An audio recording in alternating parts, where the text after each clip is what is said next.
Hello everyone! Welcome. Okay.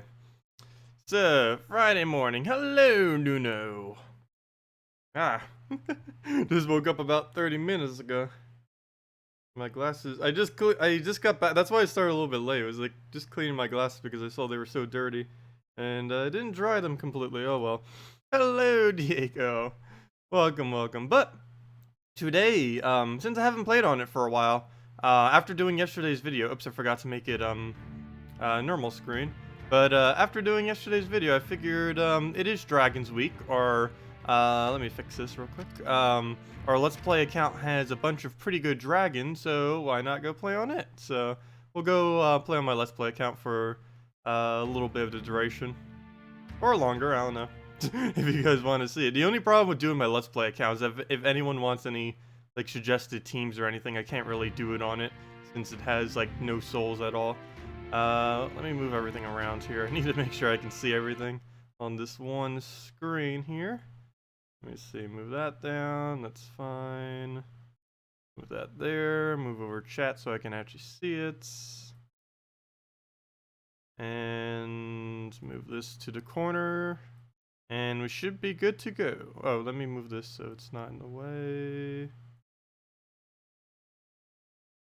Gosh. All the tabs. I think I got them organized. Now, if they'll just all stay exactly where I put them, that'll be fine. Oh, wait, let me move this so I can see the thing. There we go. I can see the stream now. And okay, we should be good to go. Oh, let's see. Oh, a lot of chat. Hello, good morning, Cameron. Hello, Ilya, Maximus, Corin, Grigor, Max. Hello, everyone. Welcome. This one tab is still not where I need it.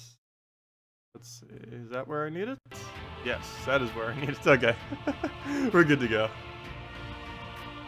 Hello, H82. Hello, Josh. Hello, Mattia. Welcome. But yeah, our Let's Play account has a pretty devastating combo right now. Actually, this one that we made from the other day is pretty much it. We have our Dragon Former Gorgolfa, the Dragonian Monk, Kristarnex, Dragon Soul, and actually, we could probably replace out the Dragon Tar with a second Dragon Soul, because yesterday we just got one. So hey, our Let's Play account has 2 Dragon Souls, might as well utilize them. And there we go, double Dragon Soul. So we'll see how that goes. Yeah, this new troop is really strong. Based on his description, I didn't think he would be too powerful, but he's actually pretty devastating. He's actually one of my favorite troops to use right now. Maybe because he works so well with 2 other pretty good ones. Josh from the redeem code from the last Tuesday from the devs. That's funny. Yeah, the devs are in the United States right now, so, or at least the few main developers. So they're not really doing anything at the moment except maybe support and a few other things. But once Surian gets back, they're going to be recording the audio for the preview video. I believe they already have all the visuals. They just need Surian's voice for it. And then they'll probably have the guild preview up. So that will probably be happening sometime next week, I would assume, because he should be getting back probably this weekend. Somewhere's around there. Mana Surge. Hello, Plumpko. Autocorrect. Let's see. Hello, Ryan.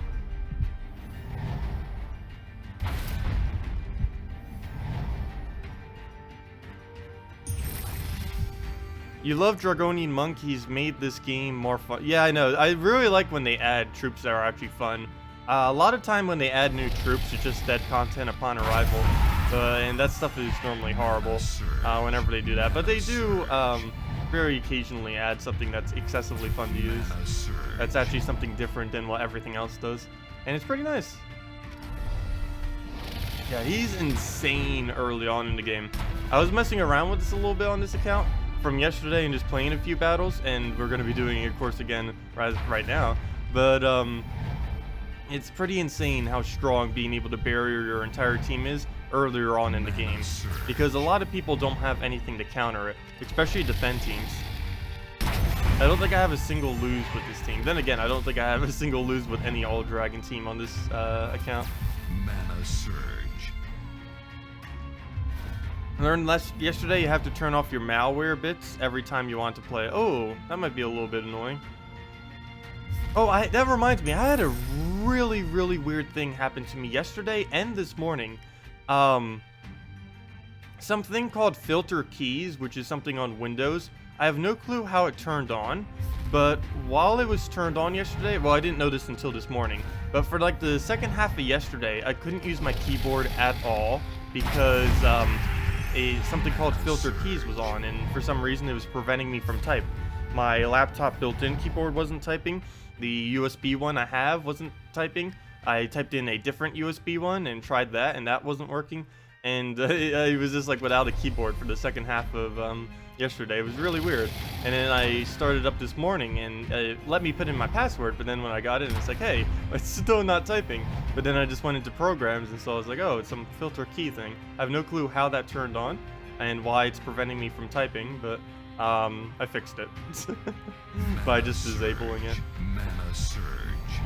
What was annoying too is I couldn't type in Task Manager to go and force exit it either. But there was a way to get to it through clicking, so.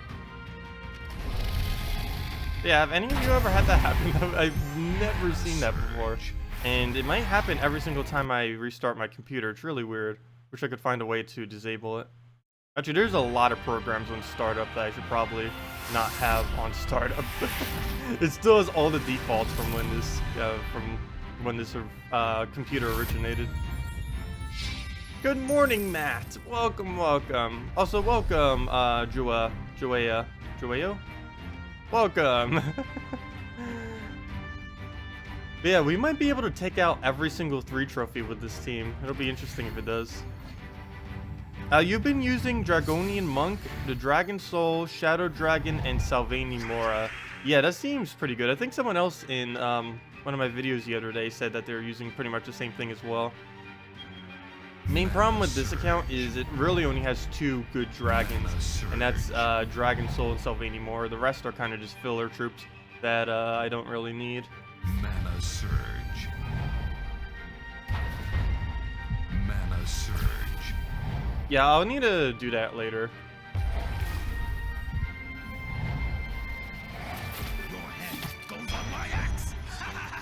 I still have no clue what made the key filter start though. I did like as soon as I saw that, like as soon as I couldn't type, I like instantly went to scan my computer and it picked up literally nothing. So I don't know, maybe I just accidentally clicked a combination of keys that made it trigger or something.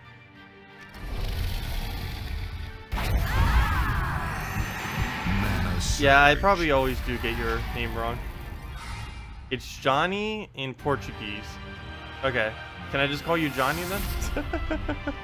I don't know if I'll remember that, but that or I could just say Rosa. I don't think I can get Rosa wrong. Ooh, okay, now here's one we'd probably lose to. Here's double our team score. Let's see if Dragonian Monk can actually do this. Question, do these codes work for PS4? Unfortunately, redeem codes do not work on the console versions. They may eventually. I believe they got it passed for Xbox One. The main problem is I don't believe they got it passed on PS4, and until they do, neither of the 2 platforms will have it. So they may eventually have redeem codes for consoles, but as of this current moment, whenever I give out redeem codes and stuff, it only works on the PC mobile versions of the game.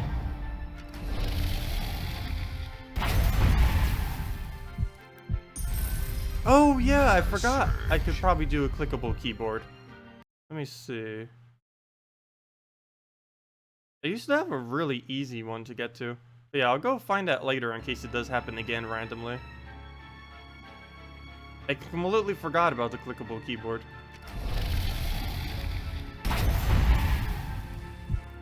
Mana surge. I know. Well, next week I might not have Salvani Mora on this account because the main problem with this account is it has like 0 event keys. Unless we can somehow get like 100 something gems this week, which for a normal person that would kind of be easy, but since I'm still in this horrible guild, that's not really going to happen. I should really do that video already in which I switch into a better guild. I've been meaning to do that for a while. I just haven't bothered getting this thing into a better guild. Because the main problem with getting this thing into a better guild is I'll have to constantly be playing it if I do. Because I'll have an obligation to have to play because whatever guild I'll go into will have some kind of minimum. I'll probably go to a mid-tier minimum. I'm not going to go for something like 300k per week and 300 trophies or something like that. I'll probably just stick with something mid-tier like 1,000 seals, 100k gold, something like that. That's really manageable. That would only take like a day, not even to farm up. Well, we'll let him poke the skull. Actually, I don't even think he's getting the skull. But we get Dragon Soul. Look at that, a little bit of everything.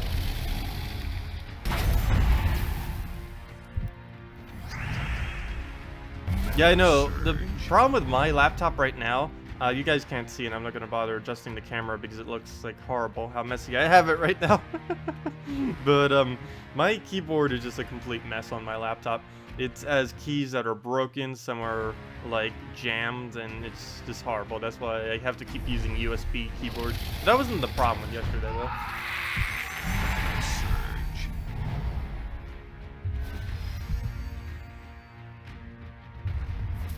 Oh, it happens when you hold the right shift key for 8 seconds. Okay, so that's what turns it on, but that doesn't explain why I disabled literally all typing.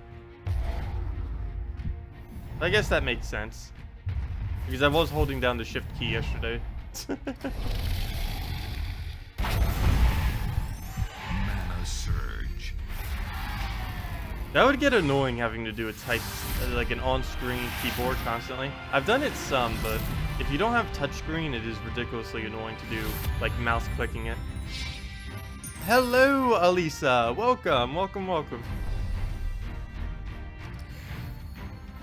But yeah, I'll probably play on my Let's Play account for the first few hours, then head over to our, well, then give out a redeem code. Well, that's probably what we'll do. I'll probably play on this for about 2 hours, give out the redeem code, and then switch to our main account. So if there's any team suggestions or anything, we can do them all then. Because the only problem with playing my Let's Play account is the team I'm using right now is basically the only viable team we can really be using. There are a few others, but as far as speed is concerned, this is about the only thing I can really build. Or things are based around it anyways, especially with the 25% and 50% bonuses. This 3 out of 4 of this team has a 50% bonus on them this week, so we might as well utilize that. Oh yes, yeah, never mind. 2 weeks from now is Fars of Thorns. Next week is Asian. Next week is the week that we'll have to worry about so many goblins. I did do a video like a while back on anti-goblin teams. I may have to do another video next week on anti-goblin teams because goblins are going to be even more annoying than dragons this week, most likely. They're not going to be stronger, but from a defend standpoint of the AI being able to control it, the AI controls all goblin teams much better than any other type of team, simply because they all automatically get extra turns. So there's less chances for the AI to mess up on it like they normally would on a regular team. And gosh, what is he doing? He might actually win right here. You can stop now, Yarl. Please, thank you. Wow, okay. Well, that wasn't too good for us. I could try barrier spamming. The main problem with that right now is... do we get it? Yeah, we do get it. The main problem with that is going to be that, wait, can we get the red? The burn is just going to tap off all of our shields. Oh, there we go. Get our extra turn. Throw that down. But yeah, we're going to lose them all to burn right now. Or, oh, never mind. Good. He has to do his turn, and then after that, we'll get burned. So never mind. That's actually going to be fine. As long as he doesn't hit that last slot, we should be good. And then we get to keep everything. Feels weird not having these traded either because they won't be able to revive. So there it goes. Gosh, AI, please. Well, we have 3 barriers up, and we can place more. Only good thing about Yarl keep casting is there'll be a bunch of yellows that we can actually aim at. And there goes another barrier. Oh, come on, Yarl. End already. There we go. I should target this at one of his colors. Probably at yellow. I'm not going to bother with barrier or anything. I'm not even gonna bother taking those. We'll just do it for boost ratio. There we go. We get our summon. Hey, we get an event gem. I should probably do that several more times this week because getting it on this account would be a lot more valuable than getting it on my main account. Mana surge. Oh, no problem, Valbotic. Yeah, Dragon Soul is insanely fun. And you can use it with everything. There isn't a single team you can't use Dragon Soul with. Of course, it works better with some than others, but you can put it with anything, which is one really nice thing about it. Plus, it gives you insane souls. It basically takes away the whole soul farming aspect of this game, which is kind of good because soul farming in this game can be extremely grindy. But if you just have a Dragon Soul constantly in your team, you never have to worry about, well, I shouldn't say that, but you have to worry about grinding souls less. You don't ever have to, like, never worry about it, unless you get, like, many hours in this game, like, where my main account is. But it does greatly reduce the amount of worry you have of having to get souls. I know in this account I still kind of do constantly need souls, but it isn't as bad as if I was not using this in my team. And I think the main reason I keep running out of souls too is because I keep doing videos for this account, and in doing so I tend to dump souls into things, and then I just run out of souls in like no time at all, because I'll basically use all of them for a video, and then when I go to level something up that I just want to get up, it's like, oh yeah, I forgot I used it all on a video, like when I upgraded Dragonian Monk, and now it's like, oh, I don't have any souls left. Oh no. What do we even do here? I guess we'll take out ELO for the Cascade. Get more mana up there. Mana surge. Mana surge. Let's see. Mab will be the best friend that week. Oh yeah, Queen Mab fully traded will be insane next week to counter out the goblins. It's gonna be fun. I'll probably use Justice Team a lot next week if goblins are running havoc. Oh, that's funny. I wonder if they're gonna sell the dragon, or not the dragon, the, what's it called? The, Goblin Cruncher weapon. Because there is a weapon in this game that I believe does 3 times damage to goblins. It's 2 times or 3 times. I'm pretty sure it's 3 times. But I wonder if they'll add that next week. That might actually be a pretty good weapon to buy if they do. Did I happen to see your question? Did you just post the question, or was it on the forum? Oh wait, never mind, there it is. Gonna do a lot of soul challenge in kingdoms. Should you higher the difficulty or keep it at normal? Oh, if you're going to be doing the challenges for kingdoms, oh, thank you for reminding me. I was gonna do that for a Let's Play video, and I, for some reason, have been forgetting to do so for ages now. But yes, you should raise your difficulty whenever you do challenges to at least a minimum of hard, preferably as high as Warlord 3 if you can actually defeat it. But oh, I should do a video. That should be the video for this Sunday. I have forgotten to do that for so long. I actually thought I already made it, but you saying that reminded me that I haven't created it yet. The main problem with having so many videos uploaded now is I'm starting to forget what I have and haven't covered in videos. I guess it's not too big a deal if I do repeat some stuff, because quite a few people may not know about certain things. But that is something I've been meaning to do for a while now. Just never got around to. But yeah, generally in a short summary, yes, whenever you do challenges in kingdoms, you should be doing it on the highest difficulty you can possibly win at. A minimum of hard. Never do it at anything less than hard difficulty. Okay, well, here's a revenge. Let's go take it.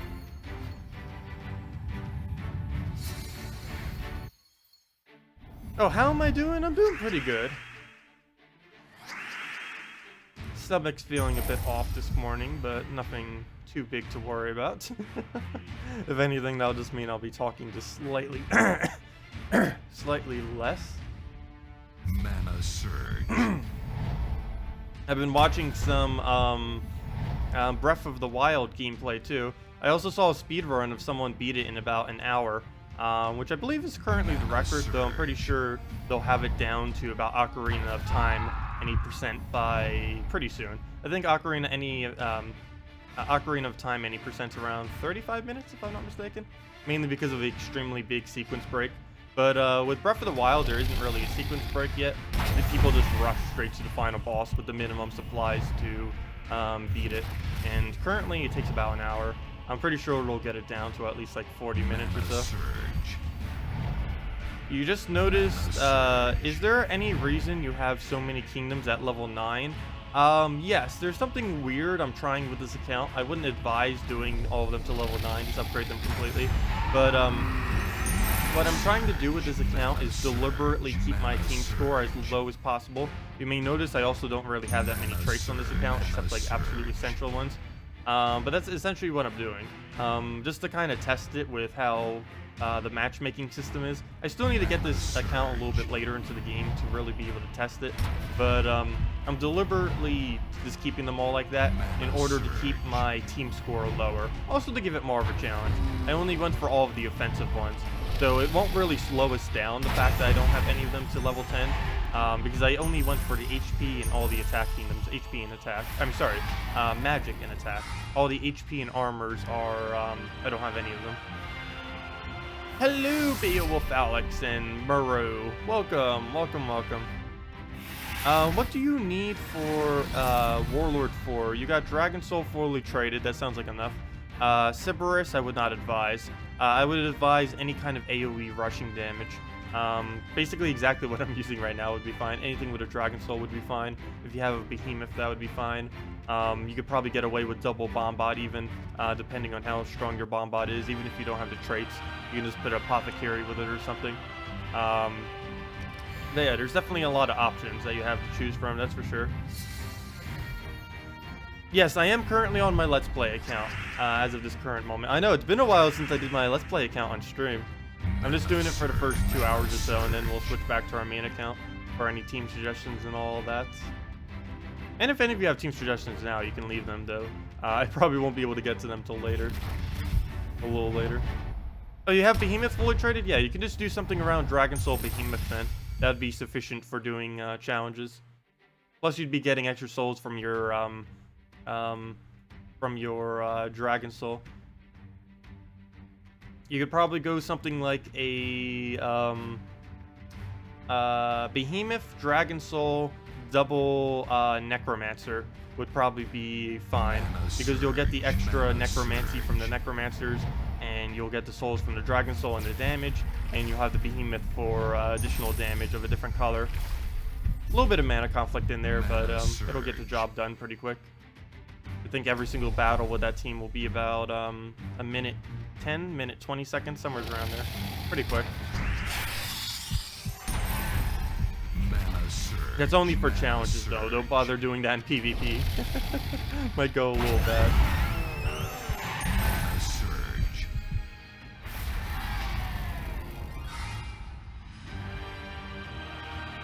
Oh, you got the chicken pox? I don't know if I ever even had the chicken pox or not. If I did, I was really young.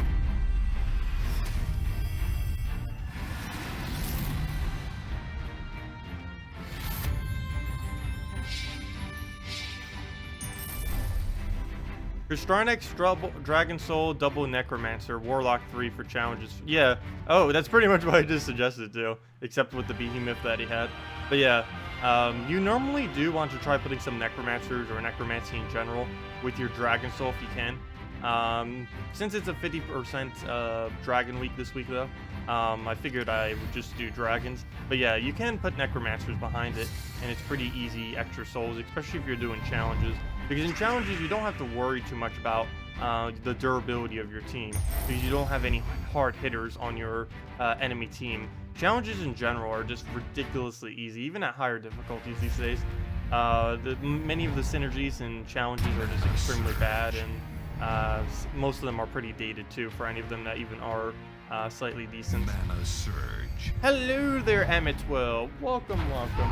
Also, I have a water here. I haven't even bothered getting into it yet. Oh good, we lost our first troop. We'll be able to get the Starnex to summon there. I don't even think I hit the 10 yet on this account.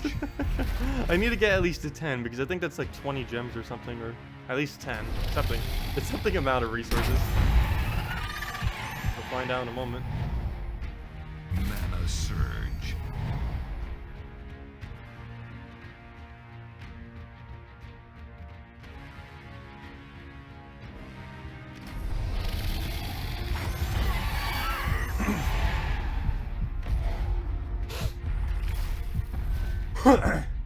Ah. Why is it always on Friday mornings I feel horrible? It's like Saturday mornings, it's like, oh yeah, good, everything's good, and then Friday mornings it's just like, ah. Let's see. What was I about to check? Oh yeah, I was about to check events and double check. 3!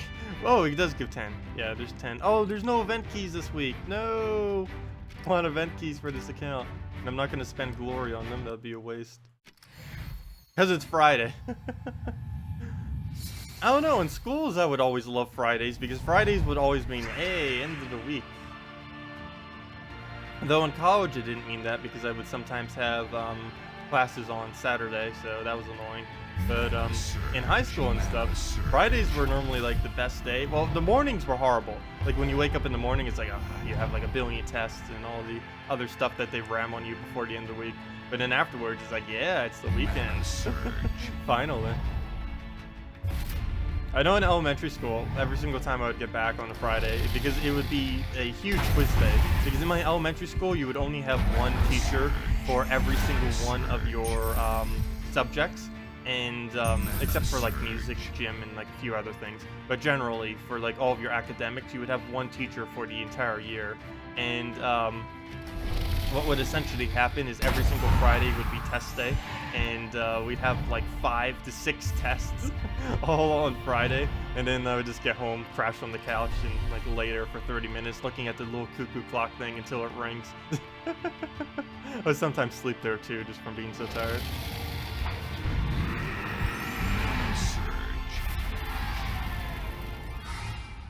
Your win streak ended at 523 due to the bug counting wins as losers.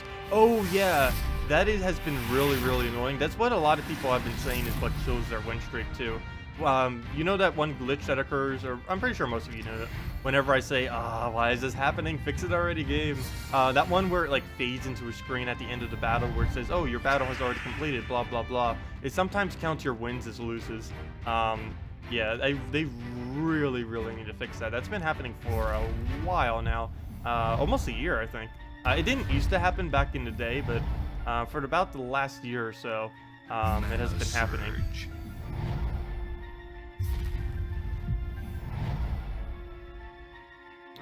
Steam?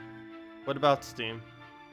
If you're referring to my Steam account, if any of you want to add me, you can see the link on my, YouTube page. If you just click on my name, somewhere's under the stream or just wherever, one of those links should be to my Steam.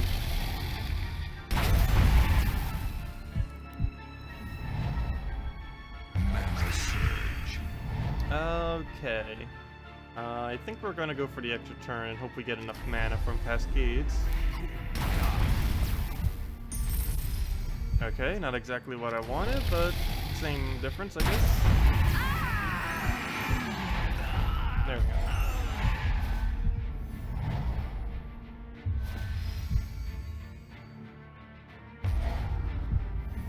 There we go. Throw down the ground, and that should be enough.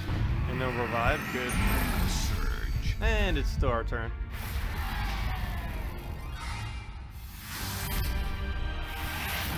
I guess I'll get this account up to 1.9k. We might actually be able to reach that. One pretty nice thing about this account is we can get some extremely quick wins. Oh, who's beating us? What is even my defend team? Should probably switch that. I know it's not always about me, but I just assume chat is talking to me. I still keep forgetting that sometimes you guys talk to each other.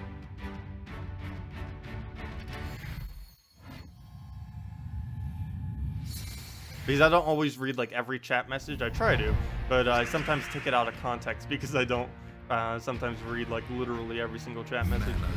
I read a good majority of them, but sometimes I accidentally overlook some. Especially when a lot of people are talking at once. Mana Surge. Oh, is the game going to be available on Nintendo Switch? Maybe. The devs have talked about thinking about doing it. As far as them actually getting it onto it, that is still questionable. I don't know if they have yet to confirm if they are going to be seeking to do that. If they are, it'll probably be another month or two at minimum, before they do get around to it. But they did mention, like, when the Switch launched, that they were going to think about launching it on Gems of War on Nintendo Switch. But as of this current moment, we don't know anything about it. I'll probably ask them in Duel later. Actually, I might ask them. Well, sir, the main problem is the lead developer is still on vacation right now. Or not really on vacation, he's just out of the office. And he will be for the next several days. So it wouldn't really make sense for me to ask now. I'll probably ask like on next Wednesday or something. It'd probably be a good time to ask. Surge. Because if I ask now, there's just going to be no response because he's not even around to answer. Surge.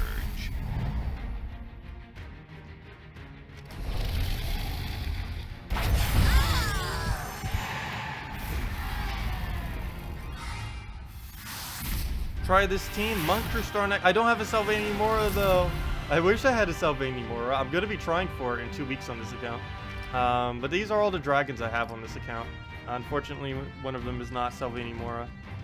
Yeah, here's all the dragon. We have Rainbow Snake. We actually got Rainbow Snake yesterday, which is pretty nice.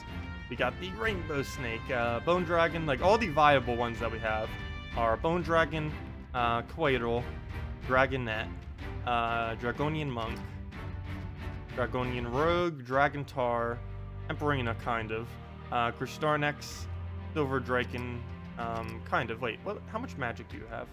15. Okay, let me send this just in case, because it's limited based on. Actually, never mind. Let me. Oh, whoa. Wait, what did I just do? Oh, I minimized it. I thought I X out of it. Actually, let me not ascend it because I want to save this for a video to kind of make an explanation on summoning eventually. So I think I'm going to leave my Silver Drake as is. Because right now it can only be capped at level 15 when it gets summoned because it's a common. If I was to ascend it, it could go up to 16. If I can ever get 16 magic on this, if I use an all dragon team, I could. So I might do some kind of explanation on that eventually. For anyone who doesn't catch the streams. Kind of do like an summoning explanation video in which I go over everything with summoning. So I'll leave that as is for now. Why don't you just hire you as a community manager or something like that? That would be cool if they did. I believe the main reason for this is they want everything related to their company to be in-house. And of course, there's no way I can go over to the other side of the world, to Australia. So that may be why.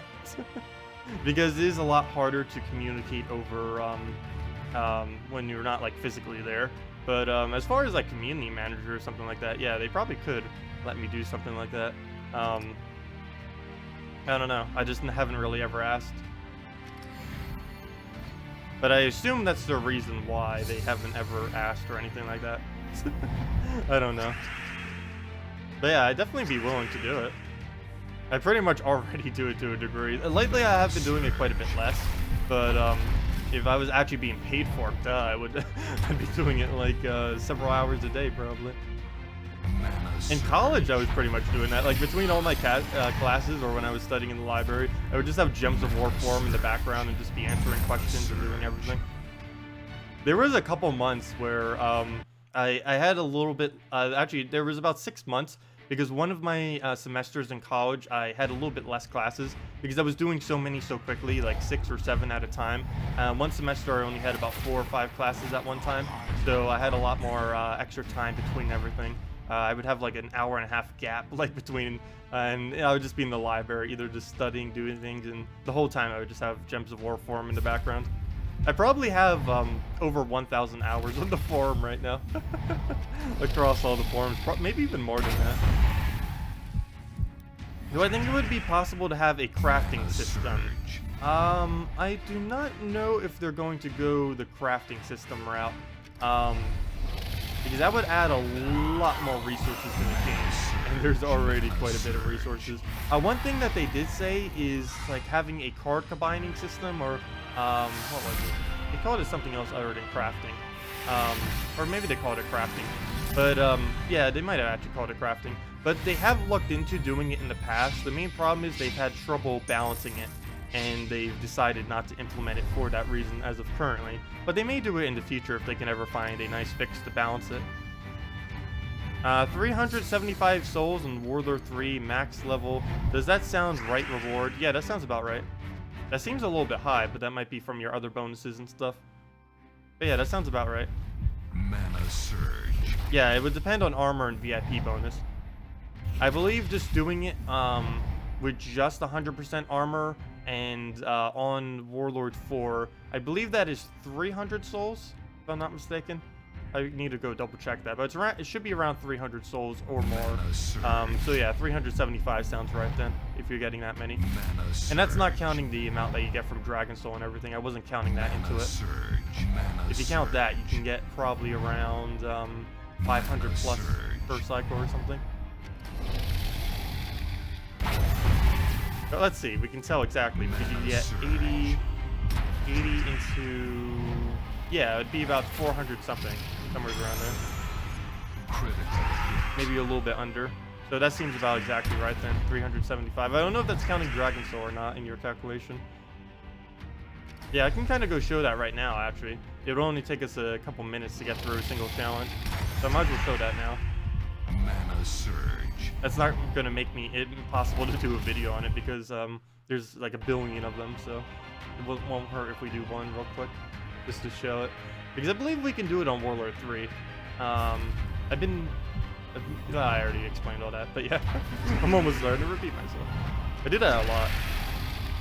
I sometimes do it deliberately because during the stream, of course, not everyone is people switch. Some people come in, some people come out, stuff like that. But that's the only reason I tend to repeat myself. But I try to do it like not so often. Sometimes I do it like every 10 minutes or something. I try to do it about once every hour, repeat important information. Sometimes it just happens a little bit quicker than that. Because time flies by. Okay, see ya, Beowulf. Hope you get better. Wait, you were the one that said you had chicken pox, right? I forget, but yeah. Have a good day, rest of your day. Yeah, Beowulf, since you switched your name from Alex, I keep forgetting who you are. It's weird. I actually understood it better when you were Alex, but now I don't know. Ooh, let's see, we'll move that up. It took 46 event keys and 1,200 gems, but you finally got your Dragon Soul to Mythic. Nice! Oh, I hope you got 2 copies of it, though. Because if you only have 1 copy and you have it at Mythic, it could be a little bit annoying. Because you won't be able to do the double of them. Wait, did both of you change to the same exact thumbnail? Really? Nice. Okay. Or not thumbnail, profile image. So we'll battle that afterwards. Let me go see the challenges real quick, though. You said about 375. Let's see. Our souls is 1.65. Why is that so weird? Oh, because of guild bonus. I forgot about that. Oh! I can't do it at Warlord 3. I forgot. We're not level 100 yet. Fail. Well, by the end of this stream, we'd probably be. Or by the end of the hour. Hopefully. Actually, we might not get it that quick. But yeah, I'll do the video for that this Sunday. I definitely need to. And I'll need to have level 100 by then so I can actually do it on Warlord 3. It'd be perfect timing because we'll be like exactly level 100 by then. Okay, you did make sure you had 2 before you send it. Nice. Okay, we'll go for that purple if he doesn't go for it, hopefully. He went for one of the colors we need, but that's fine. Off to work. See ya, Josh. Have a good day at work.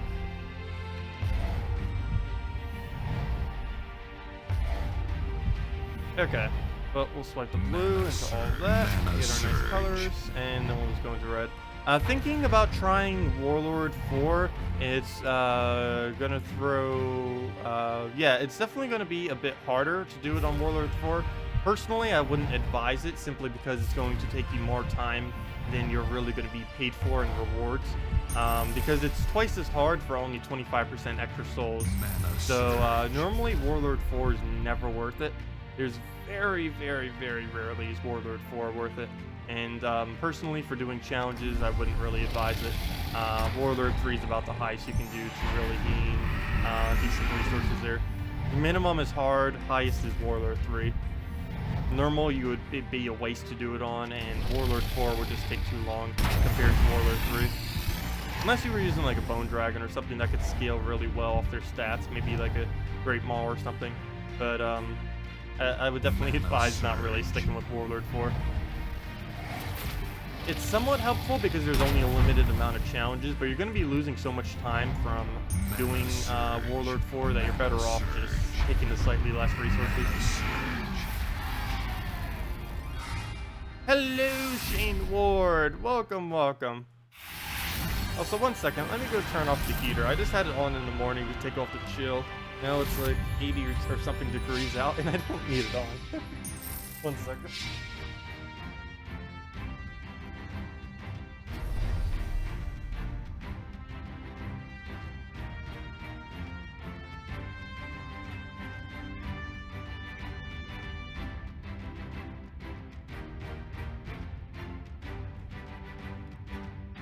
Yeah, that's something I'm probably going to be doing next month too. Finally getting the heating and cooling fixed in this house. Been meaning to do that for a while now. I have all the money for it, I just need to actually do it. Probably be, probably a couple weeks to a month or two. But I definitely need to get it before summer comes around. Mana surge. How do you get, that kind of gold? What kind of gold? Wait, I was gone. What did I miss? What kind of gold are you referring to?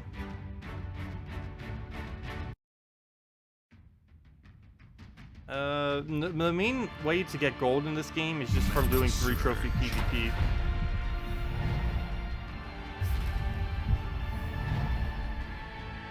First time ever it gave you time to do this. You need souls. Wow, you got it all by Wednesday? Nice. But yeah, the most profitable gold in the game is doing 3 trophies in PvP. Or if your 3 trophies too strong, doing 2 trophies. It's a little bit harder to do earlier on in the game, but once you get like an extremely solid team like this, you can do most of your 3 trophies. I'm pretty sure there's going to be very few that we'll run into that the current team that we're using won't be able to defeat, so should be able to get a good majority of them down. Why on earth did I just use this? There's no point on the board. There's nothing to aim it at. Oh, never mind. Okay. Forget what I just said. That was pure luck.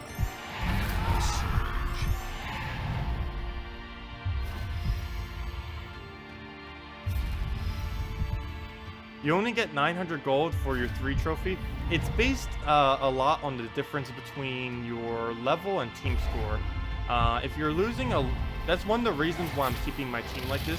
If you're using a lower team score, then you're gonna get slightly more gold because of the difference between you and your enemy. And I've been trying to kind of test that with this account to see how much better it really is. We won't have data on that until this account gets us a little bit higher, because it's still a little bit too low to really be able to tell. That or it's just making no difference, and that could be a case too. But we'll find out soon. Probably by the time this account gets to about level 200 or so, which is still a while away. It could be actually a couple months or a month or two, because I don't play on this account too much. I think what's his name almost has his account to level 200, so I could kind of compare it to him. Predator the Horse, because he's been doing videos and stuff too. Oh wow, gosh, yeah, the amount of money I'm getting from these is complete trash. Look at that. 490, 544. I know on my main account I get about like 1,000 minimum. It's like at least a minimum per battle. It could be that one of the main factors too could be your level. I don't know for sure. They don't really ever say what their how they calculate it in game. That'd be cool if they ever shared it. Mana surge. But then everyone would exploit it if they did share it.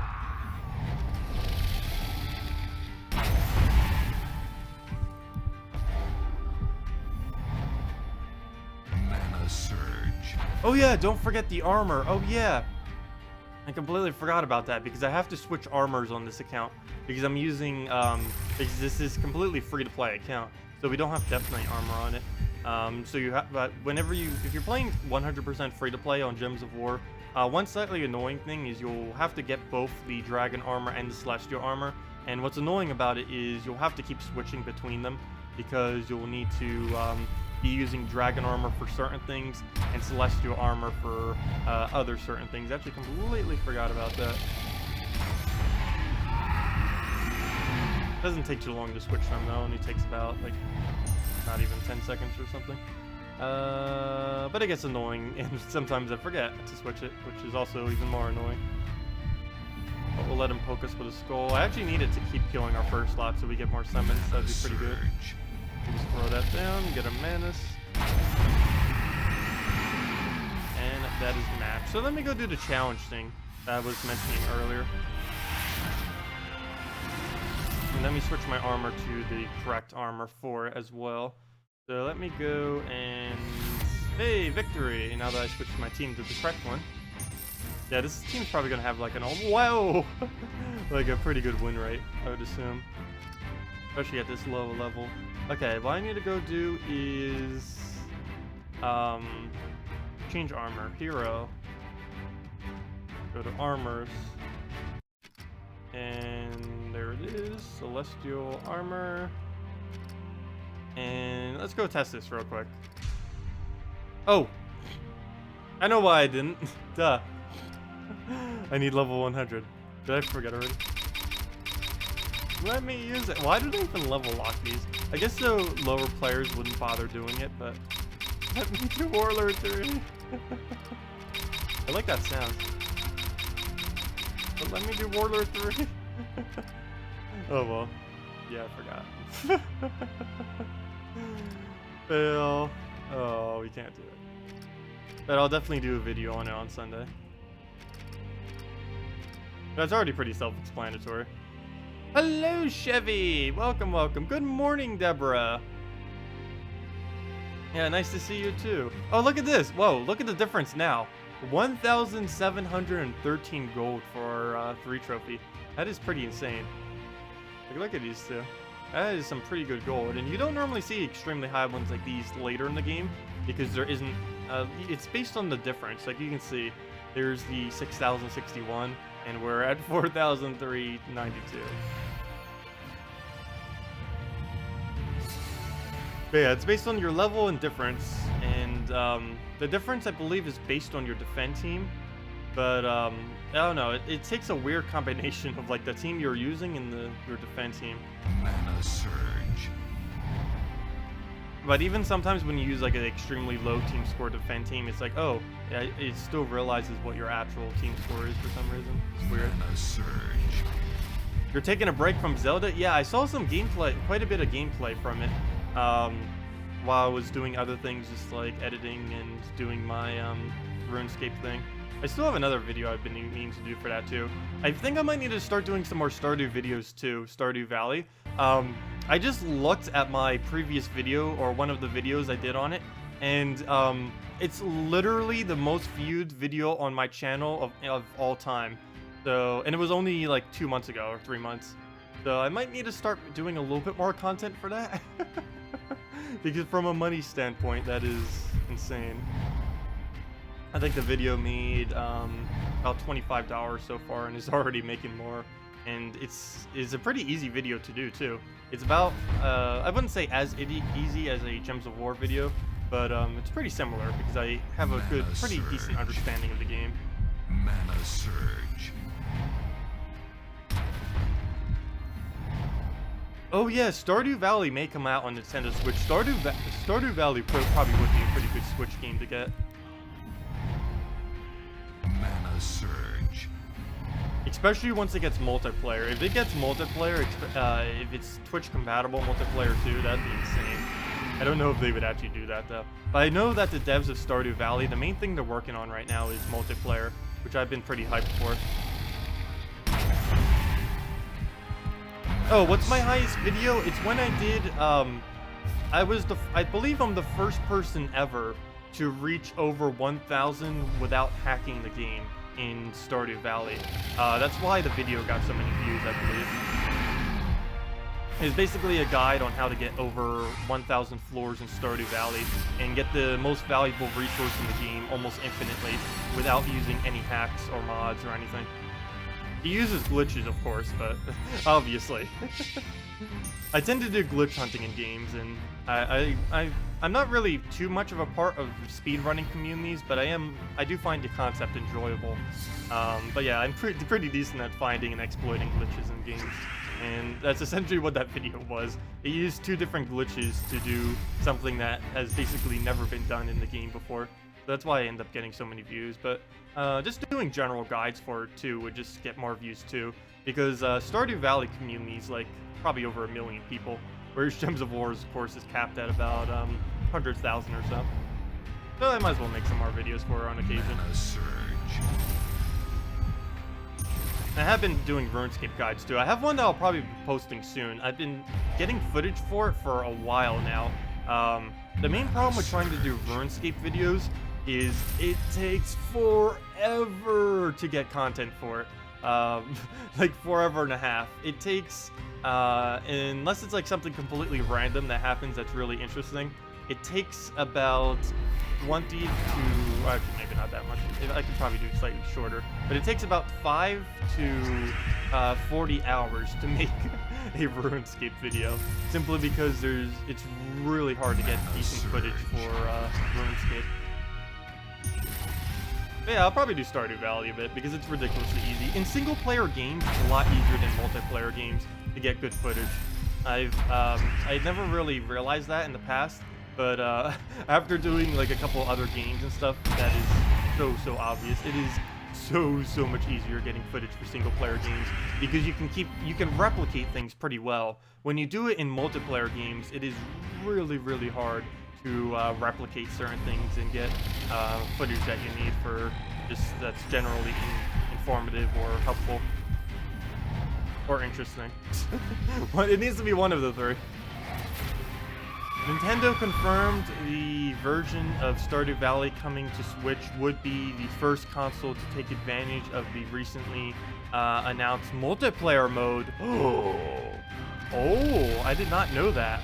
That is going to be a lot of fun. I should start getting me back into Stardew Valley then.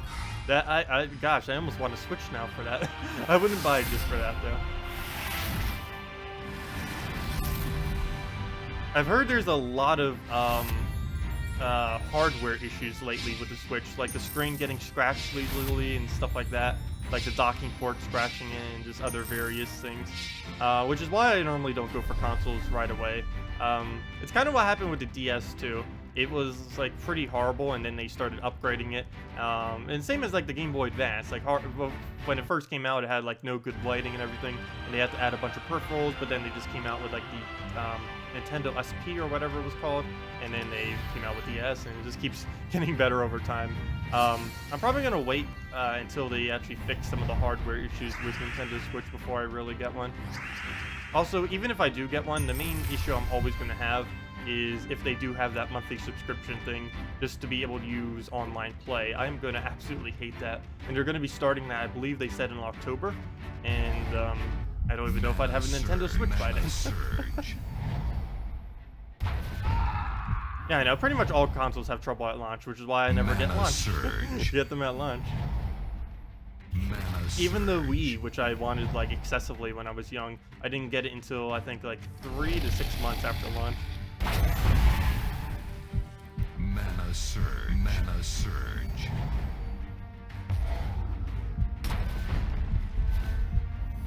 Mana surge. Okay, before that, green. Mana surge. Yeah, I really hope they get multiplayer for Steam or version by summer too. But what it sounded like, it seemed like they were going to, but if they did confirm that Nintendo Switch is going to be the first with multiplayer, and that's coming in the summer as well, they might not actually have it until like winter on Steam or something.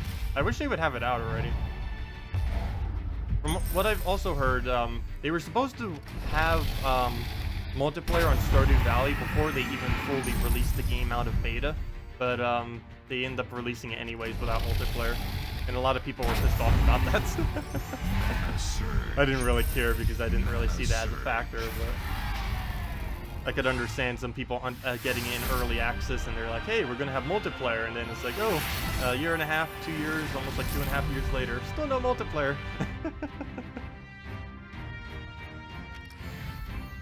That'd be pretty cool if Gems of War ever gets it too. Multiplayer in Gems of War is something I've always been wanting. They never at least with the Jump to War devs, they never really said that they were going to be doing multiplayer though. They will likely be adding real-time features to the game and slowly chipping at that, but they're never going to be adding multiplayer most likely. Or I shouldn't say that. They'll be adding probably a mini game that would be player versus player eventually, and they'd probably be adding when they add the friends list to the game, whenever they finally get around to that, they'll likely have the ability to play your friends in real time, which is something they should have actually had for a while now. It's been pretty heavily requested on the Steam side of things, which a lot of people don't tend to see because they normally only check the main forum, if they even check any forum at all. But it's definitely been the most requested thing on the Steam Gems of War forum is the ability to battle your friends. And that would be pretty fun, especially in a streaming aspect, because I could literally battle all of you then. Because I would just have to probably add you and then we can just battle, which would be really, really cool. I could maybe even do like some giveaways like that, where I like randomly pick a person, and if that person could beat my team, then I give them the code or something. That would be a little bit cheap though. It's like you have to have enough troops to be able to beat me, but that would probably be, I don't know, I might not do that, but we can figure out like something fun. I don't know. It's still a while away, we have time to think. Let's see, I'll throw that blue. What's the thing with Explore? When you finish like 20 Explore, it starts lagging. Oh yes. This actually has to do not with Explore, but with winning quickly. Whenever you win extremely quick in this game, in about a minute or so, give or take a little bit, the game will start to lag over time. The reason this happens, I have not the slightest clue, but it starts to get laggier and laggier, and about every 20 to 30 battles, you will have to just restart your client. Yeah, it's a bit of an issue. I don't know if they'll ever fix it. I'm pretty sure it's just server lag or something like that. But, oh gosh, we just lost. I'm listening to chat, or looking at chat, and it's like, oh, there goes the dragon team, defeating our dragon team. It's probably because I'm doing 3 trophies. This is still my Let's Play account, so I can't just go blindly into any 3 trophy like this. They're like double my team score many of the times. But yeah, Explore, it's not actually Explore that's lagging, it's just the win rate at which you win. You can do the same thing in PvP. The main issue with PvP though is you normally can't win as quickly in PvP compared to any other game mode. PvP always tends to be slightly slower than other forms of combat, but it pays out a lot better than all the other ones. I'll just take some blue, I guess. Yeah, we could lose. It depends what his famine does. His whole entire team is basically just famine though. So if we can get that killed, it'd be fine. The only problem is we don't have anything to focus it down. So yeah. Nope, can't even take a skull. I'm probably gonna let him take it, just so we can do the reds to get some mana floating around. We're definitely gonna need barrier, that's for sure. Hello, Luxie, Minoran, welcome. Welcome. Okay, what are we gonna do here? I need to... what do we throw? I'm almost thinking about red, even though we kind of need it. Let's just get rid of brown, I guess. We might not be able to get our barrier off, so might as well throw it down. It's also going to be Guyinkalamazoo famine, which is definitely much needed. Okay, throw down the Dragon Soul. Oh, we got our shield, but he's probably just going to drain it. Or kill it with that skull. That works too, I guess. Oh, there goes that. But he should be low enough. He has basically no famine mana. For some reason, it's really weird, the team he's building. He has his famine completely blocked. It is really, really odd setup that he has. But I guess I don't need to worry too much then. Well, now he's unblocked, but it's not going to make a big difference. We can just kill it with a Stardew right now. Or at least a good majority of the damage. Famine will be the only last thing that survives. We'll take out the brown, get our extra turn. And hey, we get our summon too. And that is the match. I guess we'll throw that. Oh, never mind. We're already at max souls. What do I think of this team? Monk, Dragon Soul, Kristarnex, and Bone Dragon. Any ideas how to get Sevhina more quick? But yeah, Bone Dragon might be a little bit annoying on that team because you won't really be able to utilize it simply because you keep doing AoE damage to the enemies. But as far as getting Sevhina Mora quickly, The easiest way on PC and mobile is the upcoming event. Not next week, but the following week will be the Forest of Thorns event. So try saving some event keys for then. You'll be able to get Sevhina, Mora, and Gloomleaf. Gloomleaf is pretty weak right now, but it is being confirmed to be buffed next patch, which should be coming probably the same week as it comes out, which is kind of interesting. But Gloomleaf is confirmed to be buffed soon, so you'll be able to get Sevhina, Mora, and or the Gloomleaf. It's completely random. Unfortunately, it's not like this week where Dragon Soul is the only legendary in the event key drop pool. You're going to pull either a Gloomleaf or a Sevhina, Mora. So you'll need about 100 event keys to really have a good chance of getting both of them. So that might be a little bit too much for some people, but if you can still get lucky at 100 or less. But a Gloomleaf might just randomly block you, which could be good or bad. It depends how good it actually is after it gets buffed. Mana Surge. Depends a lot on that, because we don't know what it's getting changed to. All we know is it's getting buffed. I really hope whatever they do to it, it's actually good at countering skulls. That was the whole premise of Gloomleaf, and it's not even good at doing it. They're probably reworking both the ability and the trait, I would assume, but we don't even know until it comes out. Can't post the link. Oh yeah, unfortunately, YouTube automatically blocks links from anyone who isn't a moderator. They just do this for safety reasons, and so people don't like randomly get like malicious links or stuff. I have no way of changing that in my settings because there is no settings for it. YouTube just blanket prevents it. What was the link of? Try this team in your spare time. It's new, but a lot of fun and... What was that? Fun weapon shop fantasy. Wait, what? I don't understand the last part of that question. Or the, the sentence. The souls are coming in now. Just got 675 in one match, including Dragon Soul. Wow, that is a lot of souls. Yeah, I can do quite a bit pretty quick. I assume that was from you doing it on Warlord 4, because that does seem like a huge amount. But yeah, it is a bit dated doing the trying to do challenges for souls, but doing it on the higher difficulties is still worth it. So I guess it's not too dated, but yeah, that's the. If you're not doing challenges on as high a difficulty as you possibly can, at least hard, preferably on like Warlord 3 or 4, preferably 3 in my opinion, but that's like the minimum you need to be doing to really be utilizing them. Anything less than that, it's kind of a waste of time.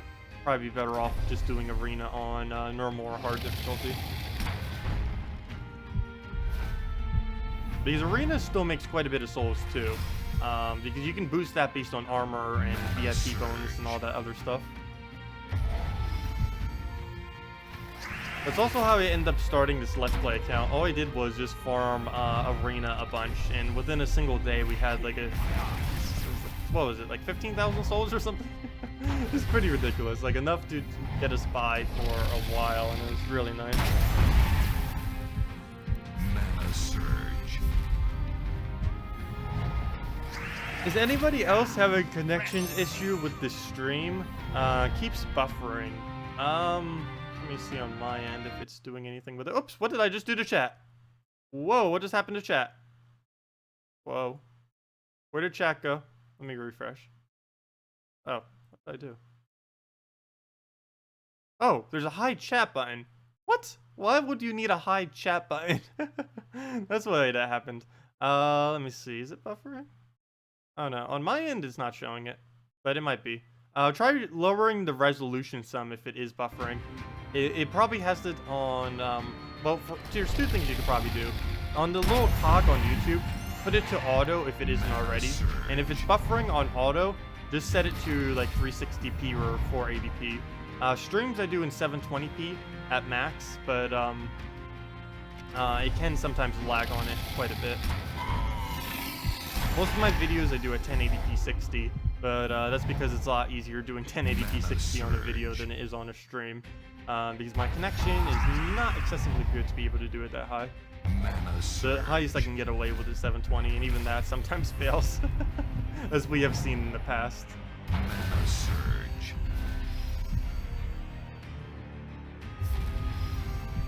It'd be cool eventually to stream in something like 1080p, but for Gems of War, it's really not needed.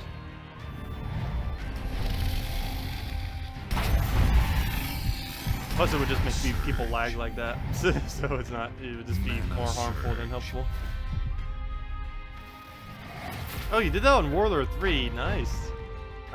It's on auto, and the highest it'll go is 144p. Okay, that might be a connection issue on your side then, I think. Because if no one else is experiencing that, it's probably on your side. If it's only going to 144p. Try if you're on a computer or something, try closing some of your other tabs. That might help some too. Actually, speaking of tabs, how many windows do I have open right now? I have my 2 windows open to switch my account. I have 3 Chrome windows, separate ones. One for chat, one for whenever anyone subscribes or does anything, and the other with 6 tabs in it, just from various things like the other chat that I'm looking at, and the Gems of War page, code page, and all that. And then I have the stream, and then I have RuneScape running in the background. Actually, let me check my core temperature right now. When summer hits, I'm probably this computer's gonna die if we don't have air conditioning. It's not even me that needs the air conditioning as much, it's more my computer. Because we know from when I was trying to stream last summer that my computer did not like it. Oh yeah, we're hitting yellow. We keep hitting like 93 degrees Celsius. When summer hits, we will definitely need to have air conditioning, or else my computer will not live. Fail. Okay. Well, now we know. Overworking this laptop, poor thing. I'm surprised how long this laptop's been lasting too. It's been going for 4 years without much of anything really going wrong with it, other than the keyboard. Keyboard's like the only issue with this.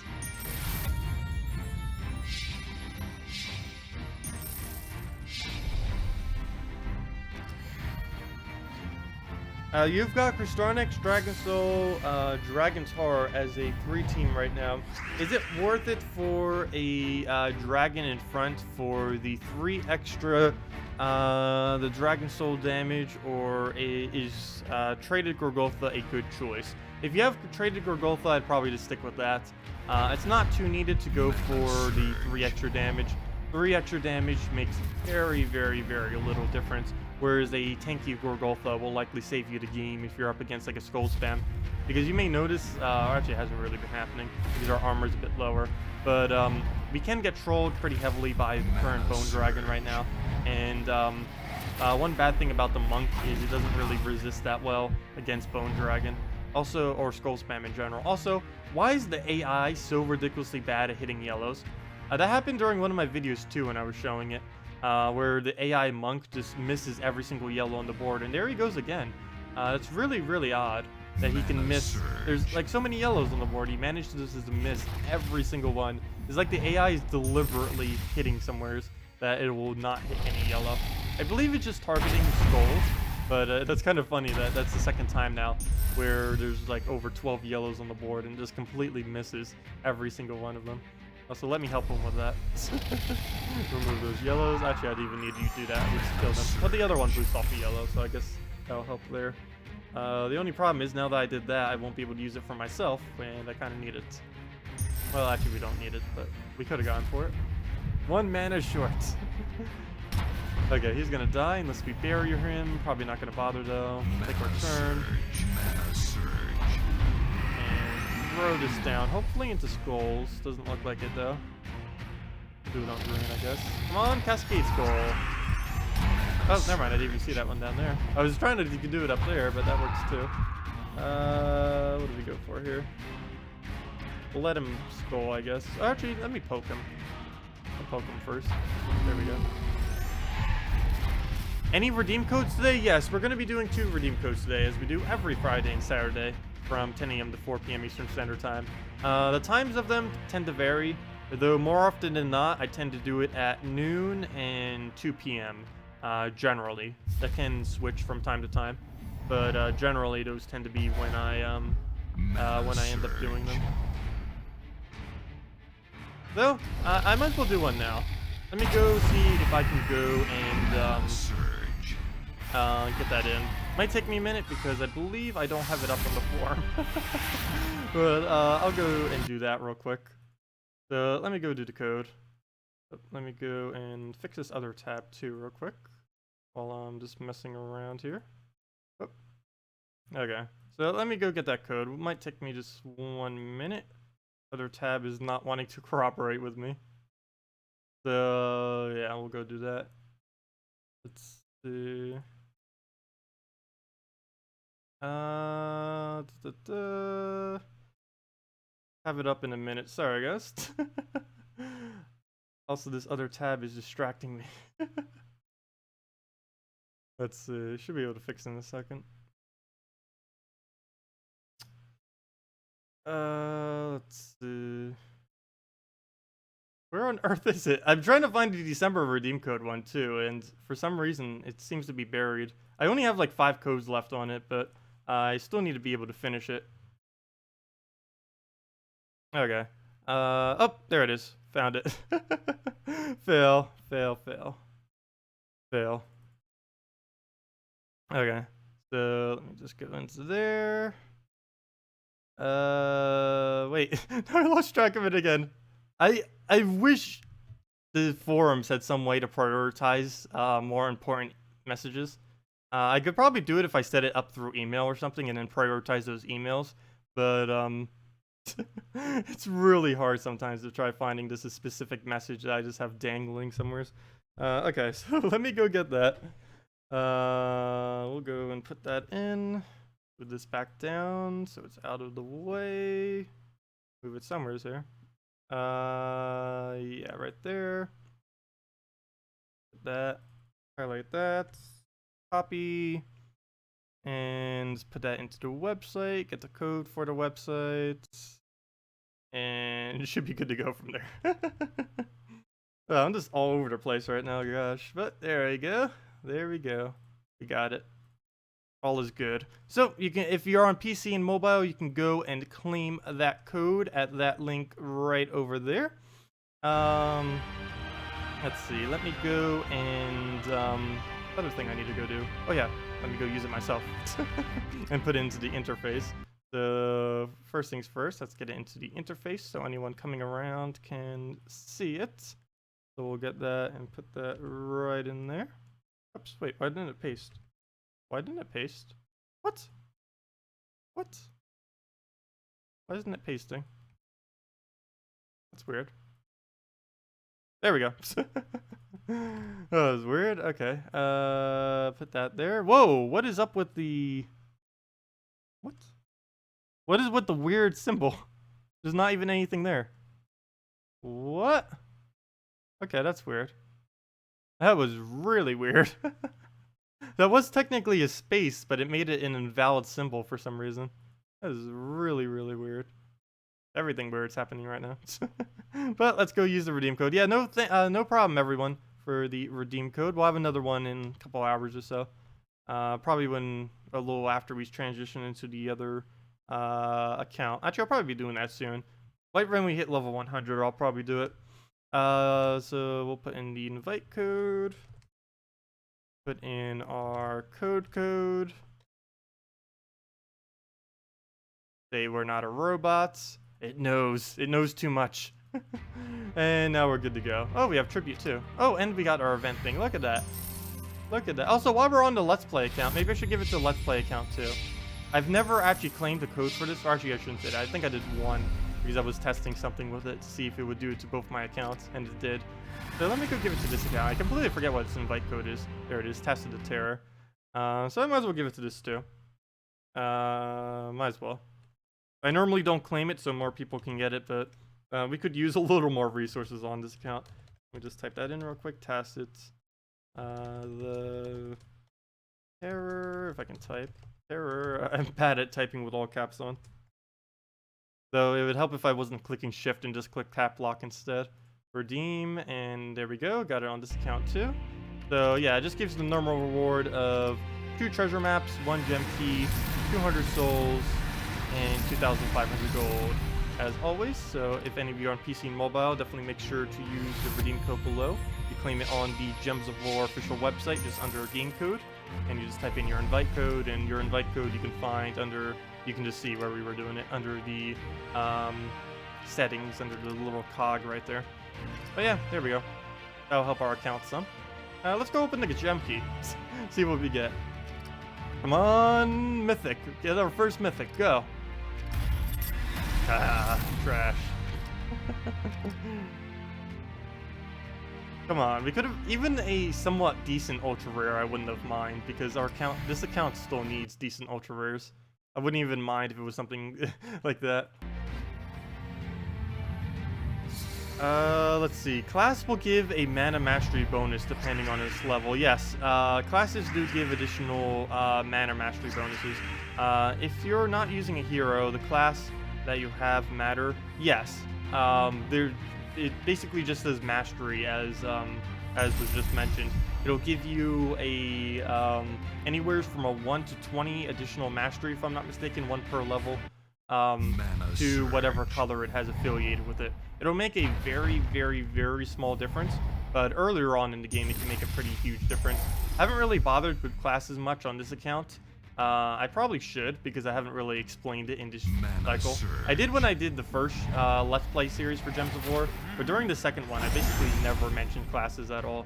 But mainly because there's not too big of a benefit from using them compared to the current meta. But yeah, you do get a slightly higher team bonuses from using a hero class, even if you're not using any hero at all. One other thing that you can do with hero classes, even if you don't intend to ever really use them, is you can get, with 250 wins on a hero class, you can get a additional weapon. And the hero doesn't actually have to be in your team for it to count as teams with that class.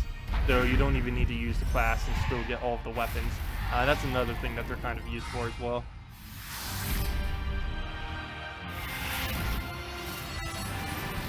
If I do end up doing that on this account, what I'll likely be doing is Necromancer into Sorcerer. It's the best combo you can really do as of this current moment, though they are adding some more in the future. So since we haven't done any yet, I'll probably just wait until then. But as of the current meta of the game, as far as what is best, it would be rushing over to Kedar to get the Necromancer, then just set your class as Necromancer, get the 250 wins, go over to Karakorath, go get the Sorcerer class, and then you'll have Sorcerer with Creeping Death, which is arguably the strongest your hero can possibly be in the entire game, is Sorcerer with Creeping Death. And you can get it as low as like level 30, 40, somewhere around there, like a ridiculously low level. If you knew this knowledge like right when you started, you can rush it at such a ridiculously low level if you really, really wanted to. The main problem would be getting first trait on it though. First trait costs quite a bit of resources, but it's definitely worth it. It gives Magic Link, which for Creeping Death is insanely good because it takes 14 mana, and a +1 is a perfect number to have on something that requires 14 mana. Things that are really good with +1 mana are anything with 7, 10, 11, or 14 mana. Keep that in mind whenever you're using teams. Like this guy right here, if we had a +1 would be pretty good for him. Main reason I'm not is because it's more valuable to do Dragon Soul than it is to get him up quickly. But anything with 7, 10, 11, or 14 mana is excessively good, giving it a +1.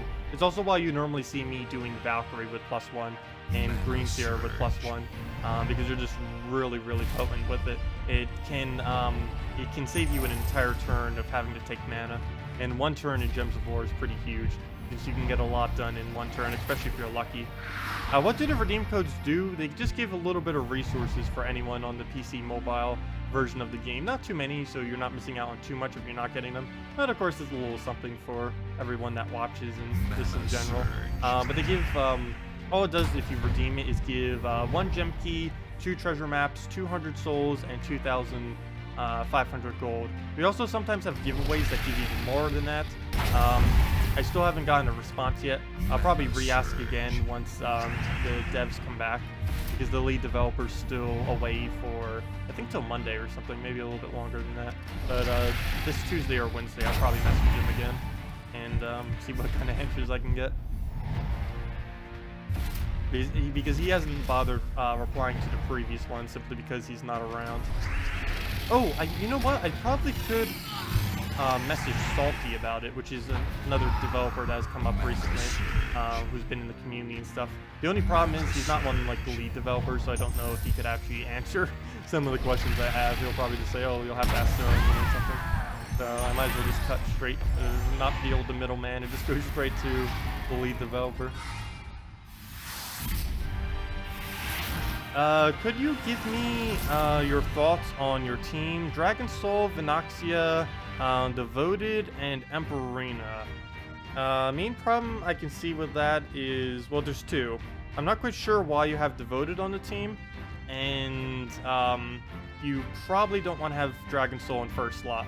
Vinoxia would be better in first slot. You would be blocking your purple on your Dragon Soul, but you'd be able to use that on your Emperorina and be able to get it huge. You'll probably get it to a high enough attack that it can just one-shot everything. As far as a replacement for the Devoted, Celestasia, of course, would be optimal, but I'm pretty sure the fact that you have a Devoted there means you do not have Celestasia. Other alternatives, I guess, would be to put in a Dragontar or something. You don't actually have to cover blue with a Vinoxia. If you were, you could just try putting your best blue hero weapon, or really any good blue AoE, like a Behemoth or a Druid or something like that. Oh yeah, sorry, where do you use the redeem code? Oh, I completely read that question wrong, sorry. Where do you use the redeem code? You get the redeem, or you use the redeem code at the gemsofwar.com website. You just click on game code and you can use it there. Yeah, sorry about that. I keep reading some of the questions. Oh, I should have taken the red. I keep reading some of the questions wrong. Oh, I haven't seen an Imp of Love cast for ages. Could actually get a kill. That'd be good at him. Wow, that did a lot of damage. But throw that down, get our skull. Good, we preserve our turn. We'll just throw that brown, I guess. We keep the reds and purples for ourselves.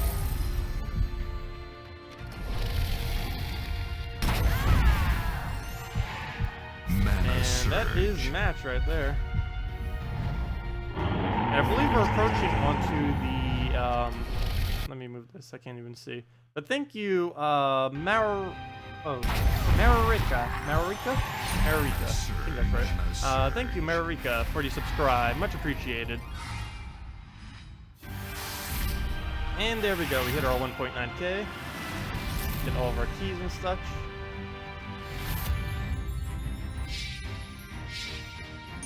Yeah, actually I need to double check to see how far 1.9k is. I'll probably just be doing that every single week on this account from now on, because I've been kind of slacking on doing that as of recently. It only takes about an hour with what I have, so that'll probably be decent. It won't take me too long to take an hour out of every day to do it. And how many seals is this, so I know for future reference? 530. So if a guild has a 1,000 steel requirement, that might be a little high. But that would only mean we'd have to play for about 2 to 3 hours, which I guess isn't too bad. I just don't want anything that would be too much extra playing on it. We could always just do it during like a Friday or something like what we just did, and kind of just mess with different teams that we might have available. Key-wise, we basically already used everything we can. Gem keys, I'm waiting until the next kingdom to use it on this account. And I guess we'll do a few more battles and then head over to our main account so we can do team suggestions and actual variants of teams. Because right now I'm just spamming the entire same thing over and over again, simply because that's what works with what we're doing right now. Not too many options, especially given that these things have such a huge boost this week. It would be insane not to use them if you had them. Mana Surge. Mana Surge.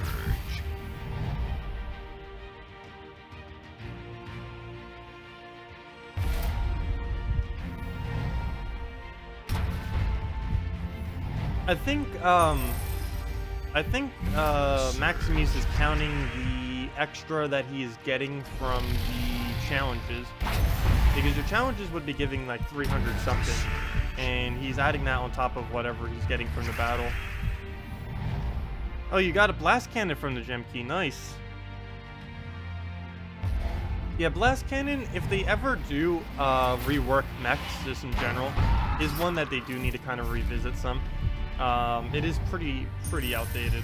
Also, I don't understand why blast cannon has a mech slayer, but not a construct slayer. It makes so much more sense if he had a construct slayer or both than what he currently has. Oh, why'd I do that? He gets 3 skulls. Fail. At least we get a summon. Actually, that kind of works because we might be able to get another summon on top of that. Oh, Dragon Slayer. Nice. Well, he's not actually going to slay any dragons other than the one.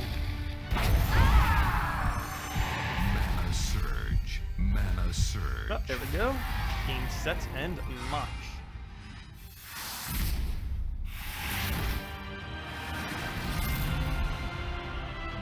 And a Shegra.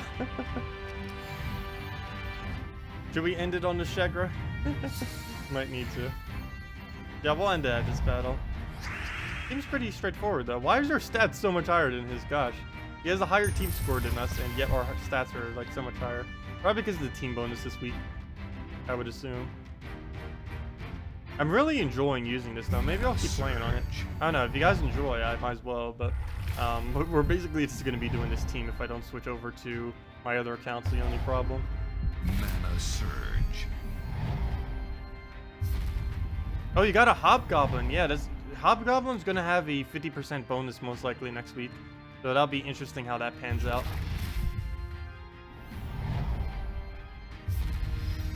Oh, the last challenge is 375 on World War 3. Yeah, that's quite a bit. And then with your Necromancy, that goes up to 675 for every single one you do. Yeah, that's pretty good. Good value. But yeah, that's essentially the only way to do challenges. Doing challenges without difficulty is a complete waste.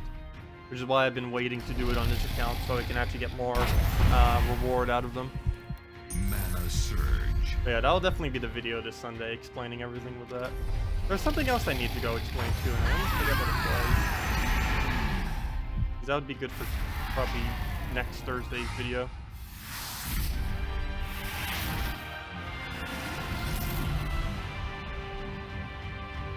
Oh, is this going to be Justice team? I haven't seen a Justice team all stream. I haven't been seeing it as much lately. I don't know why.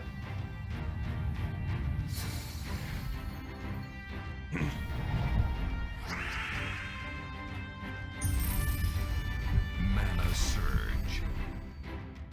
Okay, move that up. Let him take the skulls. We'll Dragon Soul it. Oh, we're entangled. Mana No! surge. No, it doesn't even matter.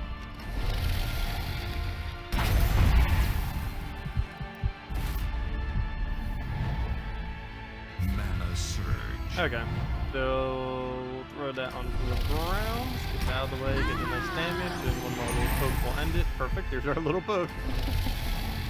And yeah, it just wipes through everything like nothing. Surge. Slices through them. Plus in VIP 5 level, yeah, VIP 5 would make a difference. I believe you're getting 10% extra souls or 25%. Let me double check that. I forget what you even get for that. Of course, this account I'm keeping completely free to play. You can tell by the fact that we don't even have anything next to it. We already did that. Oh, might I need more brown yellow? I don't know if I should stock up or not. The fact that it's not an epic makes me hesitant to it. What was I about to check? Oh yeah, VIP. How much would you have at VIP 5? You would have... Yeah, you would have 25% extra souls once you hit VIP 4. So if you're at VIP 5, you'd be getting 25% more, which may be what's making that difference then. Yeah, my main account has that too, but of course this Let's Play account does not. We're keeping it 100% free to play.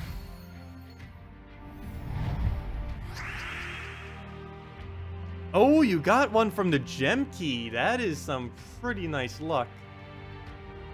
Really, really nice. Yeah, that's about the best thing you can really get from it. That's even better than mythics.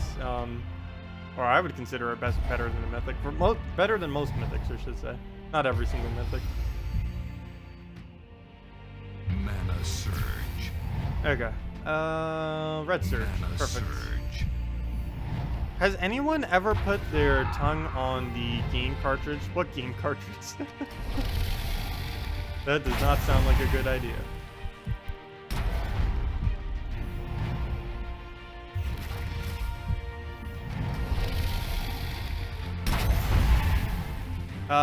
Which you're very happy level 5. You've basically only gotten new mythics through VIP. Yeah, that tends to happen quite a bit. I know when I was doing it through some other chests in the past that their rate were pretty low. VIP chests are the best way to go. Gem chests are the second best way to go.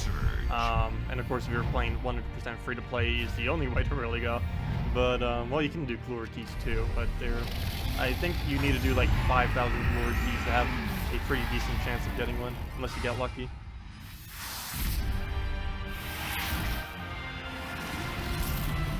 The problem with the VIP levels is there's always something somewhat okay to get on every single level for the most part. It's not something I normally talk about because no, I don't really expect people to be able to pay this much because VIP 3, if I'm not mistaken, is about $30 or $40. VIP 5 is like $130. VIP 10 is around $790. And VIP 15, I actually don't recall what it is. If I'm not mistaken, it's over $1,000 though. And obviously that is not viable whatsoever. Yeah. As far as best value, it's VIP 3 because that's when you get free scouting. Plus it's only like 30 or 40. So if you buy the Death Knight armor, you would have all this. And the highest you really ever need to go is VIP 5. There's really no reason to ever go higher unless you just happen to want to support the devs more and have a little bit more resources. But yeah, VIP 5 is really the max you would ever need VIP wise. The current setup of the game, you wouldn't ever really need to buy more than that. Really, you don't need to buy anything more than the Death Knight armor. The Death Knight armor is like the only excessively good purchase because there's not any other way to obtain it, unfortunately. There may be eventually. They did say a while back that they may add it to gems 1 year after they released Death Knight armor, and it's almost been 1 year since Death Knight armor was released.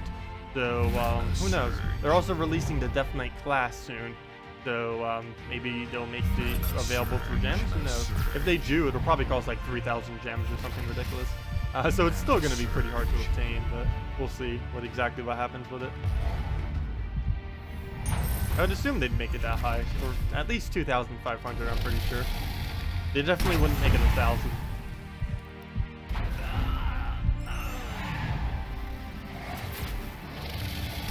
1,000. You're VIP 9, wow. Yeah, quite a few people do have the money. There's definitely a lot of purchases that are worth it, but for more frugal people, definitely armor is about the only absolutely mandatory purchase you really need. Oh, I wouldn't really say it's mandatory, but you know what I mean. Because it's basically the only thing in the game that's not obtainable through actually playing. Which I wish they would kind of add it for people who play free to play.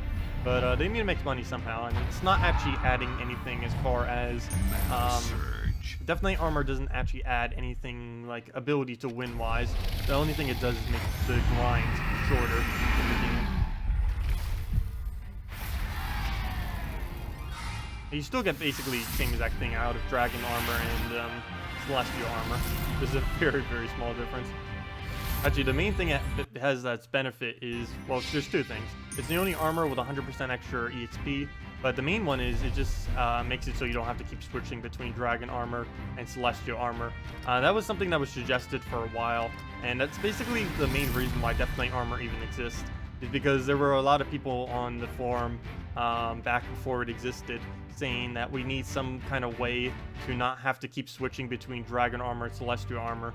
Because back in the day, you would have to do it like 10 times every single hour almost if you were like doing things optimally, because you'd be switching between challenges, which were like the main way to get souls, and then into PvP, and then back to soul farming, and then back and forth, and you'd have to switch so many times, and that's basically why Death Knight armor came out. It's like, here, just use this, stop switching, and it'll solve all your problems. It's not as big of an issue now, because the only thing you'd really have to switch your armor for is if you're going to do arena or if you're going to do challenges. So anything other than that, you just use dragon armor. You notice, like on this account that I'm doing right now, I pretty much just always stay on dragon armor. There's very, very rarely ever any time we need to switch to celestial. Okay, well, we'll just move that over. Event chest this week for Dragon Soul. Where can you get Dragon Soul? When is it?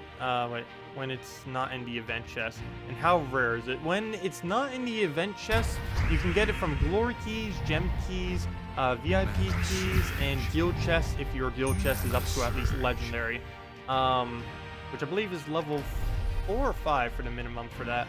But as far as the drop rate, it's pretty rare, because not only do you have to get a legendary drop, which is about a 1% chance on a glory key, and I believe a 3 or 4% chance on a gem key, but on top of that percent chance, you also have like the 1 out of however many legends there are in the game. I think it's like 40, 50, something pretty high.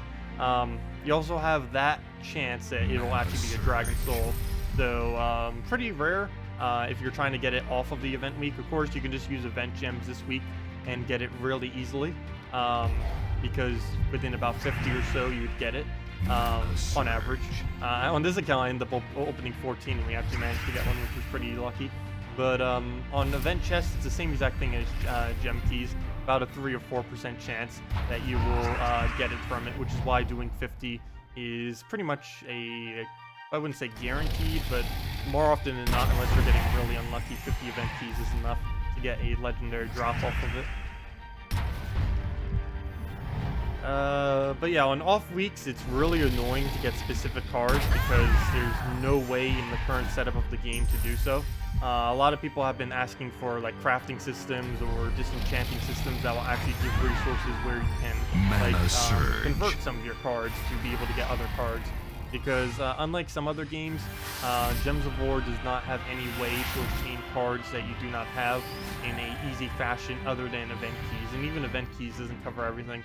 It's not like a game where you could just accumulate a resource that you can then use to buy any card in the game. A lot of people have requested for that. The main reason they said that they haven't done it is because they haven't found a way to really balance it for Gems of War. They may do it eventually, but as of this current moment, they do not have it.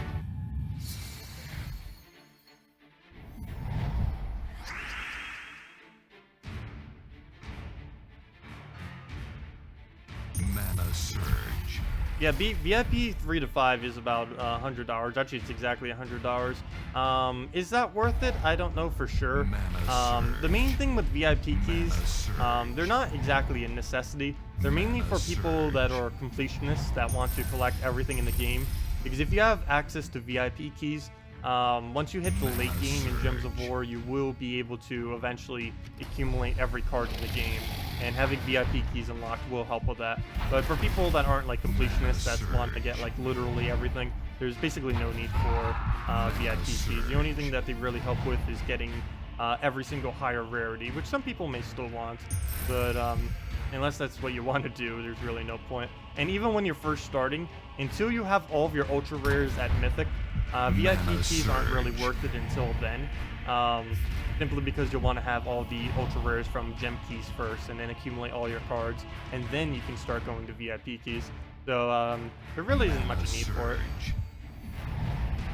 You're just forgetting like those higher rarity ones that you may not have.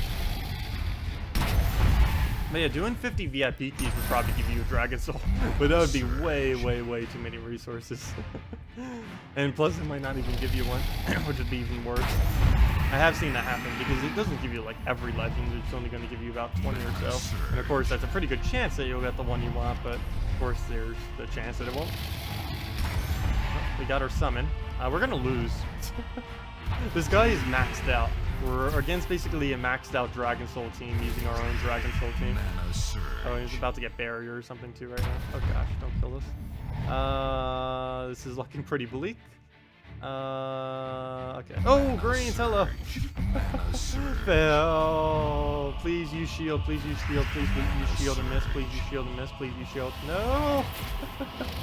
Okay, it's not over yet, but it's pretty close to over. Oh, I should have taken the purple first. Ah! Oh, good. Surge. Come on. Mana surge. We got this. Come on, please. Win. Win against the maxed out Dragon Soul team. No! Okay, don't die, don't die, don't die, don't die. Don't place barriers. Okay, wait. He missed again. He missed. He hit 0 again. Amazing. Okay. What do we do? What do we do? Looks like yellow. No, yellow will give him skulls. Red will... I think red is safe. Nope, red will give him skulls. Green will give him skulls. Blue will give him skulls. Is there any color we can aim this at that does not give him souls? I mean skulls. Okay, let's check off every single color. Green, no. Blue, no. Purple, I need. And it's also no. Red, no. You've got to be kidding me. Wait, I think red is yes. Never mind. They're both going to go lower. That's going to go lower. That's... Oh, never mind. Red is fine. But I need that color. Yellow is no. Because they're right there. Brown. Oh, brown. No. Gosh. Really? I have to do this on red. It's literally the only color that will not give him a skull. Oh, there goes our reds we need. Okay. Mana surge. Well, at least he gives us the skull now. Not too helpful to take one, but at least it gives us green mana on top of it, so I guess it's fine. Ooh! Nice. Main problem is we removed the red, so now I can't actually take any of those reds and stuff. I might just take blues instead right here. I'm not too worried about him getting a single skull. I'd rather rush up my ability. The main problem is who's going to get the Dragon Soul first, because if he gets Dragon Soul before me, we basically lose. Mana surge. Ooh, more barriers. That is not what I want to see. Oh! Oops.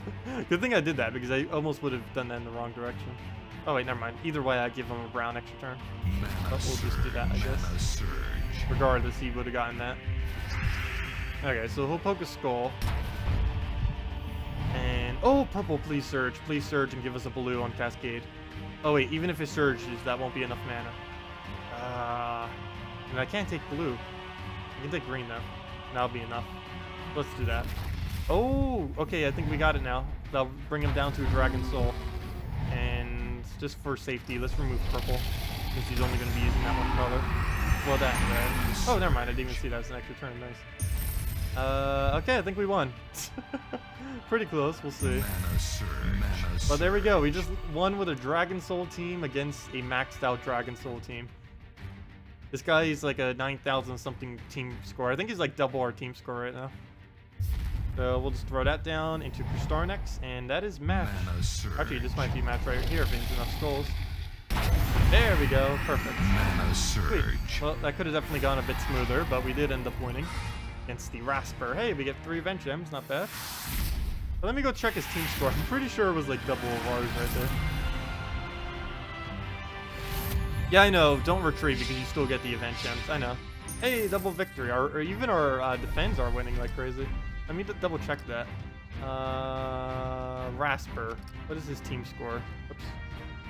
Fight. Yeah, more than double. Look at that. Literally a maxed out Dragon Soul team. We end up just beating. Look at that. That's as max as it gets. I don't think he... Maybe he's like missing a magic or something. But that's basically like the... That's pretty insane. So we did end up doing it then. We're essentially using the exact same team too.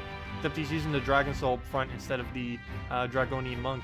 So I end up beating a mirror match with half the rating. I did not know that. Interesting. That is pretty interesting. Oh, why is this battle so... Does he have so many loses? Oh! That's why he has so many loses. He's doing the... Whenever you have a very low lose rate, you can get a lot more invades or defend invades. It's why he showed up on ours. So yeah, he's using that glitch right now. There was actually a post on the forum that ended up getting taken down, or I think whoever originally posted it took it down. There was like a really heated conversation about that glitch the other day, but he's using it right now. That's funny. And that's why we end up seeing him on our 3 trophy. That's really funny. Well, I think we'll end it there. That was a pretty good way to end our Let's Play account for today. So let's go switch over to our main account so we can do suggested teams and other such things. Oh yeah, the possession trait is absolutely annoying this week. So annoying. Because with Dragon Soul at 50% extra stats, every single time it revives, it takes like an extra minute or 2 minutes to be able to kill it again. And if it does it multiple times per battle, you're basically extending the battle by like 2-3 times as long. It's really annoying. Okay, let me go switch my files over real quick. Let's see, local store. X out all of these so I can get my other account up.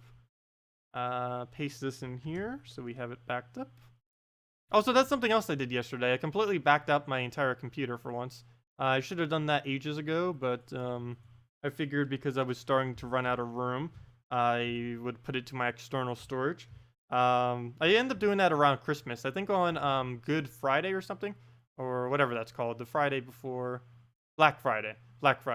On Black Friday, I ended up buying it for like $100 or so. It might have been a little bit higher than that, maybe in like 120, 130 or something. But I bought 5 terabytes of storage because YouTube's starting to take up so much memory that I've already used up all 1.5 terabytes that I have on my laptop. So I had to go and well, first I backed up everything because I figured, hey, why not? It can hold it all. And then I ended up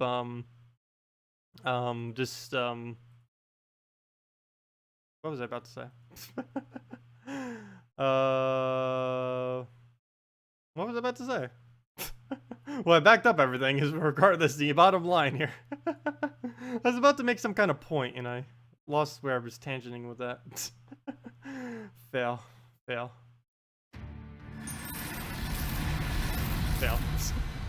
Anyways, let's go claim all of our stuff. Oh, Saurian did delete the thread. Okay, I didn't realize if it was him or not. Did he make a response to it, though? Like, he can't just delete a thread and not respond. But yeah, that thread was, like, on fire. Not in a good way. Well, there we go. 2 treasure maps, 1 gem key, 200 souls, 2,500 gold. That was from the redeem code that's below me. I don't know if it's still active or not. Definitely double check it, because it may be. It was just posted about 15 minutes or so ago. We'll have another one a little bit later. Hey, an 8 times tribute. That's like a 2 or 3 of those redeem codes. Gosh, look at that. Gosh. It's so overpowered. I wish my Let's Play account could get stuff like that. Okay, let's open our 1 gem key, see what we get. What? That's the exact same drop I got from my Let's Play account's 1 gem key. Am I glitched just to keep getting that? Okay, there we go. Now I get the Aberrath that it summons. That's pretty lucky though, just getting a random legend. While we're doing this, might as well do one more. That's funny though. I get a sacrificial priest on my Let's Play account, then I get a sacrificial priest on my main account, then I get the Aberrath, which is sacrificial priest summons. I get the whole combo, whole kit and caboodle. Okay, well, let's go do Dragon Teams. Oh, we're still using the guard's avatar. I guess we'll do that. Might as well while we have it set, and then shuffle around some teams. But yeah, any of you guys have any team suggestions? Wasn't able to do that earlier. I think a couple of you may have had some, but if any of you need help building teams or have any team suggestions or anything of this such, feel free to leave them in chat because we're on our main account now, so we can make or help with building absolutely anything and show it. Oh, come on, Deathmark, please. I'm pretty sure next patch when they release, or I'm pretty sure they're releasing a next patch when they release the class that can place death marks on 4 times and 5 times matches. I'm gonna just make my entire team death mark immune. I'm getting tired of first turn death marks. If they don't nerf death mark, I'm just gonna go full team of death mark immunity. Mana surge. Oh, he responded in the strange +1 defense wins thread. Oh, let me go see if I can find that. Because I didn't see his response from yesterday, and I'm really curious what he said. +1 defense. Oh, strange +1 defense win. Okay. Where on earth is this buried?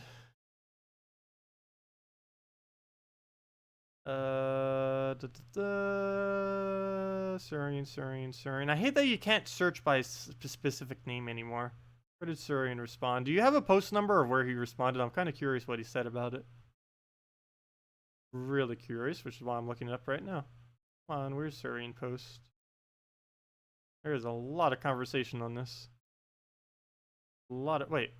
Wait, did he respond? Oh, he actually deleted the thread. Oh, there it goes. Hello, everyone. I'm not quite sure, or you're not quite back in the office yet. Still a few days vacation left. Yeah, he's still away for a few more days. So he should be back probably by Monday then. But I just wanted to jump in and give you a quick update. Well, as much as an update as I'm able to give. I'm still not 100% up to speed on what the issue is here, as I haven't had an opportunity to meet with the team about it, but I've been following along on our in-house chat channels.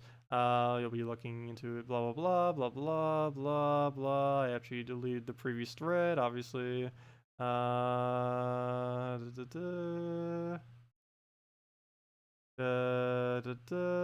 had most of our team chasing over the issue. Was it an exploit, a bug, or just an unintended side effect? I'm not uncertain yet. Oh gosh, she doesn't even know yet. Fingers crossed that we can fix it, and any apologies that we misunderstood the issue when it was first reported.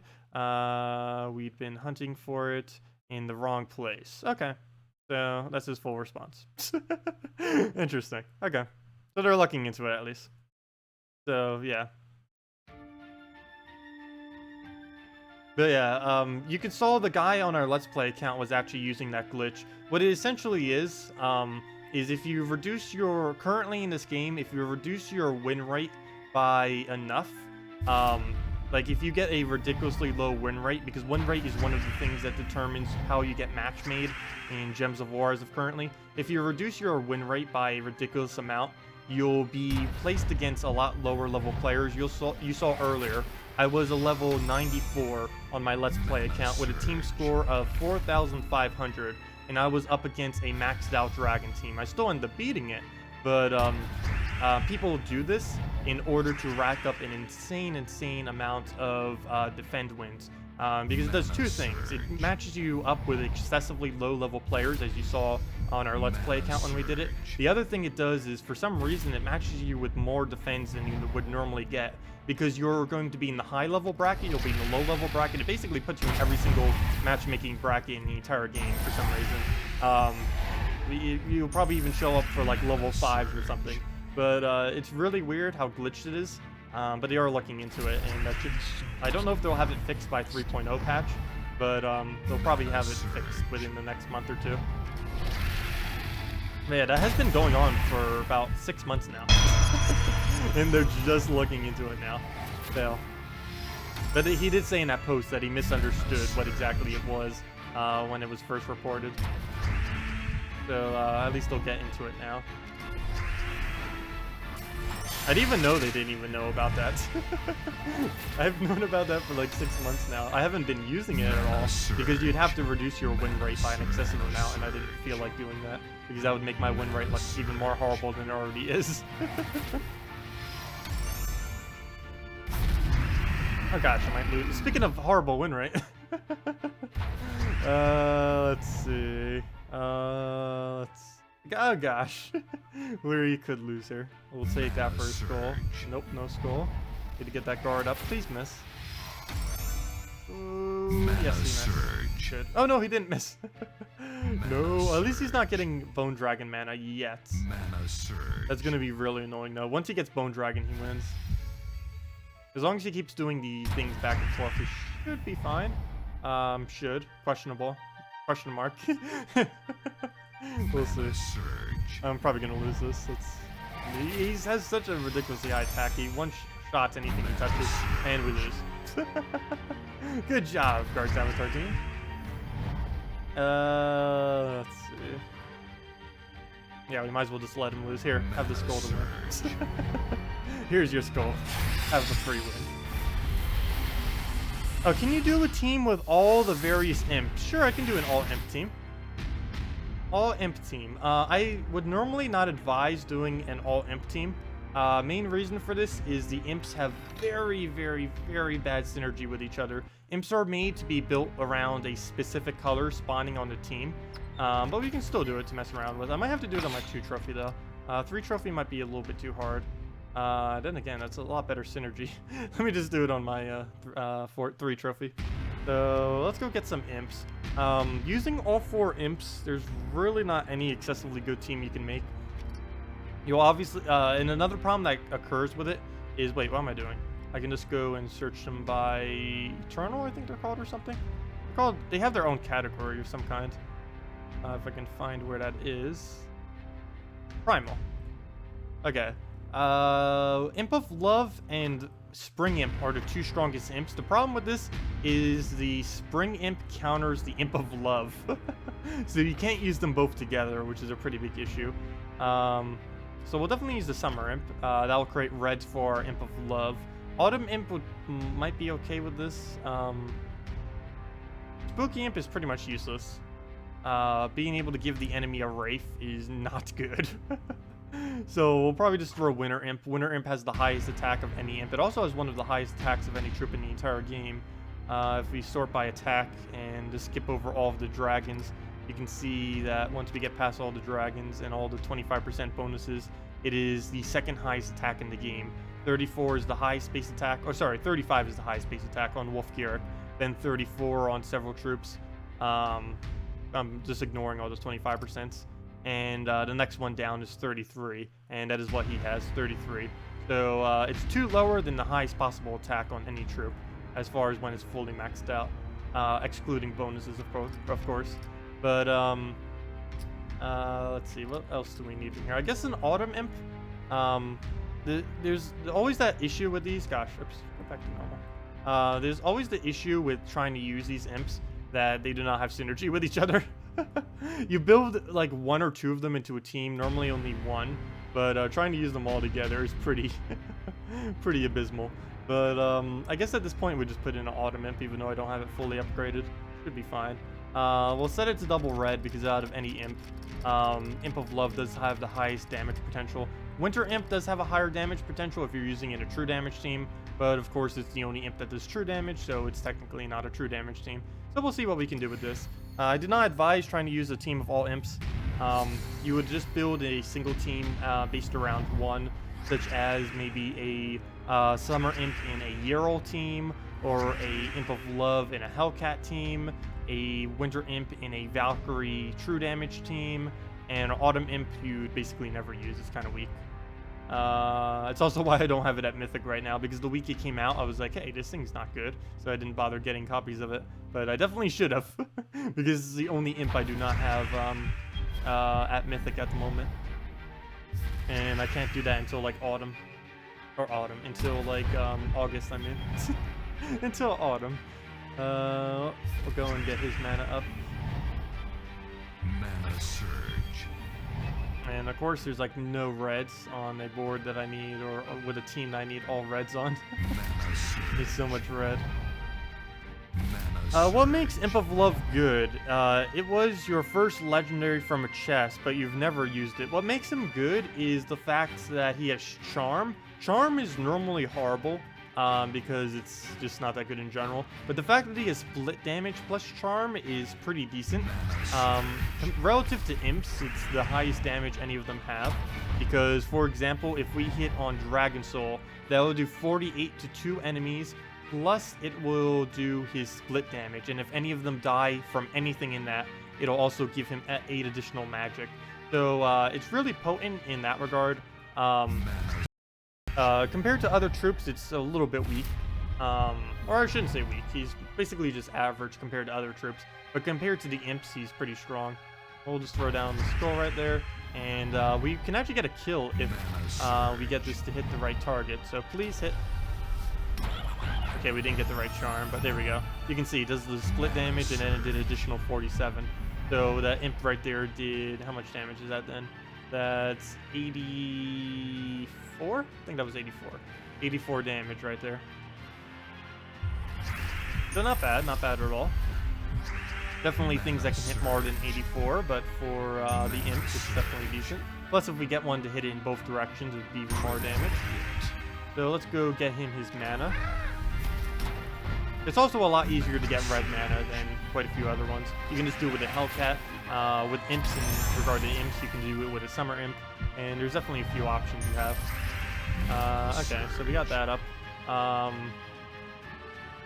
I'm actually gonna throw this one first, just to ensure that we do indeed get a kill off of our Imp of Love. We'll throw that down. Come on. Okay, we didn't get a kill. Oh yes, we did. So there we go with the charm kill, and that does give him the 8 magic then. Ooh, he's about to get barrier. We can split damage to kind of kill the barrier away, but not gonna do too much. Okay, we can give him a bunch of green. I guess I'll just give it to him. Oh, arm. Oh gosh, Dragon Net. We might lose. Pretty sure we will lose. All team of all imps is relatively weak. They have an extreme lack of synergy. How do you get the code to work? The code is used on the Gems of War forum. You just go under redeem code. You do have to be on PC and mobile. You just put in your invite code and you put in the code and it'll give you 1 gem key, 200 souls, 2 treasure maps, and 2,500 gold. Also, why did I take that? That was a weird move. And I think we just lost. We might as well just retreat. But yeah, Imp of Love, not that bad. I personally don't use it because Charm is very, very situational. And normally you just wouldn't have a need for it. In this particular team, you can see he gets some pretty decent attack, so it's actually worth using a charm. Imp of Love was quite often used for that purpose because he's not the best charm spammer, but he has the best total output of any charmer in the game. So that's why people tend to kind of use him on occasion. Let's see. Oh. I keep thinking that we have like Dragon Soul team or something. Because I keep looking at chat, I'm never really paying attention to the manas that I do or do not have. I'm just assuming that I'm using a team with all manas. But yeah, imps are not that good. Isolated in certain teams they can be used, but all together they just don't have synergy. They're not like Guardians where you can just spam 4 Guardians and get away with winning. Because Guardians can do that. You can use basically any 4 Guardians other than Sacrifice, and they will win. Whereas if you try doing that with the Imps, it will not work. It will not even come close to working. Hey, look at that. Mirrored. Actually, we're not mirroring. Pretty close to mirror, though. I'll probably just go over to the Dragon team afterwards.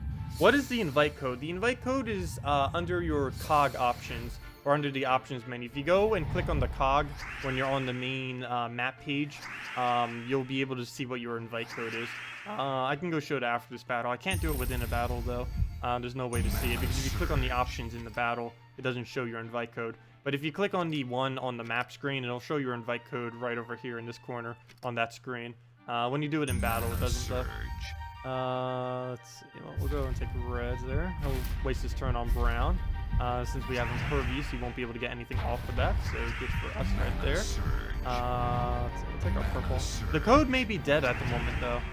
Can anyone confirm if the code has been used up or not? Because I believe it may have been used up by now. There we go, good damage. Let's see. Oh, throw that down. Get a skull poke. Okay. We'll just take some brown, another skull poke.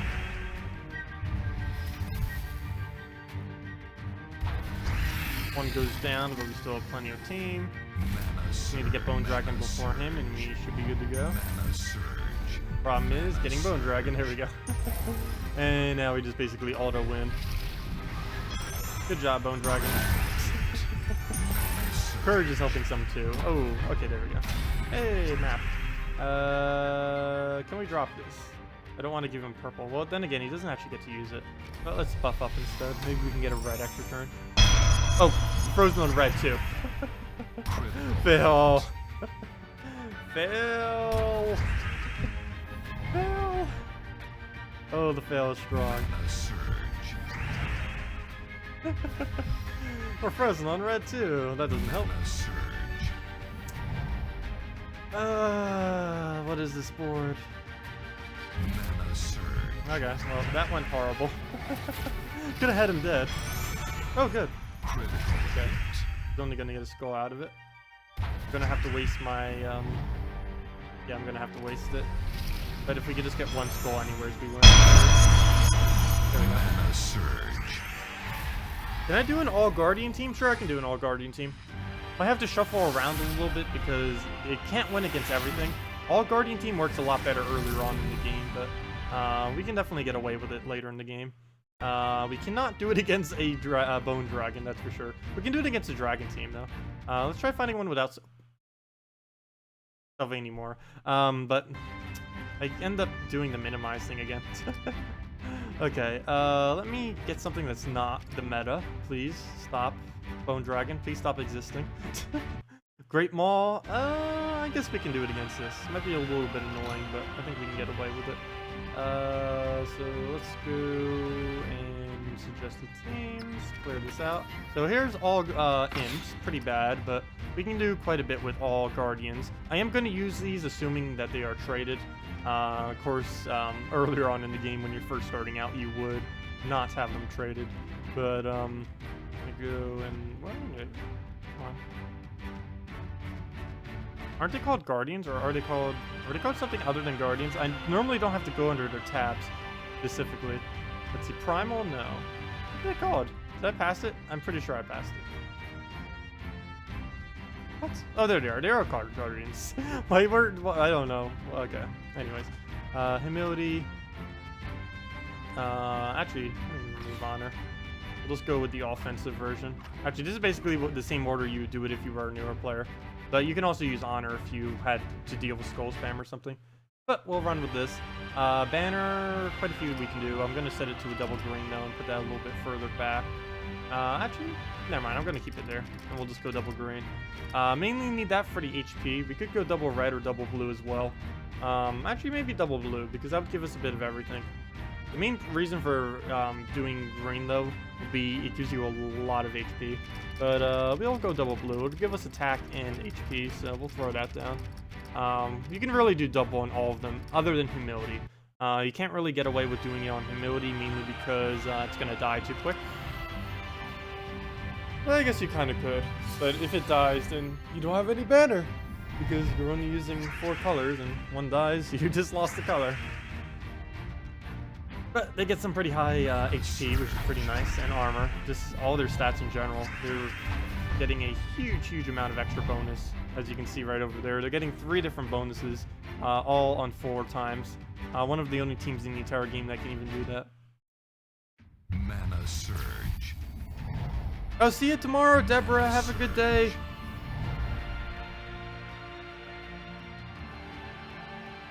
Yeah, have a good day. Yeah, see you tomorrow. Mana Surge. Mana Surge.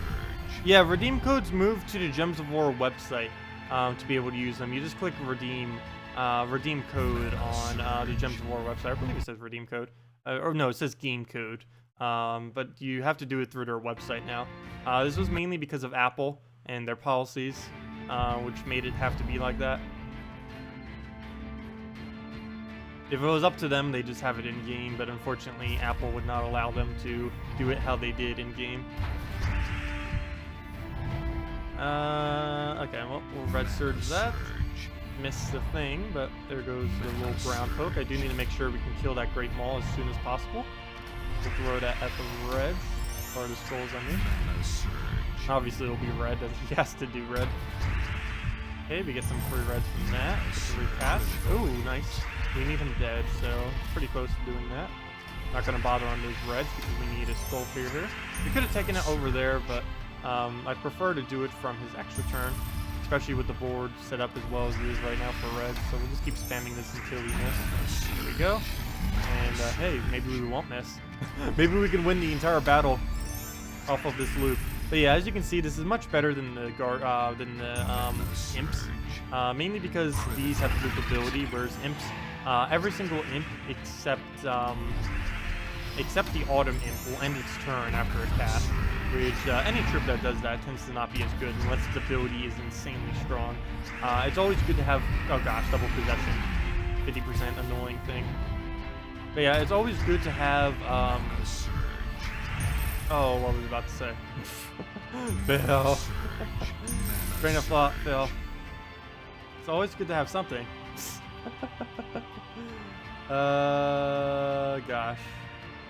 Oh yes, it's always good to have a troop on your team that has the ability to gain an extra turn. Preferably any troops that gain extra turns, even the slightest possibility of so, tend to be better than troops that don't have any chance of getting an extra turn, simply because extra turns are so excessively valuable.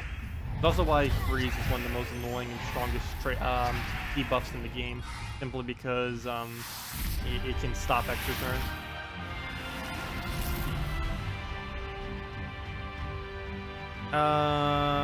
Could you almost get, wait, could you almost get to all 5 stars for a kingdom with trading only a couple troops? Yes, but it depends on the kingdom. It depends a lot on the kingdom. For example, let's go to something like Golvania. Golvania has, how many? I don't even know off the top of my head. Golvania has 13 troops. So something like Golvania, if you did not have every single troop fully traded, would not be that big a deal. But for example, with something like a Silverglade only has 8 possible troops. And because of this, you would have to have literally all 8 of them maxed out in order to have a 5-star kingdom. So it really depends on how many troops the kingdom has, and more specifically, how many troops you have of that kingdom. But things like Golvania and a few others that have like more troops are a lot easier to do. Zolkiri is one of them too. Kakarot and Blightlands. Actually, Blightlands is quite a few, though they're most of them are higher rarity. But you'd have to have at least 10 troops from a specific kingdom to be able to do it slightly easily without trading every single troop. And of course, the more troops the kingdom has, the easier it is to get into 5 stars. But there are still a lot of kingdoms that are ridiculously hard. The main 2 right now are Blackhawk and Silverglade, are the 2 hardest kingdoms in the entire game to get to 5 stars, simply because you need every single troop in those 2 kingdoms max to be able to get it to 5 stars, which is ridiculously hard, because you not only need to trait them fully, you need to level them fully, and because you need to level them fully, that means you have to have enough copies to have every single one of them at Mythic, including the Legend, including the Common, everything in there. So it is a bit annoying in that regard. But I really wish whenever they add new kingdoms that they would actually add it with like 9 troops or 10 troops. At least 9, because making it 8 is ridiculously hard. And it requires so many more resources compared to if it had 9 troops. You're working on Darkstone right now? Let me see. Is Darkstone a decent one to do? It does have magic bonus. Yeah, Darkstone has a decent amount. By the looks of it, looks like it has about 10 or 11 troops. And as long as you have about 10 of those, you should be fine. Let's see. Yeah, it has. Oh no, it actually has 12 troops. Nice. But yeah, if you have about 10 or 11, or even all 12 of those troops, it'd probably be pretty good to do. A lot of them are lower rarity too. The only ones that are particularly hard to get is, well, of course, Scion, because of the legendary. And other than that, you'd only have to worry about Anointed One and Night Hag, are the only 2 that might be annoying to try to obtain. My Night Hag's not even mythic yet, because I didn't bother buying a bunch of copies of her during her week. Now you know not to be scared of all the pimp teams in the future. Oh, no problem. Does anyone know when the green-purple arcane will be in the shop for purchase? I believe it's coming soonish. I can go double check that in a moment. I need to go check the thread. I'll go post it in chat too. Let me go use a dragon team. Let's see, which one do we have set up here? This is basically what we're using on our Let's Play account, except with double Crystal X instead. I have a few others. Let me go and try finding that real quick. Let me do a different tab. Actually, let me open up a new tab. Scroll all the way up. Game mode, new tab. Okay, let's see. Where to go? Oops. I just made 2 tabs of the exact same thing. Fail. Fail. Okay, let me go to my mail. To the mail. Messages. Oh wait, why am I going to mail? Never mind. Bookmarks. I went to the right thing. I clicked on the right thing, but then went to my mail. Fail. Green purple is in no time soon. Nope, it doesn't look like it's coming anytime soon. Oh wait, yes, never mind. The 3rd of next month. April 3rd, right after April Fools, or 2 days after April Fools. April 3rd is when the next green purple is coming. It is an ultra rare, so it'll cost 300 glory each, so a little bit more expensive, but it is indeed coming pretty soonish. So less than a month. That's pretty soon in this game, time-wise. But let me go to post the link for any of you that want to look at it into the future. But yeah, there's all of the current upcoming arcane tradestones, events, kingdom, everything and such for the PC mobile side of the game. Unfortunately, there isn't a console version of it. There's pretty much not a console version of anything. It's pretty safe to assume that there's not a console version of anything when it comes to this game, because a good majority of community-made content is for the mobile and PC version side of it. Not all of it, but a pretty large majority. Hello, Eric. Welcome. Mana surge. Yeah, 417 is the blue-green tradestone. I believe it's on an epic too, which makes it even easier to obtain. Since you can, the reason why it seems kind of weird that I say it's easier to obtain them whenever it's on an epic, because even the pack costs more. It costs 400 each. But what happens whenever they release an epic is they give 2 arcanes, and it's 2 arcanes for 400 glory. So if you're buying it specifically for tradestone purposes, buying them whenever it is an epic troop is always best value, because you're getting 1 for every 200 glory instead of 1 for every 300 glory. So you're essentially saving 100 glory per tradestone, which is pretty huge. That starts to add up like crazy. Of course, you're getting a bunch of other drops too, but if you're doing it like specifically for tradestone farming, it's always best to wait until mythics. Until epics come around, because they're just 100 glory cheaper per arcane, which is a pretty big gap. Of course, you're getting less gold, less keys, and other small things. But if you want the hardest drop to get, which is the arcanes, and it's still a better value overall. Plus, you're still getting the epic troops, and you'll probably be able to get it to mythic as you do that too, which is pretty nice. Something else that's pretty funny is it costs less to be able to get a epic to mythic through glory than any other troop. And ironically, of course, it costs the most to upgrade a common to mythic. I think it costs almost 10,000 or something pretty ridiculously high. I forget the exact value off the top of my head, but something that wouldn't really be worth it. Whereas for epics, it only takes 16, which is, how much is that? That's like 6,400 if I'm not mistaken. So a lot cheaper. And in doing so, you'd get 32 arcane tradestones, which is pretty insane. 32 is enough to upgrade pretty much any troop in the game. Actually, you can upgrade 2 legends for that many tradestones. Your team is Gorgotha, Dragon Soul, Giant Spider, Kraken. Nice. Actually, if I'm not mistaken, isn't that the team? Let me see. Gorgotha, Dragon Soul, Giant Spider, Kraken. Yep. Yeah, I like using this too, especially if they're using something like a last slot Bone Dragon. Works out really good. Something else I like to use this with too is if you don't have a Kraken, replace out the Kraken for Hero Sorcerer class using Creeping Death. That works pretty well too. There's actually a lot of alternatives for Kraken in this team. You can put almost anything in that 4th slot. The main team is Gorgotha, Dragon Soul, Giant Spider, and any troop in the entire game that uses purple. That is essentially what the team is. And it's pretty versatile since you have everything going from the first 3 troops. And then you can set pretty much anything for the last troop. You can even set whatever the event troop is if it happens to be an event week where you get some kind of bonus. This week's bonus, though, is using a whole team of dragons, so we wouldn't get any bonus from this or anything. But in some weeks, it gives like a bonus if you use a specific troop. In those weeks, this team is pretty good for it. Okay, well, we need green, so let's take that. Get our giant spider down. Did I fully trade the Great Maul? Not on my Let's Play account. My Let's Play account doesn't even have a Great Maul. But on my main account, I do. Or was that to someone else?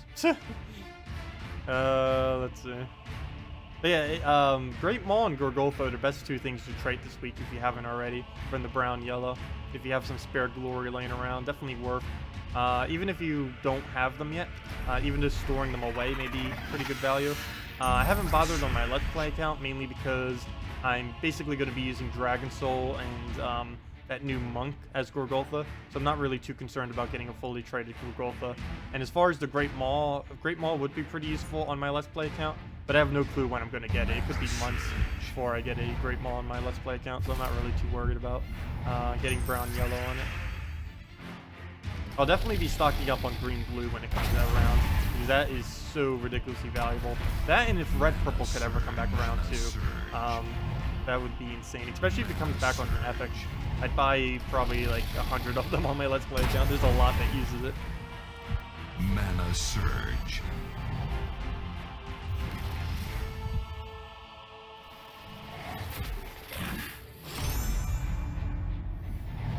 Hello, MM Gaming. Happy birthday. But no advertising, please. Thank you.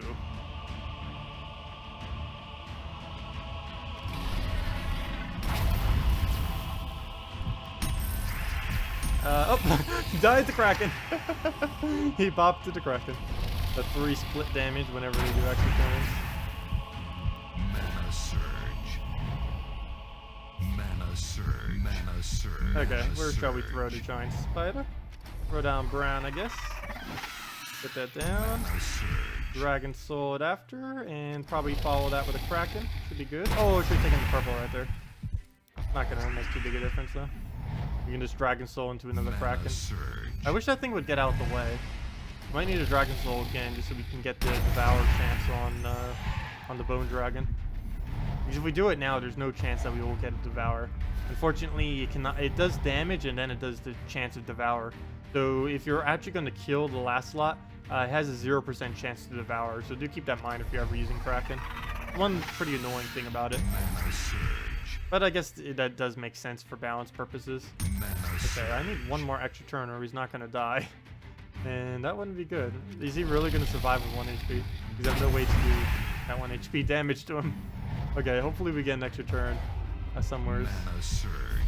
Doesn't look like it. Oh, there we go. Perfect. And now we can... Actually, we did that so many times, I could have just killed it with Kraken. Didn't even need the Devour chance. You want to store 21 Arcanes away, but too expensive. I know. It is pretty expensive because you would have to buy them individually. So that would cost like, what, 6,300 just to be able to get it. I know on my Let's Play account, I definitely could not afford that. That would use almost all the glory I have remaining. So, plus there's no way I'm going to get a Guard's Avatar on it. If I already had a Guard's Avatar, maybe I would spend it on it, but that is quite a bit to spend if you don't even have one. You just got, wait, can you see your Queen Jezebel team? Or can you use my, yeah, I can go use my Queen Jezebel team. I really need to put a different team there. I don't know why I still have that team there. It's been there for about 4 or 5 months now since Queen Jezebel came out. It's been there for ages upon ages. I don't know what's really up with it. I just kind of set it there and it's just been sitting. I just haven't bothered replacing it out for anything. I really need to go do that one day. Probably after I do the next best teams video, which I don't know exactly when. I was gonna do it this week, but then things came up. But after I do the next best teams video, I will probably replace out or organize all my team slots that I have.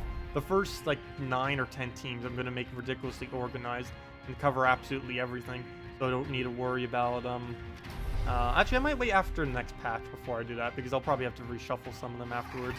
But I really need to reorganize them, because I have, like, no organization right now with the teams I have set up. Mana Surge. Mana Surge. Mana Surge. Okay, what do we do here? I think we just throw a Kraken to a Dragon Soul after we take that. And any other extra turn just laying there. I think that is all of them. Come on, Kraken, please hit. Got it. Mana Surge. Okay. And, ooh, we can giant spider, but we got to get rid of the blue, which means we don't get any extra turn afterwards. Oh wait, we can do it on green. I don't know if that's gonna be enough mana though. Come on, no. No, I didn't think it would be. But let's take that. And now it is. Mana surge. Please, extra turn. There we go. Nice. Got the loop going. Surge. And we can do that again. Oh, we got the giant spider kraken loop going. Mana surge. Pretty devastating loop. One of the stronger ones in the game as far as loops are concerned. And you don't even need traits on the kraken to make it work, though it is beneficial to have it if you do happen to have it. Well, throw that down. Yeah, wow, we actually got almost perfect giant spider kraken loop. That's pretty rare to get. Look at this, we'll be able to keep hitting him down too, even if he revives. Ooh, I gotta ruin it. Wait, I think we can get away with doing it on green. Please be enough mana. Yeah, it should be. We can take the purple over here. Oh wait, we don't even need to. Yeah, it's been a while since I've seen a perfect kraken giant spider loop setup. It's not always easy to get a board set up like this. Also, you eventually reach the point where you don't have anywheres where you can get an extra turn off of using this, so you have to resort to some kind of other means unless you can get it somewhere.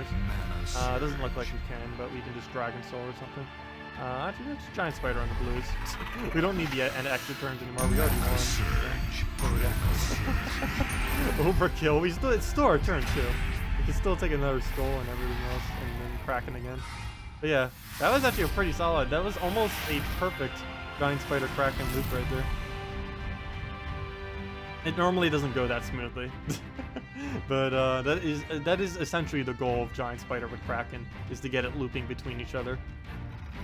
Because the giant spider creates purple for the Kraken, and the Kraken creates the blues for the giant spider. The main issue is normally getting the blues and keeping the blues on the board, because eventually they start blocking your chance of getting an extra turn. You just got Borealis Custodian. That's one of my earnings.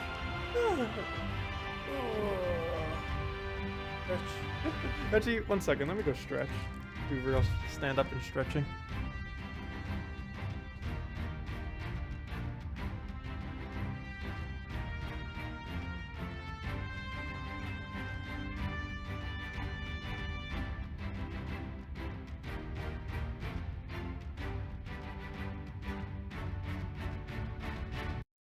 And we are back.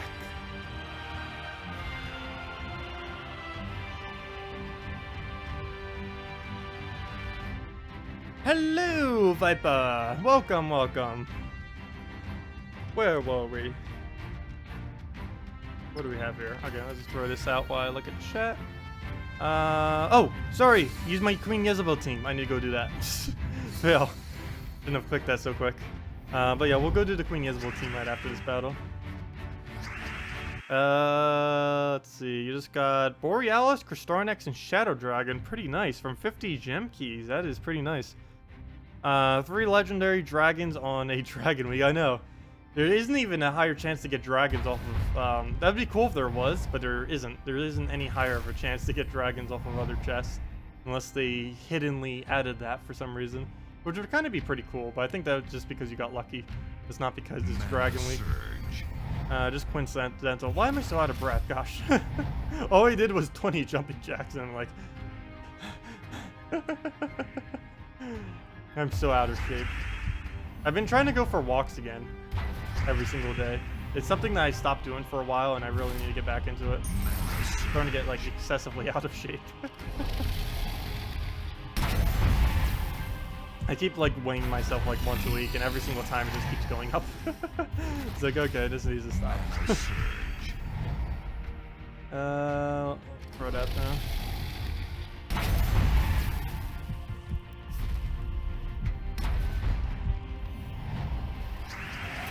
You just finished leveling all troops you own to level 6. Nice.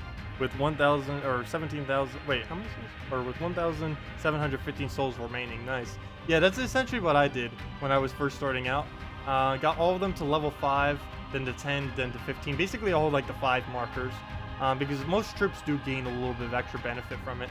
But that's what I basically did, because there used to be other incentives to leveling up your troops. Not the current ones that exist now, but there used to be like another variant of it. and it's always been good for a good majority of this game to just get some levels on all of them. And the easiest way to do that is just to do it from a smaller level and then work your way up gradually on every single troop. And then once you get close on specific kingdoms, then just dump all your resources, try to get those kingdoms up. If my Let's Play account could ever get high enough that it could do a video on it, I definitely will need to show an example of it, because I could do it in real time how you need to upgrade it. And it'd probably only be like a 10-minute video too, and I'd still be able to explain everything. Might go to 15.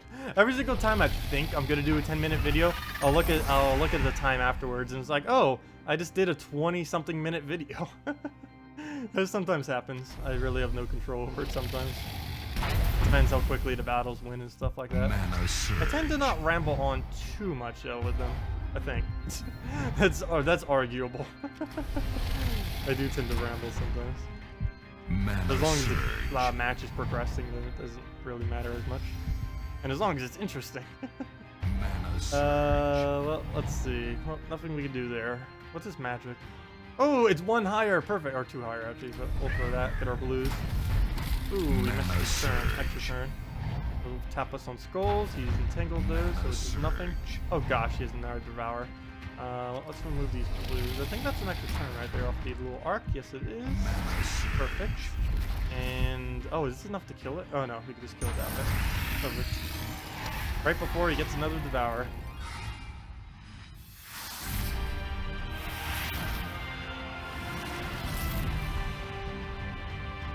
So let me go, before I forget, let me go use that Queen Jezebel team as was suggested. Oh, triple Dragon Soul with Sevhina Mora. Ooh, never mind. Let's repick. I can't do it against Sevhina Mora. One thing about a Queen Jezebel team is we need it not to be entangled. Okay, that's fine. Oops, don't accidentally click yes. So we'll throw that down. Banner, blue, yellow, yeah, that's fine. Blue, yellow is perfect.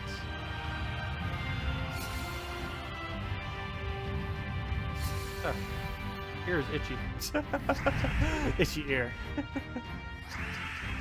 Feel like a dog needing to scratch it or something. Let's see. What do we go for? What do we go for? I don't think I'm going to bother baiting out skulls much. I'll probably want to take them all for myself. Like right there. Well, maybe we'll bait out one.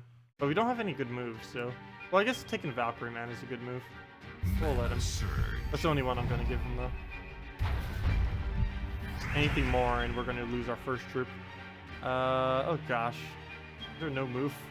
Yep, there's no move. Unless we get Red Cascade.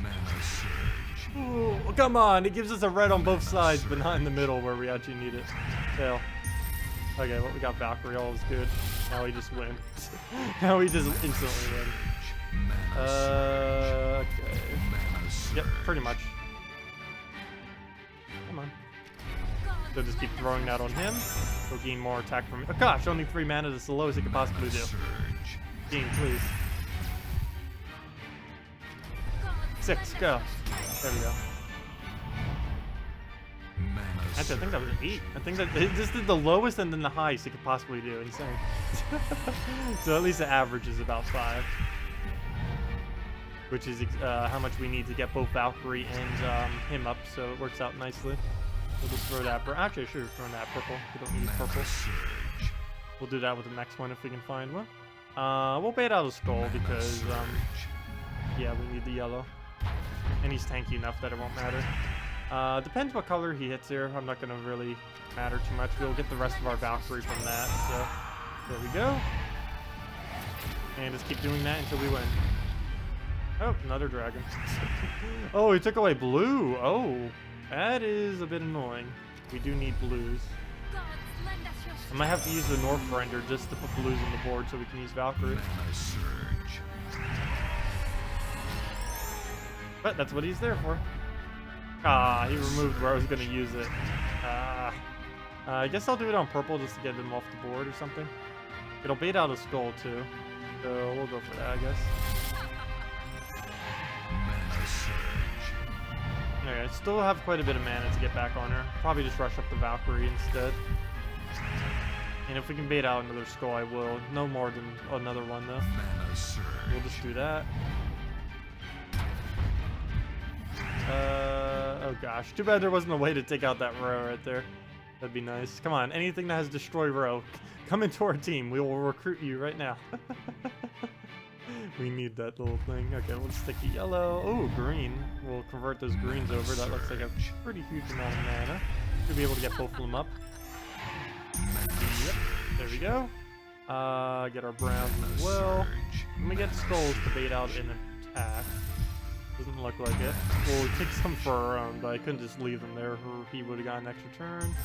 So yeah, we got pretty much everything. We don't gain anything from getting extra turn, so we might as well just throw this already. So kill, and go from there. Actually, I don't even know if that'll be enough. Let's throw this first. Make sure it is. A little bit of blues. Hopefully we can get lucky on a 7 or 8 right here. Come on, 7 or 8. Ah, didn't get it. Not even close. Only got up to 12 mana. Where to go? Where to go? Yellow, brown, red. Okay, we'll just take it on yellow, I guess. I don't think there's any extra turn there. Never mind. Let's just do it on purple. There's an extra turn. Plus, we don't even use it. And that's that. But yeah, it's a little bit slow. A little slow, but you get to have fun with like the hugest troop ever. Or not the hugest, but pretty straightforward. You just keep buffing up a troop. Northrender's the best for it. Plus he's only a common, so it works out pretty well. Okay. Next patch. With whatever new comes in, I need to figure out what a Death Mark protection team is. For now, I'll use Dragonian Monk because he has immunity to it. And he gives barriers, which is also immunity to it. What would be the best team with no traits? Best team with no traits? I was probably using it on my Let's Play account earlier. Actually, I'm using it right now. Well, I was using it with Double Dragon Soul earlier. But if I had to say what the best team is now, with no traits, it's exactly what I'm using. Just assume they have no traits. Dragonian Monk, because it places huge amounts of barriers. Double Kristarnex, because his ability is broken right now, doing more damage than it should. Even once it gets fixed, it's still an excessive amount of damage. Plus it has a summon, plus it has board control. And Dragon Soul, which does a lot of damage, gives you souls, gives you mana generation. Because you don't really need these things traits. For the most part, they're just defensive. As far as what all of these traits do. It's just extra HP, immunity, well, I guess fast is somewhat offensive. And the only one on here, Crystallize. Crystallize does help it for mana, but the other two you can see are really defensive. And with Dragon Soul, literally all 3 of them are defensive, so you don't actually need them. This team untraded, as far as untraded teams are concerned, I believe is the absolute strongest you can possibly make. And if you don't happen to have everything from it, you can either substitute in another Dragon Soul or a Dragon Tar or something like such, and it would work pretty well. As far as lower rarity versions of something that would also work, All Guardians is pretty good when first starting out. End up showing a team with that earlier. That fully untraded is not that bad because you can get it looping, and as long as you don't get frozen, which is a lot rarer early on in the game, you should be fine to loop it for quite a lot of damage. Pretty much any team that can loop for a while tends to be pretty good untraded. Yeah, this works because we have our protection, we have damage, we have board control, we have soul gains, we have... this team doesn't lack anything. And it doesn't need the traits at all. It barely does anything other than help us survive. The only trait that I'm really using in this team is the Crystallize on the Kristarnexes. But it's not really a necessity, it just makes it slightly easier. Of course, all traits make everything slightly easier, but... Mana surge. Yep, that's match. Go to anything. Mana surge.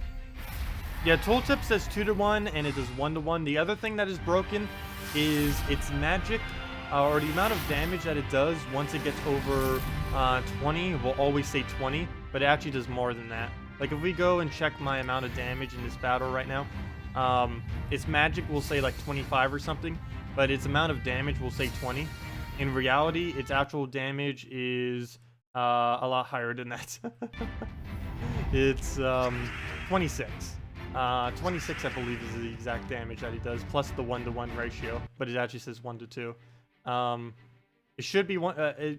Basically everything. It's really weird because this one says 1-to-2, yet it's doing 1-to-1, yet it's supposed to be a 1-to-2. And with this, it says 20, but it's supposed to be like 26 or 27. So it's it's really weird. It's visually just completely messed up. And it's also, I'm pretty sure they were supposed to make it a 1-to-2. I highly doubt they would have made it a 1-to-1. That seems way too strong. But yeah, that will probably be fixed next patch. I haven't heard confirmation on it, but I can almost guarantee you it will be. Mana surge. Because that's been known since the second it came out, pretty much. Mana surge. Yeah, Krustarnix can get some really, really high damage output, even without any magic. Like right here, I think we'll do about a 32, I want to say. 33, yeah. It can do some really, really high damage with the right board. Mana surge. Mana surge. Especially since it has 25% extra this week, so even more. Yeah, I think the highest I ever got was like a 42 or something. You would have to have a lot of colors on the board to be able to get a 45. Mana surge. Normally, with dragon teams, you don't tend to get a lot of a single color. Well, actually, at least how I build Krustarnix teams in particular. With Krustarnix, I tend to just build it with other dragons and don't tend to really use it with much mana generation. With a green seer, you probably could get away with some pretty strong removes or something like that. The main issue is you normally don't want to deny out your own color. Like you can see, I'm basically never trying to do it on green or blue to keep as many of them on the board as possible. I should probably take that blue first. I saw both those extra turns. I just thought we could do something from a cascade, but wasn't enough.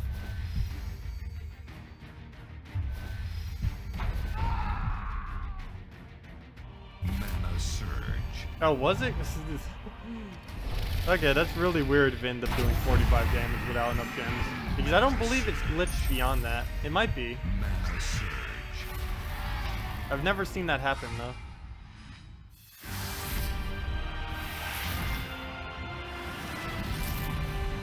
Yeah, it's really odd how it's behaving right now. But it should be fixed pretty soon. Yeah, I'm really hyped for the next patch. I wish they would just get it here already, though. Preview video probably won't be for another week, and the patch probably won't be for another 2 weeks. So once they hit the preview video, it'll probably be right around the corner, so that's pretty nice to know. Mana surge. Mana surge. And then I can do a video on it, too.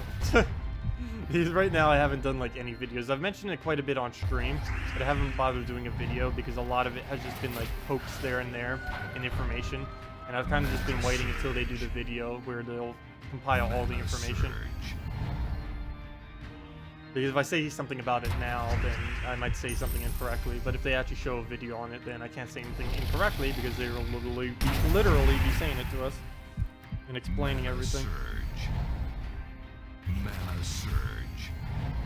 Yeah, the only thing I could see going wrong with the next patch, though, is there may be some conflict going on with guild requirements, particularly in like higher guilds and stuff.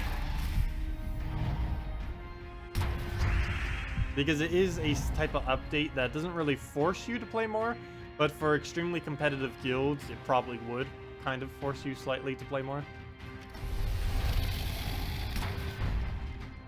Mana surge.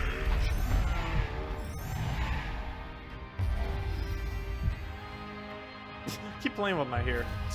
That's something I have always done too, just like messing and twirling around with my hair. I don't know why. I've always had that happen. I haven't done it that much on stream, but I don't know why I'm doing it now. Mana surge. I do the same thing with beards too, except I don't really have a beard right now, so I can't really do it, which is why you normally don't see me doing it. But when I do get it a little bit longer, I tend to do it quite a bit. I can't do it as well when I'm sitting at my laptop, but I'll sometimes do like this. It's like entire time. I'll do this like for hours, just like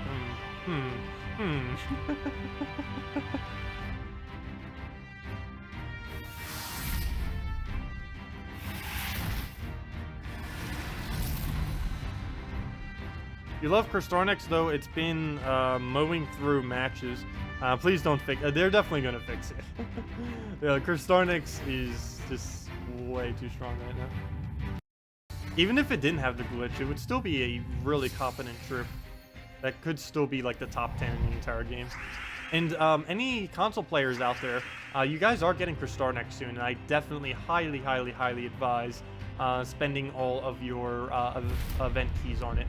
Similar to how I suggested everyone on PC and mobile to use their keys this week for Dragon Soul. Console players next week will want, or not next week, sorry, in a couple weeks. They're doing it by the end of March, I believe. But whenever the Silverglade event comes around, console will definitely want to dump all their event keys on that for Kristarnix's.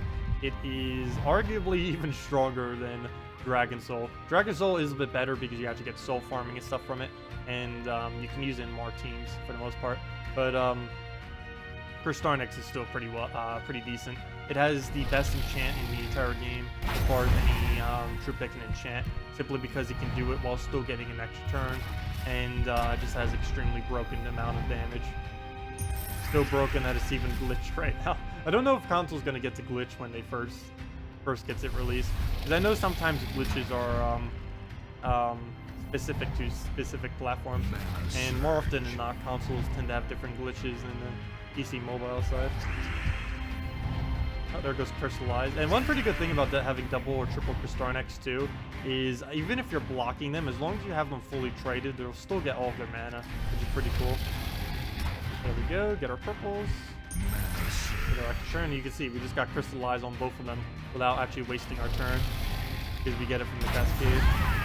Not like we need it, but hey. There we go, Dragon Soul giving us a little bit of souls.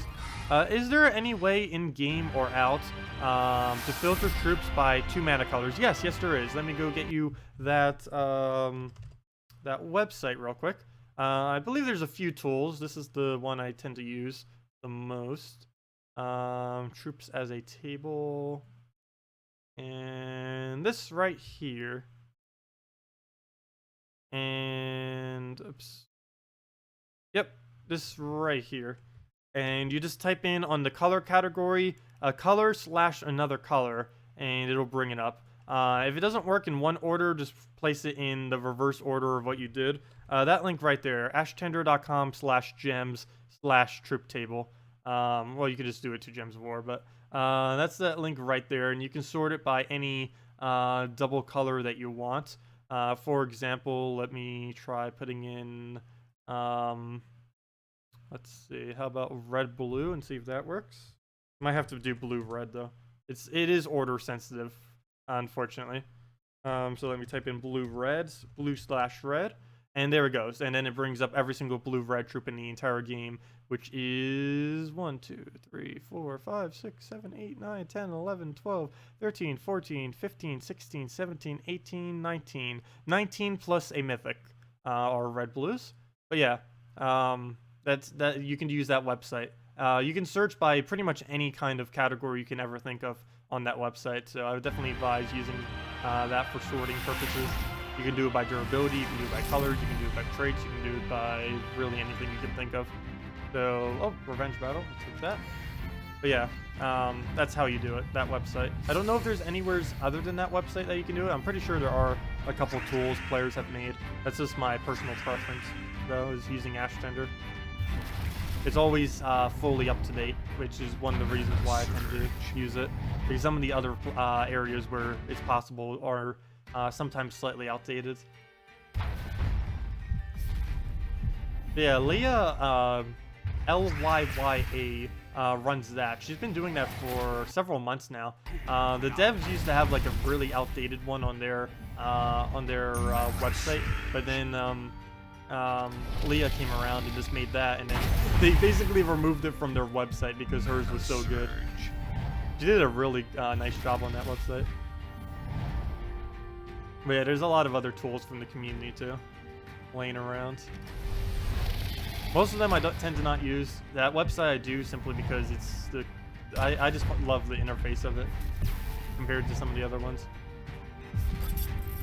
Mana Surge. I know. I wish it was possible in game. There's a lot of sorting options that are kind of clunky in game, unfortunately.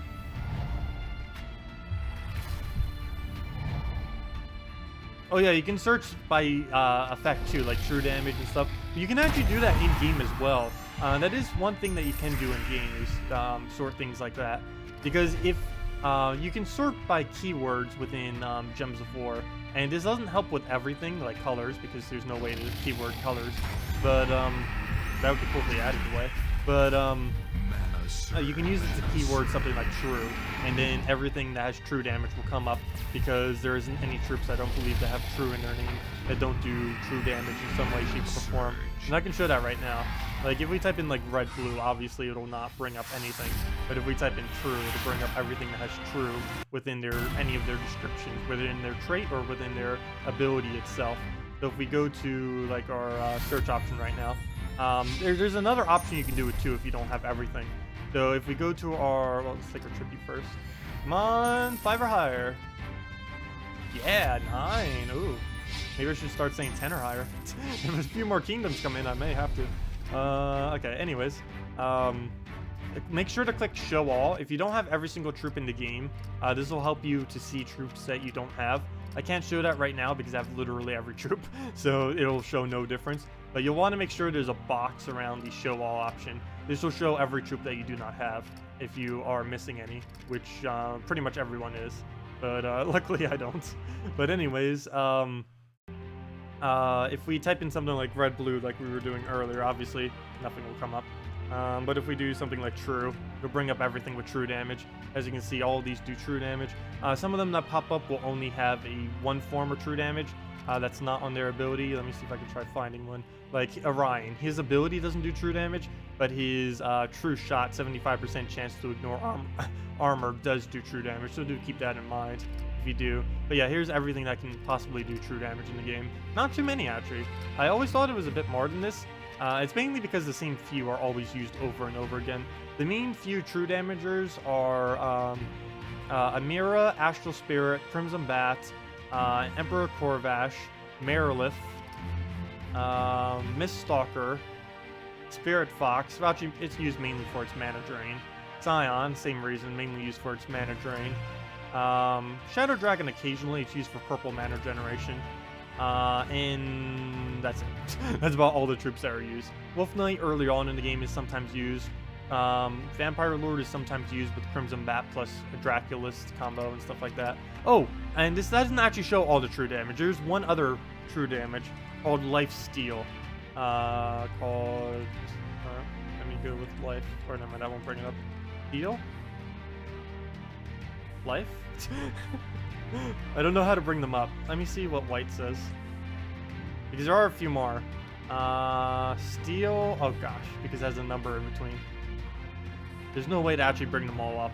But there are a few that steal life as well. And these are Wraith, Wrath, and Draculus all steal life. As well as one hero weapon.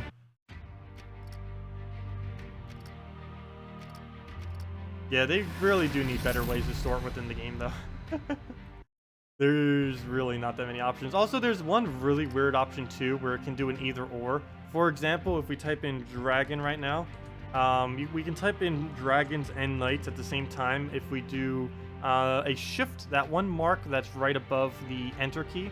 That one right there. That's not an L. That's like the one mark above the enter key. That one right there. That really long one. And if you do this, it'll show all dragons and all knights. It won't show dragon knights, or well, it will show dragon knights, but it doesn't show only dragon knights. It shows all dragons, and it shows all knights. As you can see, there's a Brian the Lucky. We can see Alastair. We still have all the dragons. It's kind of interesting. Someone mentioned that to me on stream. I don't know if there's any other symbols that work for that. I don't think there is.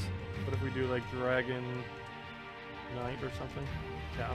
I don't know if there's any other symbols that work, but they do need better sorting options. That'll probably be something they look into in the future for Gems of War.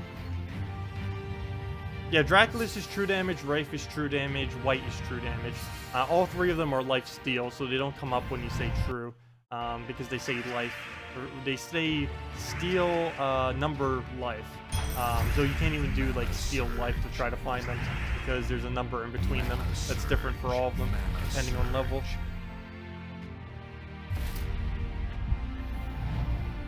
Wait, trait stones? Wait, what was the question? Sorry. The website is nice, and you use it for your collection tab as to see what you have and all the trait stones needed. Trait stones needed for each individual trait and not a total. You have to go to the troop page. Wait, what? Troop page, and it'll show you the cost for each trait. Oh yeah, it shows you the total whenever you have your account linked, and then if you want to know specifically for each individual troop, you have to go and look up that troop on the website, and then it'll show you. Yeah, it tells you the full trait stone cost for all of them as well, which is pretty nice. Oh, that's something that I don't forget if the website tells or not. I know it used to be posted somewhere, I forget where it might be now, but everything takes a different amount of souls to actually upgrade. As far as like different base rarities and hero class and stuff like that. I don't know if that table is around anywhere. I forget if it's on Ash Tender or not. Oh, you were answering Plumpko's question. Okay. Sorry, I didn't realize Plumpko asked something. I'm missing some of the chats. Yeah, I'll read like half the conversation and then I'll be confused. That happens a lot. Hello, RTFM88. Welcome. Welcome. Mana surge. Okay. What are we gonna go for? This match isn't actually going that well. Okay, we'll just go in blue. Maybe we can get that purple then. We'll take a skull, waste his turn. Oh, we didn't leave the yellow, but we don't actually use yellow because our yellow died, so I guess that doesn't matter. We'll just swipe that down, I guess. Oh wait, he's blocking it. That's not good. Okay, we'll throw that down. He'll likely give us something here. Yeah, he'll give us skulls. Though, ooh, that is not good. I want to take those blues, but that will stop him from taking the skulls. We'll have to waste our turn on browns, it looks like. Mana surge. He'll take skulls, and I need to find a way to distract him this turn. Oh, perfect. That works. Okay. Now I need blue surge. And we should be good to go. I need to find where I can do my next delay. I don't know where I'll be able to put it. Let's just take this for now. Mana surge. Okay, good. We got the surge. Now I just need to find a way to set up a skull for our next turn. We'll just have to probably get lucky off at the top or something. I don't think green will align anything. And if we don't get him taking skulls, he's going to get a famine off.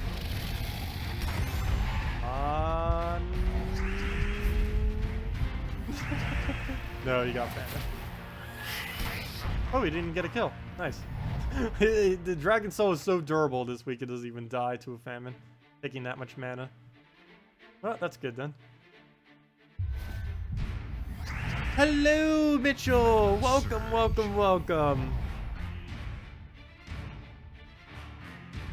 Okay, we need mana, and I did not see mana. I did not see either of our 2 mana that we need. I'll probably swipe this in a way that we can take it out. Oh, I just gave it red. Well, at least I gave it skulls, too. I don't mind giving it skulls, that I need to do. But I just gave it free Dragon Soul. Luckily, he helped us some, giving us free Crystallize. So I guess it works out. Okay, well, not much we can do other than try to bait out skulls, hopefully. It's gonna come close. Depends what Bone Dragon gets to do. Okay. We can try for, oh, purple. That first. Red. And what's its magic? Oh, good! It reduced our magic low enough for us to be able to do this. Should I go for it? I think I'm going for it. Because he'll lose his turn if he tries going for skull spam. Because he's frozen now. So if he does get a skull spam off, we'll be fine. So I think I'm actually going to bait it out. We'll take this, I guess. We might get a skull out of it, though, if we don't get something happening here. Okay, good. So he'll take a skull. Oh, wait, no, he still got one. Never mind. Fail. Didn't want that to happen that way, but I guess it works out. Okay, so brown, go away. Need to get away the browns, and we need to away the yellows. Oh, never mind. Or we can just explode. That works too. A little bit more HP. A little more mana. Throw that down. And looks good. Looks like we won that then. Well, it was a little bit hairy there, but worked out in the end. 33 damage. I feel like that always does like the same amount of damage, or similar amount of damage, regardless of how many I even take off the board sometimes. It always sits around like that 30-ish mark. Low 30s.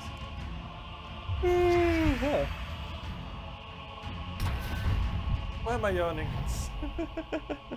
No, probably because I slept too late, or I didn't go to bed till like 1 a.m. 1:30 or something, pretty late. We'll just actually let me Dragon Soul. What am I doing? Get our free souls. No possession, please. Mana surge. Possession, please stop. Mana Stop. surge.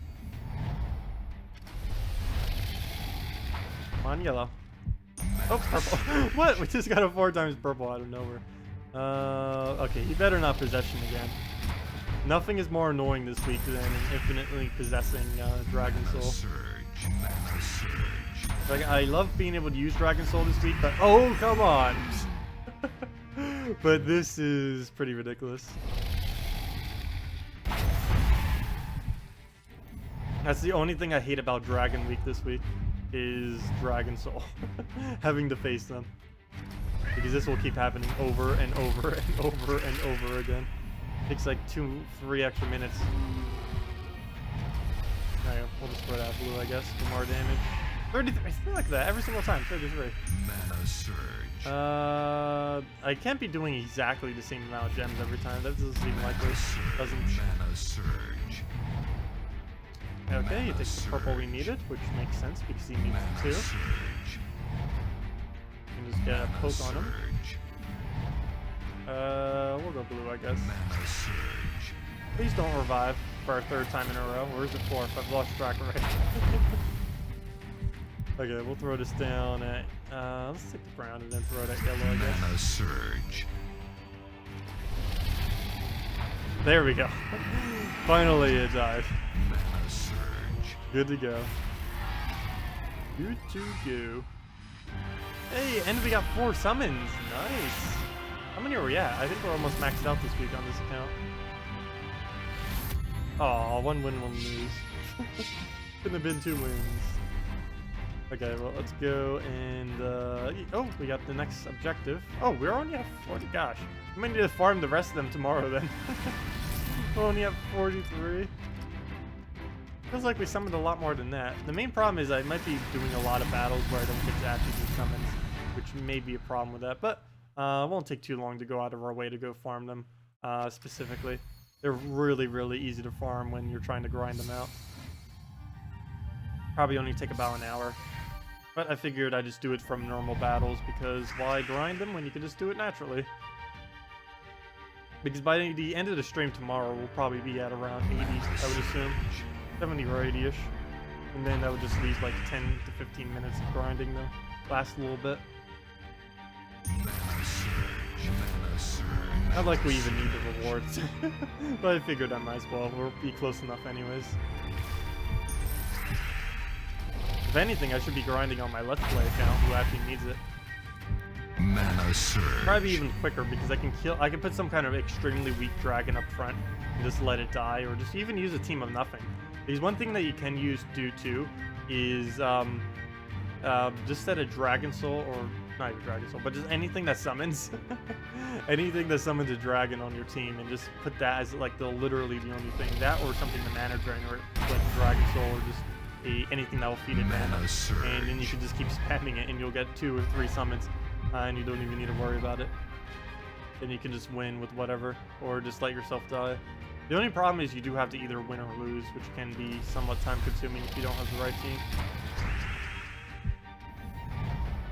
It can sometimes take more to win or lose than actually grind them out. Because I could technically do about 20 of them in a single battle if we really tried to like super grind it.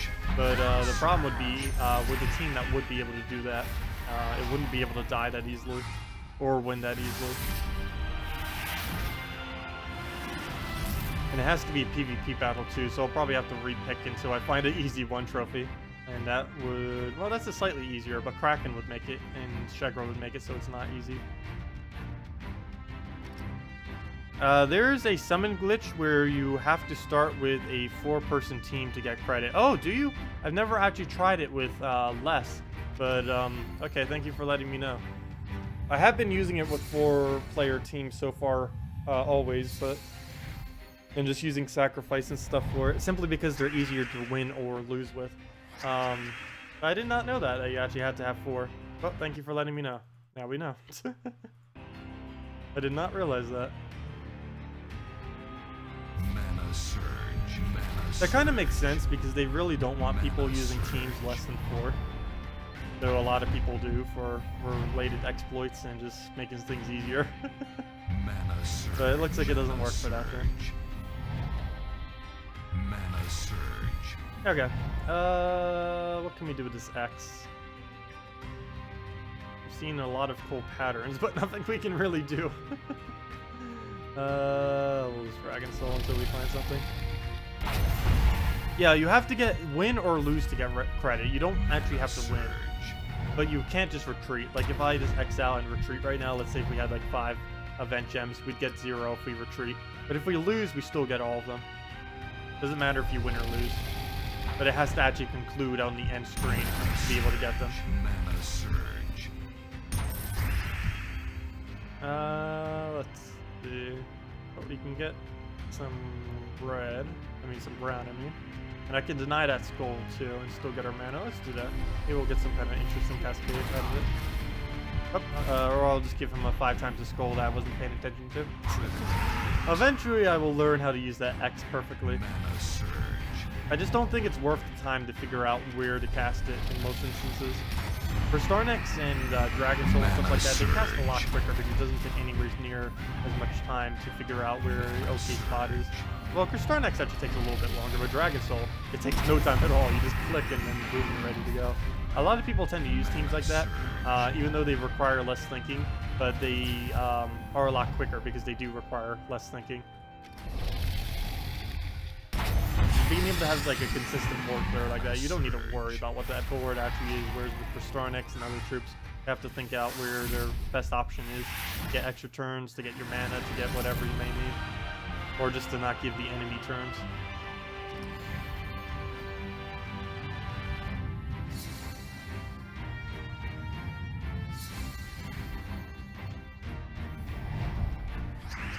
Yeah, if you end up retreating, you don't get any of the trait stones, unfortunately.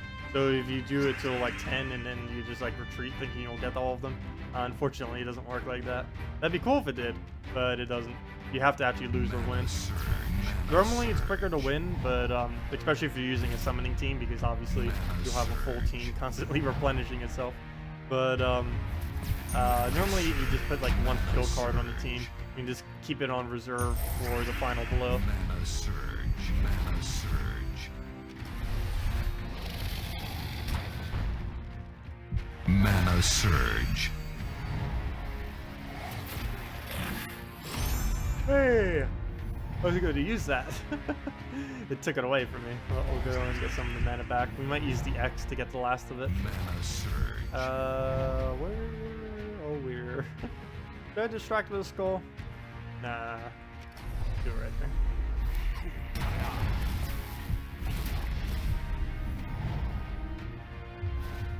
For Dragon Soul, and that's pretty much matched. We got both rolling. We got our barriers. Actually, we only have 2 barriers, but 2 is enough. We have it on first slot, so that's the most important spot to have it.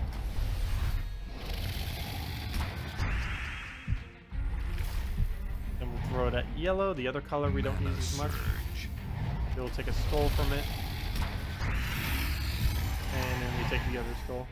Actually, we use Dragon Soul, never mind. That'll be better. Oh, he gets both of them. Mana surge. And we still have the other barrier on our Dragon Soul. Why would I get a train out of an event chest? The event chest, the ultra rares and epics don't exclusively drop from the specific kingdom. Eventually, they will be having it like that once kingdoms have more troops. But as of this current moment, some of your drops, well, a good majority of them will be from Dragon's Claw this week. Some of them will be from other kingdoms. Same as for the epic drops. Some of them will be from other kingdoms. About 80 to 90% of them will be from Dragon's Claw, but some of them from the ultra rares and epics will be in other categories. The only one that is exclusive to the specific kingdom are legends. Like for example, this week there is a 100% chance to get Dragon Soul in event chest if you get a legendary drop. So any legendary drops are automatically Dragon Soul if they are in the event key drop pool, and you'll never get one from a different kingdom. But as far as the epics and ultra rares, they do occasionally drop from other kingdoms. This is because actually I don't know why they have it like that. I believe their explanation for it is because there aren't that many troops in some kingdoms that would drop, and in order to give people more variety, they just give a couple different drops in there, which kind of makes sense. But for people who specifically just want to use a few and get purely from that kingdom, it doesn't really make sense. So they might, or I shouldn't say might, they definitely are changing it in the future, but they aren't doing it at the moment. They're waiting until more troops come in before they do it. Because if they didn't do that, there's some kingdoms that only have like 1 or 2 ultra rares, and then with how many ultra rares there are in the drop pool, you would basically completely make it mythic within like 50 or something drops, or something pretty ridiculous. Like, I don't know, how many would you need? Yeah, within 50 drops, you probably could get it to mythic, which would be pretty insane. Which is one of the reasons why I guess they haven't bothered doing it. Oops, why'd I do that? I should have done that on yellow. No, they would have done essentially the same thing, but we would have gotten green mana instead of yellow, which we don't actually need. That could have meant we had Starnex fully upgraded right now, instead of only 9 mana. Oh, I guess I got it anyways, so it all worked out.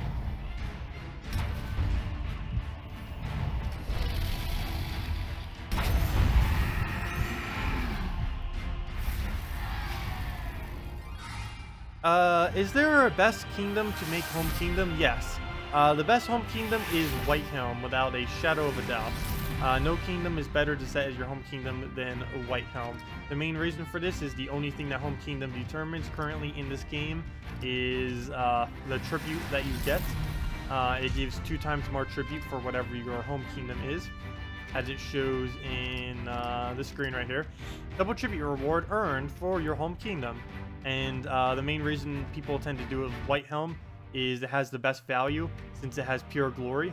Relative to the amount of resources that every single one of the tributes give, glory is the best, and since Whitehelm has pure glory, that in return makes Whitehelm the best kingdom to set as your home kingdom. But yeah, relative to other kind of resources, it takes about 11 battles to get this many souls. If we go to the pure gold of KZL, it only takes about 1 battle, maybe 2, to be able to get 1,500 gold. So really, really small. Whitehelm is 11, and if we go to, I believe it's Golvania or Kedar?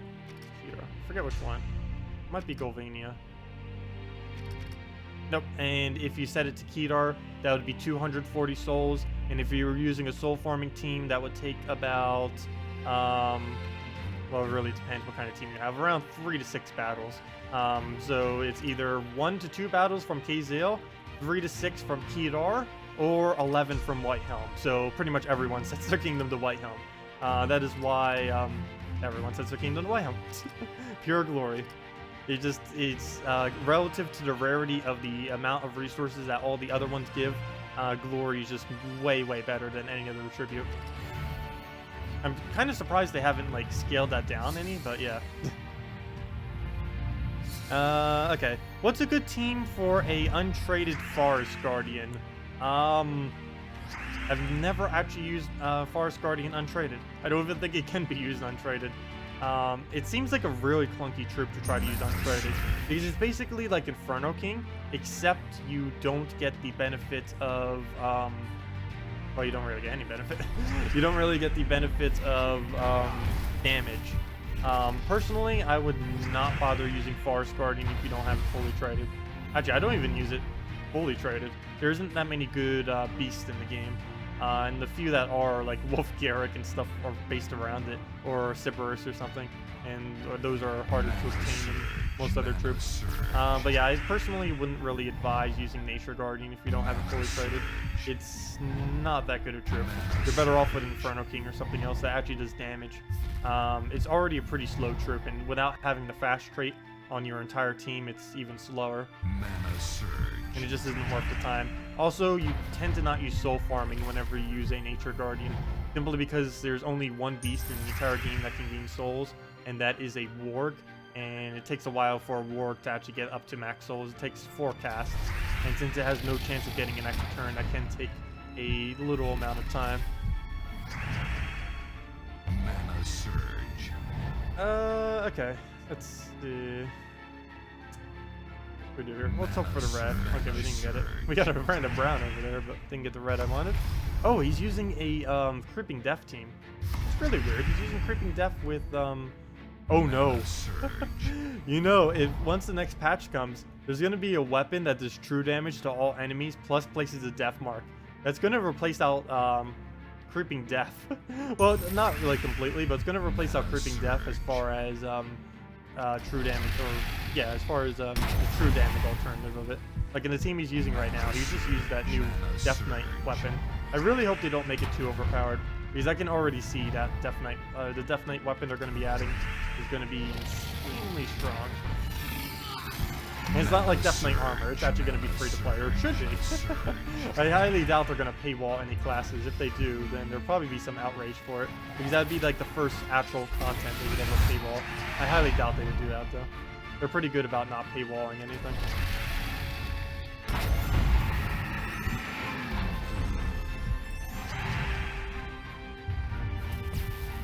Okay, we'll just throw reds at it.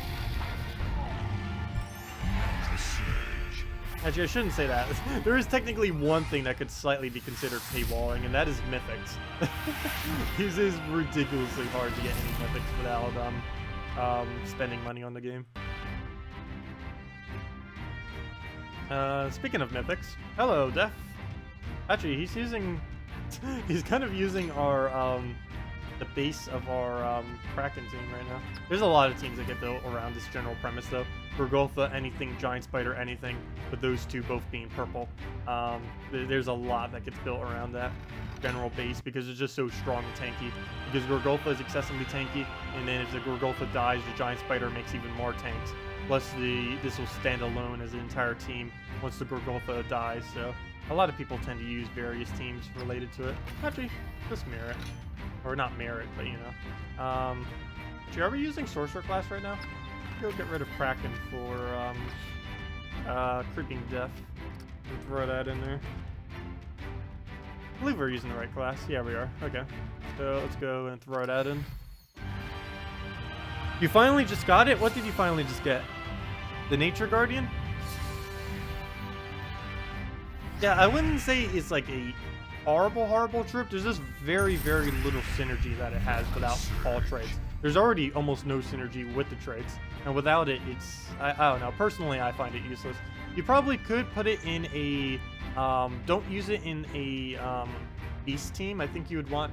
Wait, does it bury your beast only, or beast, or just do the entire team? Never mind. I think it's only beast only, so that actually wouldn't work out then.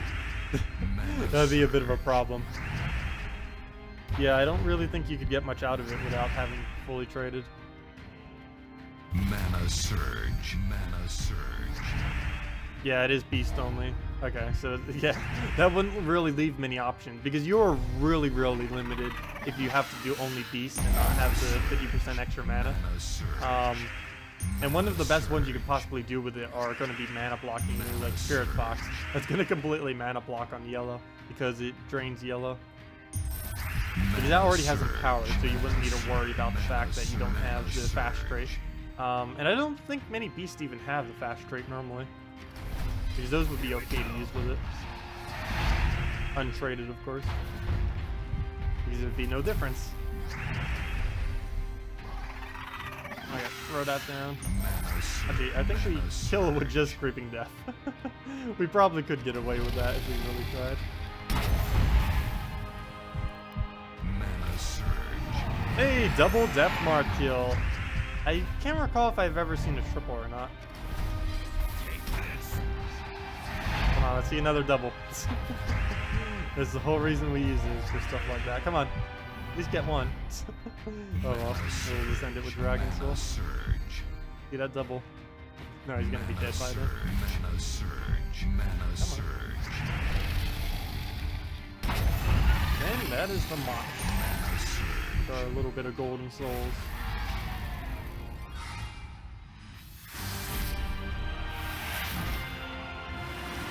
Hey, and we get a runic. Nice.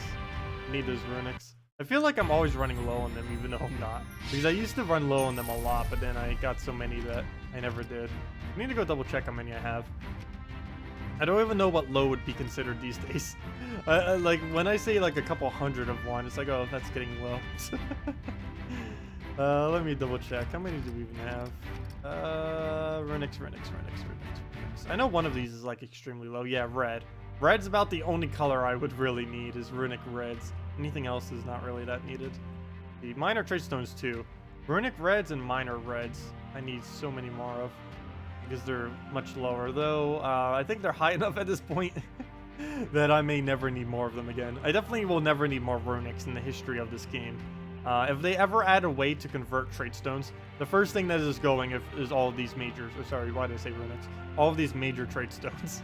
I have over, between them, it's like 20,000. We have like 20,000 major trait stones. I think the most any troop even uses is like 10, which is pitiful.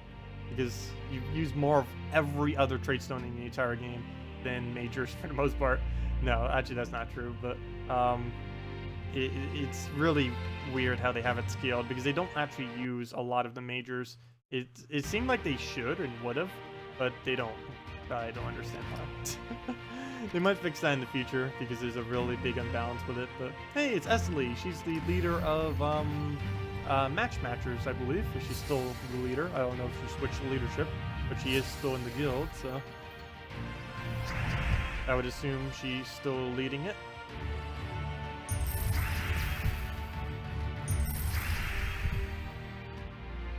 Yeah, I was in her guild for about actually, she wasn't the leader for all of it, but I was in the guild for around a year and a half, or a year. Actually, it was more like a year. But then I eventually went to a different guild for like 2 weeks, and then I was like, wait, why don't I just make my own guild? And then I made my own guild. Mana surge. Hello, Timothy. Welcome. That is so elongated.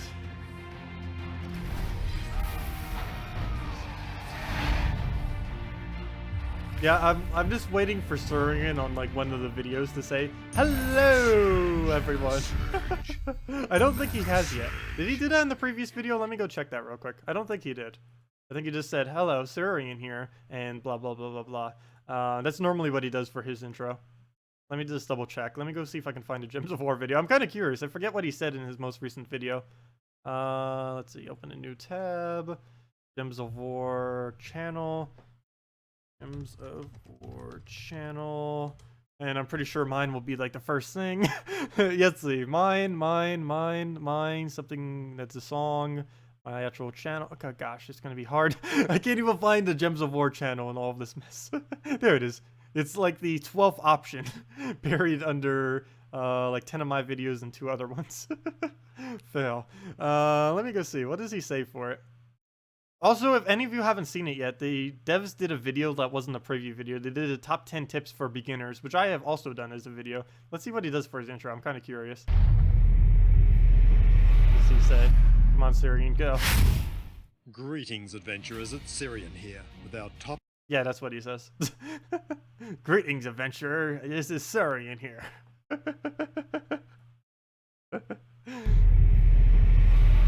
Let's hear that again.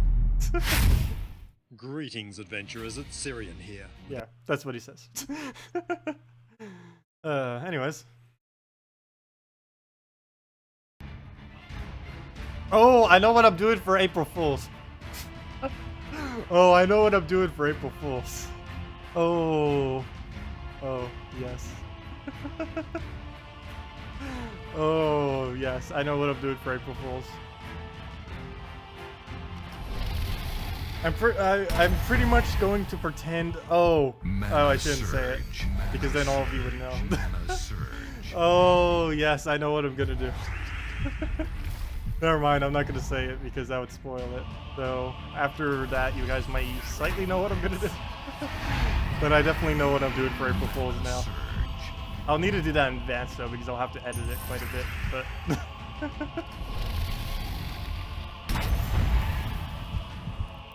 oh, that is gonna be a fun video.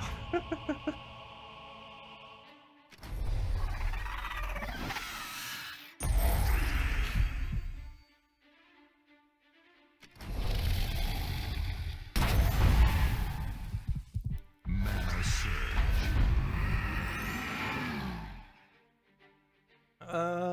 Let's see.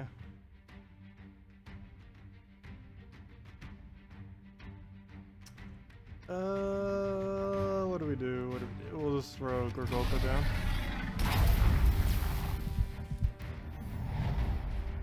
Mana surge. Mana surge. And we'll throw that. Get into the Dragon Soul, and that'll be the last little toke as long as we hit 3 skulls or more. Don't you dare revive! I might just need to go get Corvatch out just to prevent these things from reviving. Because we could just slot that on anything that can loop extra turns, and it'll make sure it's stunned so it won't actually get anything off. Which I may have to do if we start getting annoying revive cycles over and over again. Oh, we only had that problem about 2 battles so far this stream, so I guess it's not too big a deal. So let me go replace this back out for Kraken. Though I do kind of prefer it with Creeping Death. I'm a huge fan of the Creeping Death weapon. Still my favorite weapon in the game. Though that may change once the next patch comes around, but it's still gonna be one of my favorites.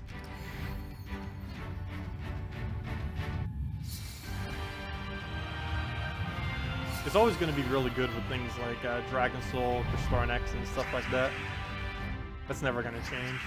It's always going to be probably the best physical damage hero weapon, unless they nerf it at some point, which I don't believe they will. But you never know, in life. Mana surge. Well, we'll just throw that at the reds. Trying to keep the yellow so we can get a Shadow Dragon off, but it doesn't look like with the board setup that we'll be able to do that unless we get lucky over here or something. No. Doesn't look like it. Not at all. Yeah, we'll just throw the yellow then. Hello there, Joey! Welcome, welcome, welcome.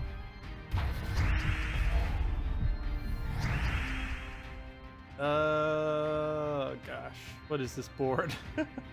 I can't even go for green because it's being... How do we have 13 men on him? He had to have done that all for brown because he's being blocked on green. Can you tell it's a Dragon Week when the top PvP ranks have over 1,000 battles? Oh, wow. Yeah, probably because they're tearing through everything with dragons so quickly. Yeah, I'm kind of curious what kind of teams they're doing for this speedy dragon team. I can almost guarantee it's using double Crystarn X because there isn't much quicker dragon-wise that's better than double Crystarn X, other than Bone Dragon. But with the bonuses that the other dragons have, Bone Dragon isn't as needed because Bone Dragon doesn't really gain a benefit from 25% extra stats. It's pretty much the exact same trip. Whereas things like Crystarn X and stuff do a lot more damage. 25% extra is a pretty substantial amount. It's up to 31k PvP point. Oh, okay, that's not too over the top then. I thought it was a bit higher than that. Yeah, that's actually somewhat average then. That many points. Anything I would consider to be excessively a lot is if they break over 100k by the end of the week. Any week that occurs is ridiculously high. Oh gosh, we just got hit. At least he's entangled, but he still might die to Deathmark. Also, why did I use this team? I actually don't care for this team as much. Someone ended up suggesting this, and I ended up using it quite a bit. It's not bad by any means, but particularly this week, and just in weeks in general, I do prefer the Dragon Soul double Crystarn X or double Dragon Soul Crystarn X a bit better. This has a lot more control. You can get mana pretty quick. Problem with this is if we end up losing our Crystarn X, of course, that would not be good. That would really not be good. Come on, survive at least one turn so we can get a cast off. Okay, he's gonna get red. As long as he doesn't get another Bone Dragon, we should be good for a while. And getting another Entangle would basically make him unable to do anything. So we'll be good then. Take our free reds, get that up. We'll throw a Dragon Soul, I guess. As long as we hit a yellow, which is pretty good, like this. It should be fine. You get that up. Restore next turn. Better survive. Mana Surge. Yep. Mana Okay. Should have thrown down. Hello, Dinos go roar. Oh, Dinos go roar. Rawr. Rawr. Just got Queen Mab fully traded her besides Valkyrie or Justice. What other troops should you put with her? Valkyrie and Justice are mainly the two troops you put with her. There aren't too many other things you would really use because there's not that many things that do scale off a freeze. Borealis first slot fully traded is one that some people sometimes use. You would need skull spam with it though, like a bone dragon or anything that can skull spam effectively. Other than that, there isn't really much that scales off of frozen. You can maybe use the that one common that can do twice as much to freeze and twice as much to webbed enemies, because that can end up getting some pretty nice hits off. It actually has the highest skull percent damage in the entire game. You can do 8 times additional if you get it 100 mark as well. But yeah, some people tend to use it with Mercy. One team I know was pretty popular in the past, was, I haven't seen it much since Corvash got nerfed though, is Corvash, Valkyrie, Queen Mab, and Justice. Quite a few people used to use that team. I haven't bothered using it since it got nerfed because it's a lot weaker since it got nerfed, or Corvash got nerfed. Because the main reason for using that would be for the huge tank of Corvash, but he's not as good at it anymore, so you can't really utilize that as well. But yeah, Mercy's, as just mentioned, is pretty good with it because you can use it for your Valkyrie, and then you can use it on your Queen, yeah, you use it for your Valkyrie, and then your Valkyrie fills her back up, and you can't exactly loop with it that well, but you can get some mana shuffling going around that will help you when your turns aren't that good.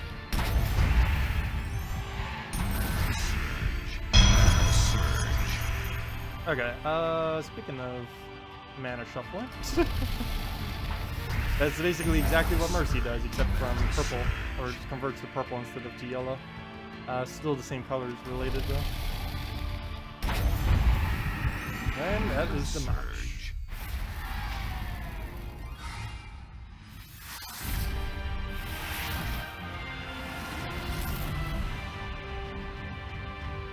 Oh gosh, Bone Dragon again. Oh, it's not actually a meta team. So it's still an annoying team.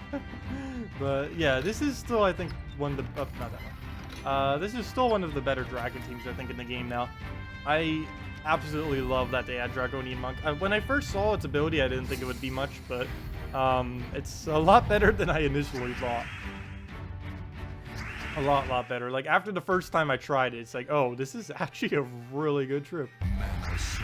What's sad is it's better at placing shield than Jotnar. It's better than a mythic at placing shields. Which is, I don't know how you consider that balance-wise. At least that's not pay to play at all. They literally add an ultra rare better than the highest rarity in the game for shielding. That mythic was supposed to be like the best shielder in the game, and then they come around, it's like, boom! Be able to play shield on your entire team, plus board control. Jotnar doesn't even have board control either, which is a pretty big difference. Though Jotnar can get it from other troops' board control, which is the only real benefit of him. You got a second Stardew earlier today. Nice. Really nice. And console players will be able to get it in a couple weeks for Stardew. And I definitely advise getting it because it's really good. Oh no, I have to do this on purple. I need the gap for the extra turn. Oh, I could have done it on yellow too. I don't think I would have. Oh, we can still do it. Never mind. The board over there got shuffled like crazy. We'll just throw a Dragon Soul, shuffle it even more. And it's match after 2 casts. We'll just throw it at green or whatever's most populated. And actually, it doesn't even matter why you aim at, I think. There'll still be enough damage. And then we just toss that at whatever. Oh, could have taken the scrolls out. It would have been slightly quicker by like a second. Gotta save that second.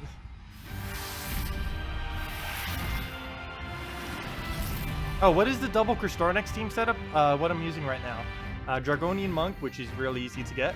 It's even the event trip this week, so you can literally get it for just 300 glory. Double Stardew, which you say you already have. and Dragon Soul, which you can get off the event key this week. So that is also pretty easy to get, as long as you have some spare gems or event keys laying around if you haven't already spent for them. Fully traded Crystarnix would be helpful. Its traits are coming in about a month, so definitely wait till then. I think I wouldn't bother going out of your way to farm them. But yeah, green blue are coming in about a month or so. So it's on an epic too, so you'll easily be able to get the 16 for very cheap for it. You'd only have to buy 8, and 8 would cost 3,200 glory to be able to get it to Mythic. What's the easiest way to get rarer dragons at the moment? You're level 56 and could use some help. Currently, the only really good way of doing this is during any kind of event weeks, spending event gems whenever there's a dragon in the drop pool, because there's a lot of legendary dragons in kingdoms, and since event weeks pop through every single week on a different kingdom, and since dragons are spread throughout so many different kingdoms, there are a lot of weeks where you can get specific dragons. This week on PC and mobile is particularly the best week if you happen to have any gems or event keys laying around, because the entire drop pool pretty much of event keys is dragons right now. So at least on PC and mobile. But on off weeks, it's basically by random luck. There are a couple dragons that you can get from kingdoms, though the only actual decent dragon that you can get from a kingdom is Emperina, which you obtained from completing out the Kazil questline, all the way up here from completing out that questline. And that thing can boost up HP, fully heal troops, and gives them a bit of attack as well, and cleanses any status effects they have. Used to be pretty popular back in the day, don't see it too much as of these days, but if you need a good early game kind of one to use at your level, it would be pretty decent. You also need to complete that kingdom anyways for a weapon that you get at the end of it, so you get to do 2 at once. Okay, Mercy with Trigger. Unfortunately, that will block out our purples that we need. Oh, and it gets an extra turn. That's not good. You keep getting trance from the event keys this week. That is really weird. That shouldn't be happening constantly. You should by no means be getting more trance than any other troop that you're getting. That is really weird. Yeah, no problem, Joe.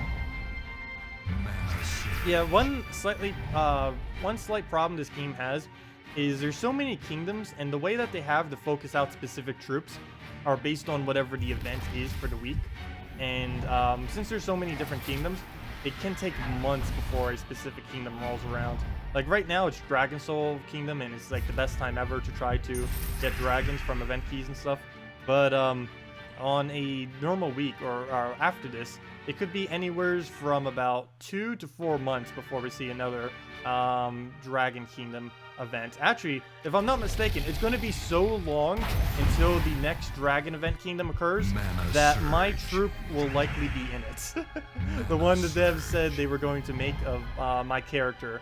I will likely be in a character in the game by the time the next Dragon Soul Kingdom comes out. I can almost confirm, even though it's not confirmed, I can almost guarantee that the next Dragon Soul event will be, or at least including, will include my my troop. So that'd be pretty cool. Mana surge. Mana surge. I've never been in a game before. That's actually pretty nice of the devs to be able to do that. Mana surge. Alright, throw that down for a Dragon Soul. Should be good to go from there. Extra turn off the top. I guess we'll take the red. It's not really needed, but oh well.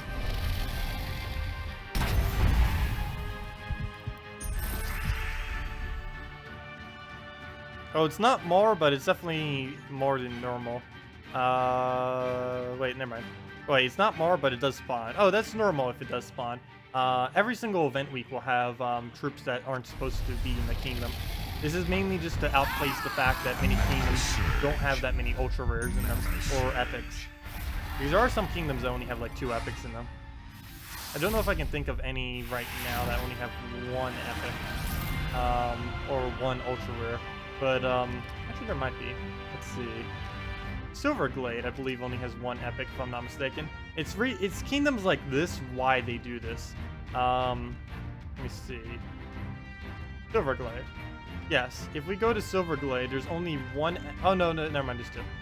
Already proved myself wrong. Yeah, I don't know why they do it. Well, actually, I do. I explained it earlier too.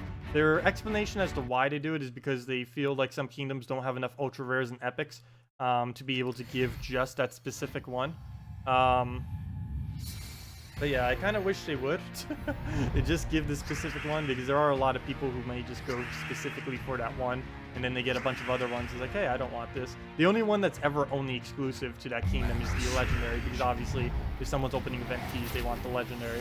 But other than that, they added like a bunch of other stuff occasionally to the table that can pop up, just to outplace the fact that some kingdoms barely have any ultra rares or epics. They will likely fix that in the future. Well, it's not a bug or anything. They're deliberately doing it for their reasons. It's something I wish they would fix or change already, but they have their reasons. Okay, well, we'll do that. Get our barriers. Full team of barrier.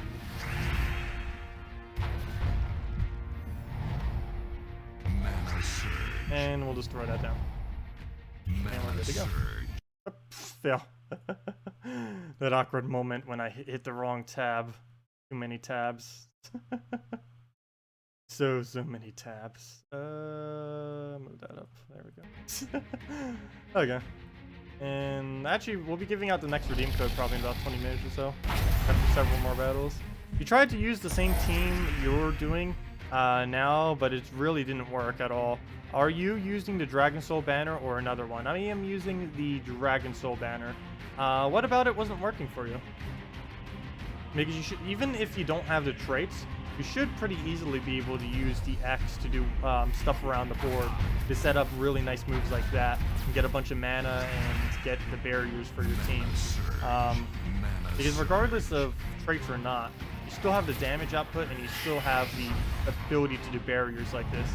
So you always have that option regardless. You couldn't get mana up. That can happen with some starting boards depending on what you're up against and what the board is. Generally, you want to go for Dragon Soul first and just keep spamming Dragon Soul mana. Pretty much every single move should either be taking Dragon Soul mana or setting up the board so that whatever occurs will result in you then taking Dragon Soul mana on the following turn. Pretty much every single move you do with this team should be based around that. Getting Dragon Soul more and more mana. Mana surge. Also, if you're really having mana conflicts, another thing that you can do with this team, which is actually what I was doing originally with this, but I ended up replacing it out for more damage. You can use double Dragon Soul instead of double Starnex if you want, if you happen to have that. Especially if you don't have Starnex traded, it might be a better idea to do double Dragon Soul, particularly this week since it has 50% bonus stats. But you can do that too.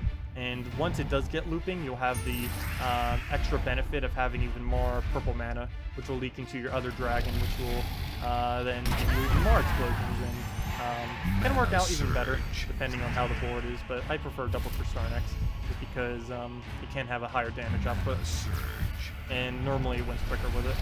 Normally, not always. Depends on how the board is. There we go. How many matches did you try? I know, how many matches too? Because there's always those couple matches that can just throw you off. There's just sometimes there's just nothing on the board. Maybe a Bone Dragon trolls you like crazy, or there's always those outliers that can occur at any time with certain teams, where it just gets countered, or you're not paying attention, or I'm always pretty much not paying attention whenever I do anything. Because I'm either focusing on commentary, focusing on chat, focusing on anything. Sometimes it's taken away from me focusing on the game. Oops, and they're me giving him blue. Good job. That was kind of my fault. Well, obviously. Fully my fault.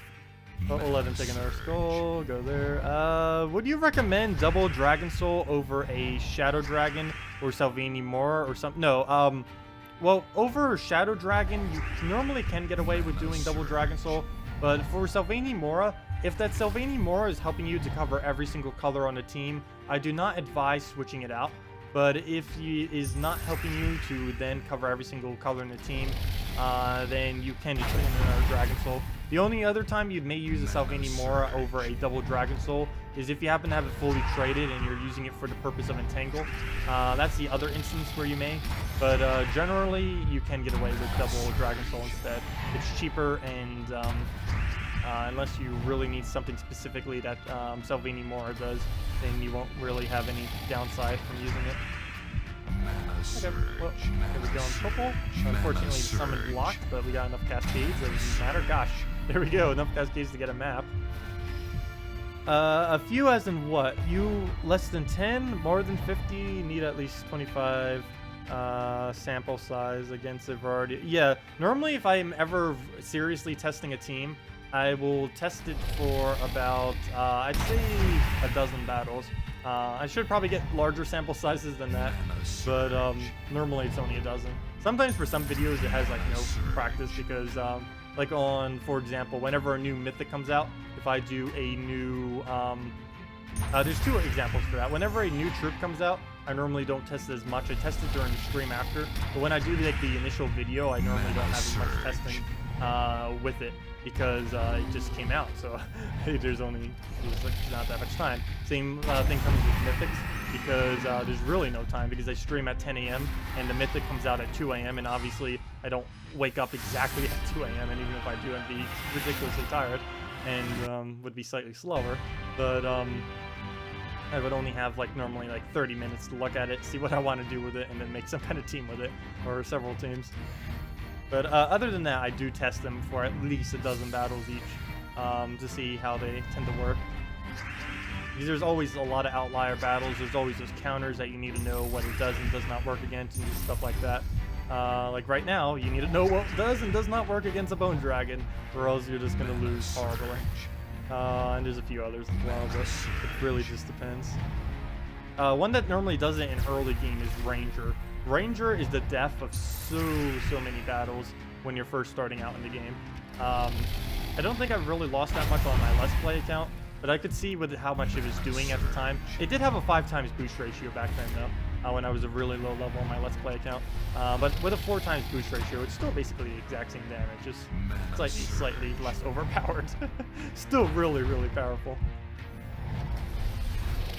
Any idea of any good fully traded Courage team? You got him fully traded yesterday and tried him in a Bone Dragon team, and it was kind of horrible. I have noticed that against some of the things I've been battling lately, Bone Dragon teams haven't been doing as well with Courage. Something else that he tends to be used with if you find that's failing is using him in some kind of Yarrow Fire Mantle team. He is pretty popular with Yarrow. Not only is he going to be getting the reds from Yarrow, but Courage has a boost ratio based on how many burns are on the enemy team. And if you have a fully traded Yarrow, you can really easily burn the entire enemy team. Another one is if you don't happen to have a fully traded Yarrow and you have an untraded War sitting around, you can use War last slot with Courage in third slot, and you can get use something like a Hellcat to fill up their mana and go from there. That's another alternative you have if you happen to have a untraded War or a traded War, but assumably it would be untraded. But he can place burn on everything and do basically the same thing that Yarrow Fire Mantle does for your Courage. Oh, I need to go stretch again. Gosh. I might need to go get a new chair soon. I was going to do that a couple months back, but then I never really got around to it. But yeah, I'm sitting in this chair for anywheres from like 3 hours to 10 hours a day. So I definitely need to get a better chair because this is not comfortable of a chair. I'm almost in this chair as much as I'm in my bed. Well, it depends on the day. Sometimes I'm barely ever on the computer, but most often than not, I'm doing at least 8 hours of various things on the computer. You know, like obviously on these stream days, I'm doing like minimum 6 hours. Plus I tend to do other stuff before and after, which make it at least 10. And then on top of that, if I do some kind of leisurely thing on here, like other gaming and stuff, that brings it up to like 12 or something.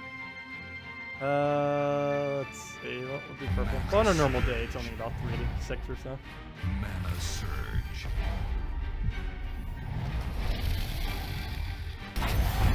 You got fully traded War and Yerl, so you could assume War first. I wouldn't really recommend doing both of them together with a Courage. I think that might be too much red because that's 3 different troops with the red. I don't know if Hellcat would actually be able to do all of them. Might be a bit too much mana for it to have to handle, but you could try. I don't believe I ever tried doing it with that much red on the team.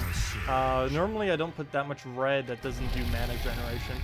Because the main problem with, not Ural, the main problem with War is it's going to be absorbing a lot of that red if you put it in the first slot. Even if you did have it traded, I'd almost recommend putting it in the last slot just so it doesn't mana conflict. Because I feel like you would have way too much mana conflict with within the first slot.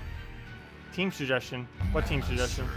If there's a team suggestion, I'll go do it. We actually haven't gotten one all stream, which is, I think this is like the first stream ever, 6-hour stream anyways, that we haven't gotten a team suggestion yet, this late into the stream. But yeah, if any of you have any, feel free to leave them in chat, unless there was already one posted I didn't see. Let's see. That 4 times boost ratio is still a beast. Used it up until like, oh yeah, the 4 times boost ratio on Dragon Soul, or wait, never mind, 4 times boost ratio. Wait, what? Oh, you mean on Courage, sorry, yeah. I was gonna say, I thought you were referring to Dragon Soul for whatever reason.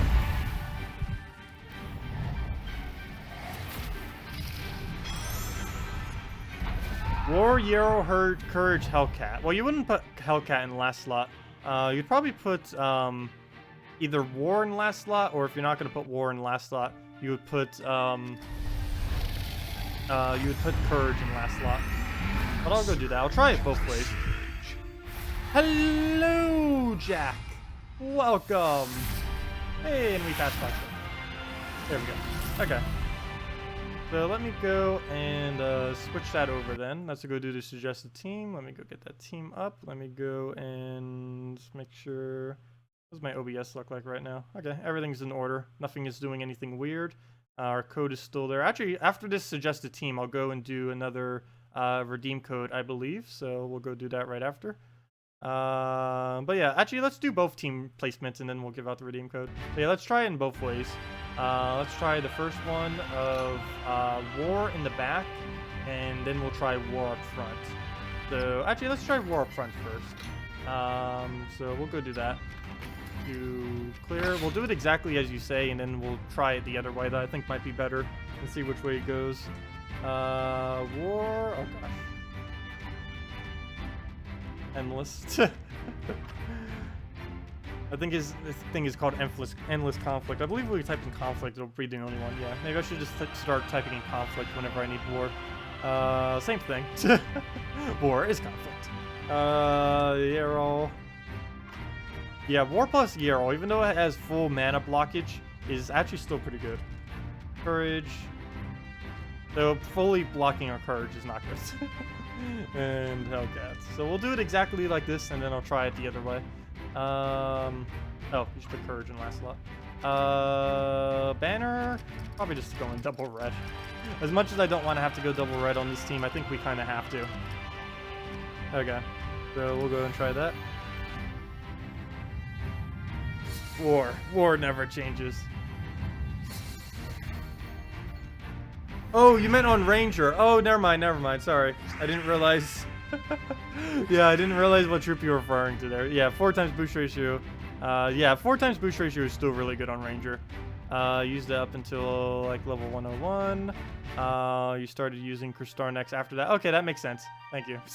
That makes a lot more sense what you just said then.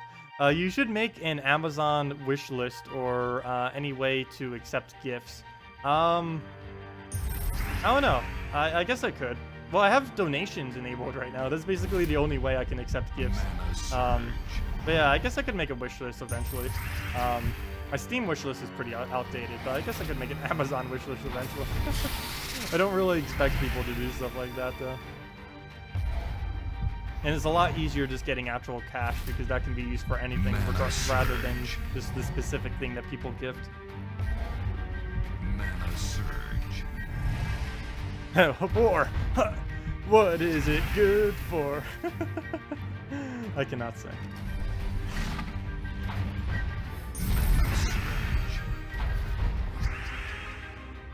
But yeah, I may eventually, sometime in the future, have like a P.O. box system. I figured I'm still small enough right now that I really don't need a P.O. box system. But I may eventually get one. Also, if I ever get shipped commissions and stuff like that, I could probably use that too.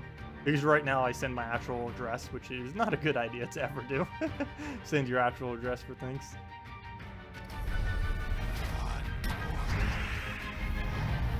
Why am I aiming at the egg? I'm aiming at like the least threatening thing on this stage. Gosh, I guess we do want to do.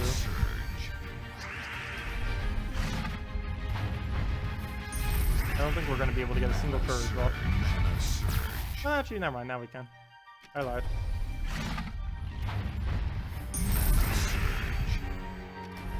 I probably should have done the roll first. No, did we miss our turn? Okay, good, we didn't. And I still cast him again. Well, we already committed to it. Oh gosh, you got a dragon egg, and it's his turn. He's not going to get a transform though. He doesn't get to grow up. Poor thing. Okay, let's just kill it, I guess. Sorry, baby dragon. Oops, come on, click on skull.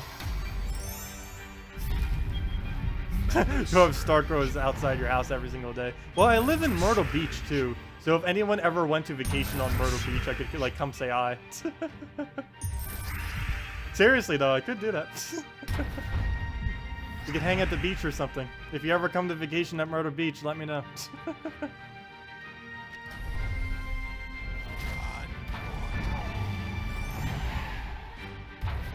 Because this is a really big tourist area where I am at right now. Mana surge. Mana surge. Mana surge.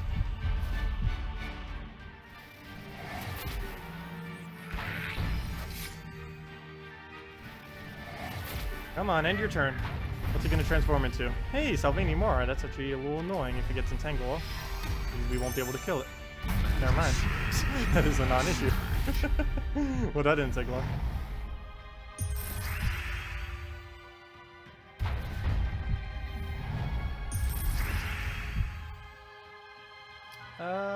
Where do we Hellcat? Oh, we'll just Hero it. Come on, Hero.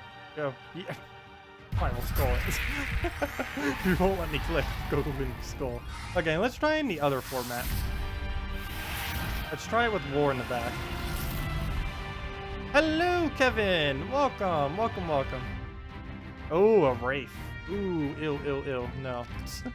Two things that can freeze in a row. I do not like that. Like with the team we're using right now. Bone Dragon. I think we can deal with a Bone Dragon. So let me edit this to the order that I think will make it work better. Actually, I don't even know which. There we go. We'll place it like that. I'll still keep the double red banner. Red-brown would also be somewhat decent, but we'll keep the double red. Yeah, see what we can do here.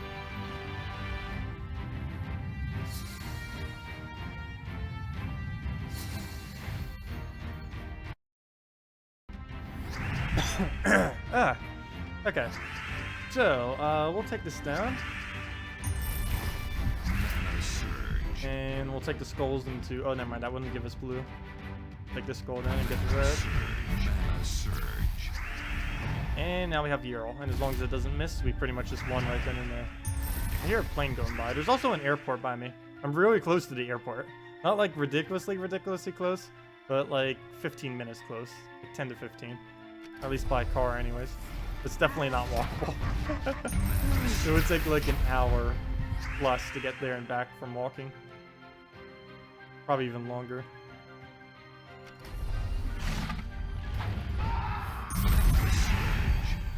I still haven't really looked up the public busing system around here that much.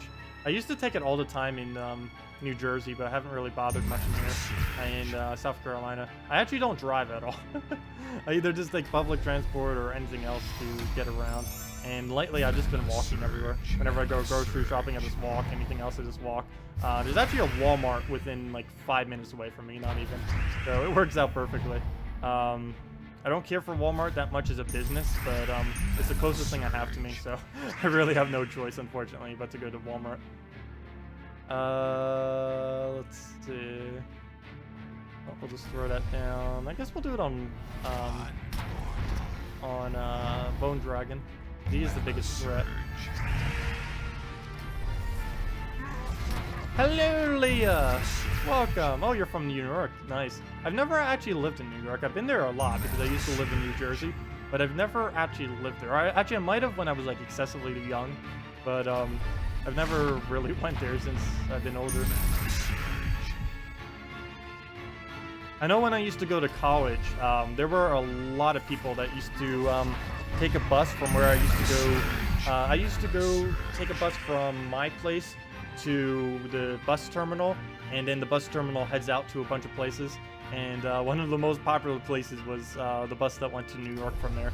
Because what a lot of people tend to do in New Jersey is they'll live in New Jersey where they pay slightly lower taxes, but then they'll go to and bus over to New York, where they can get much higher paying jobs. So a lot of people tend to do that because it's cheaper for them to buy a like a 20, I forget how much it was. I think it's like $20. It was something pretty high because it's quite a far distance. Might have even been more than that, but they just pay that every single day. I think they get like a monthly pass. I think it's around $800 or something for a monthly pass to use it infinitely. But they just do something like that, and then they just work in New York, but they live in New Jersey, so they get more money, but they pay less. I think that was the most popular thing that bus station was used for. Of course, I just used it to get from my place to the college, and then vice versa to get back. But yeah, that was both the Hellcat teams. Might as well go do the redeem code now. Also, hello, William. Welcome. Where did I used to live in New Jersey? Forked River. I used to live in Forked River in New Jersey. Actually, I used to live in a lot of different places in New Jersey, but Forked River is the most recent place I was living in. I was living there during college. My dad was living with his mom, and I was living with both of them. So basically, our whole family was just in one house because there's not that much of my dad's side of the family left. So it was basically the whole family just in one house, and I was there during when I did all my college. Only went up to associate's degree though.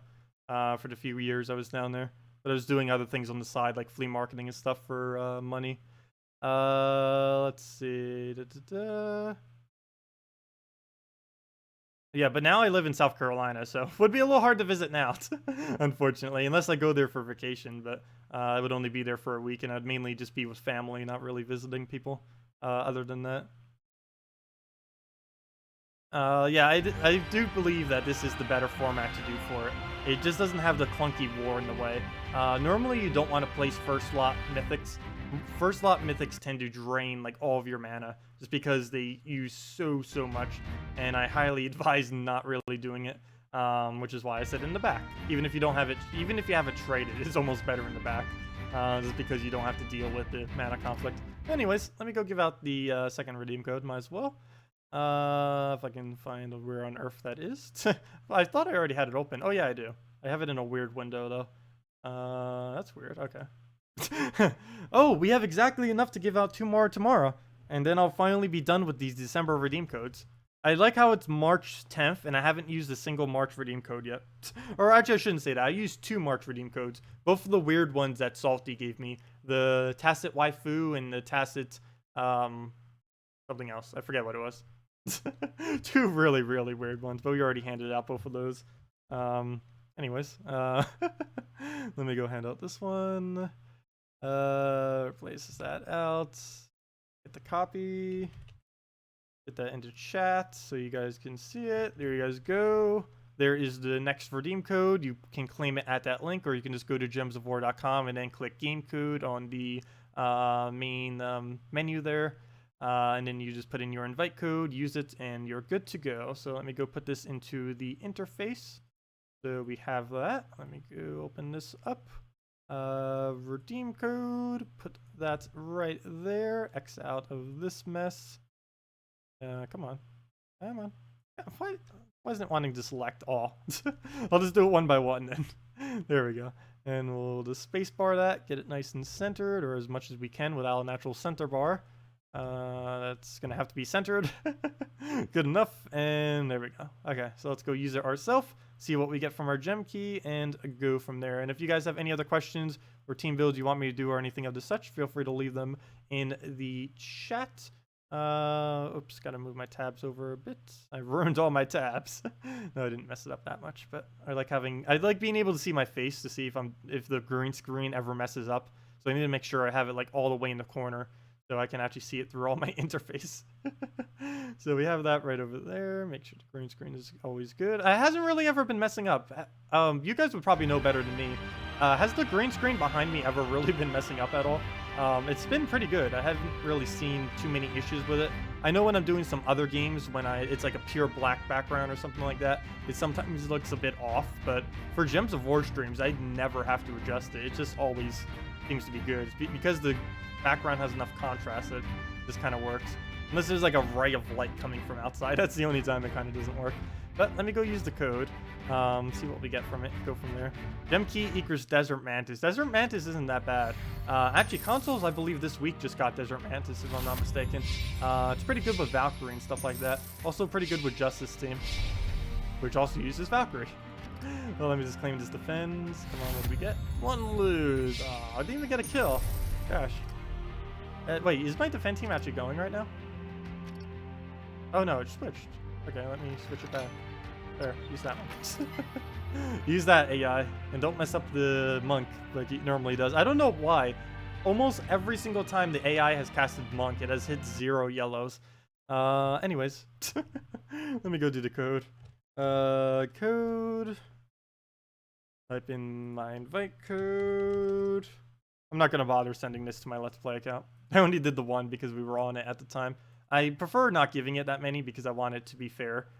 Because obviously I could technically give it every single one if I could, and realistically no person would claim every single code.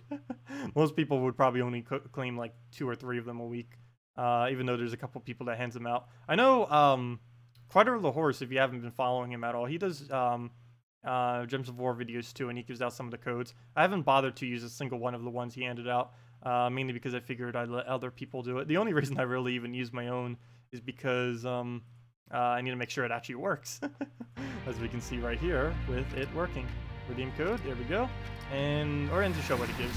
But I'm pretty sure most of you by this point know. Gives 2 treasure maps, 1 gem key, 200 souls, and 2,500 gold. And let's see what we get from that gem key. Or did I say event key? I meant gem key.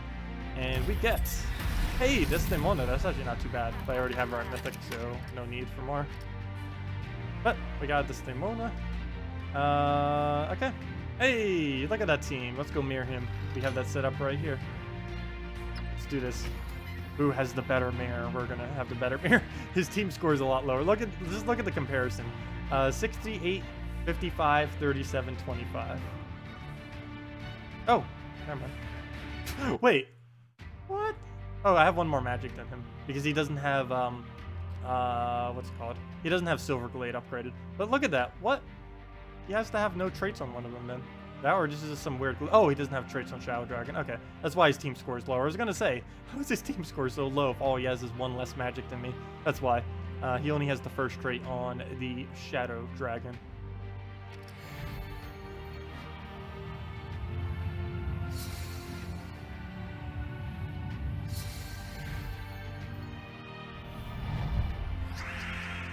Let me go get chat back up. I can't even see you guys right now. There we go. Did I miss anything? Oh, last week you guys had Mantis. Wait, what is it this week then for console? Only time you can ever recall anything messing up with the green screen was when you stood up earlier, and that's kind of... Oh yeah, whenever I move, because my camera auto adjusts, it's going to... well, I could set it to not auto adjust, but I prefer to auto adjust. Makes the lighting look a little bit nicer without me having to constantly switch it every single time. But yeah, because I think I can make it happen too if I like use my hand like this. Because it'll like auto adjust, and then it'll probably show like a little green screen like over here or something. Oh no, it's not doing it now. It's actually being pretty good about it. But sometimes it'll do mess up like that. But yeah, that makes sense if I move and it kind of messes up. It's mainly from my camera auto adjusting. If I didn't have auto adjust on it, I wouldn't do that. But I don't get up that often. During a single 6-hour stream, at most I would only get up like 2 times, maybe 3. But yeah. Let's see. Oh, you got a Mercy. Nice. Mercy isn't that good unless you can get it fully traded, though. You're normally better off with Apothecary because it's the same thing, essentially, without traits, just with more control. But fully traded Mercy is definitely better. What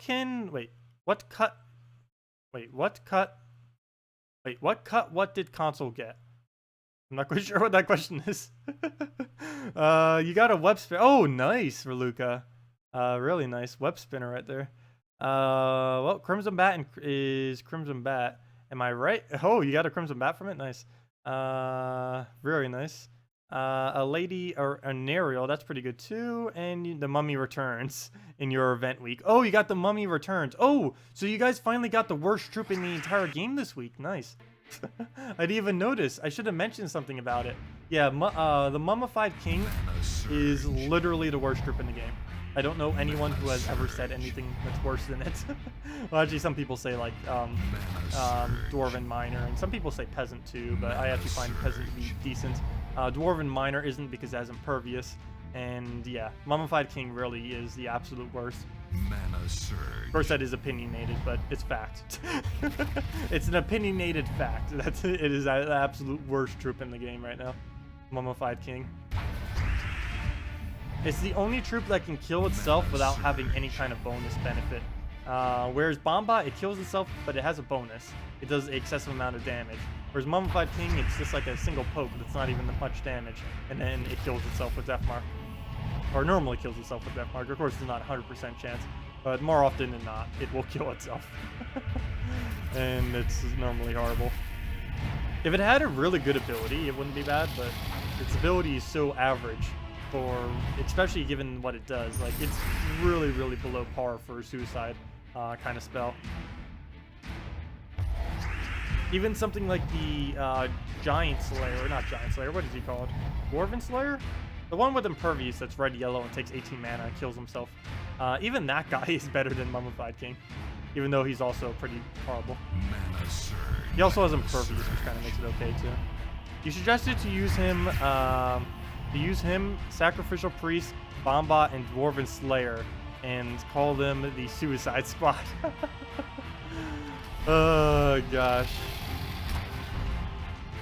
Mana surge. Really? Mana surge. Gosh.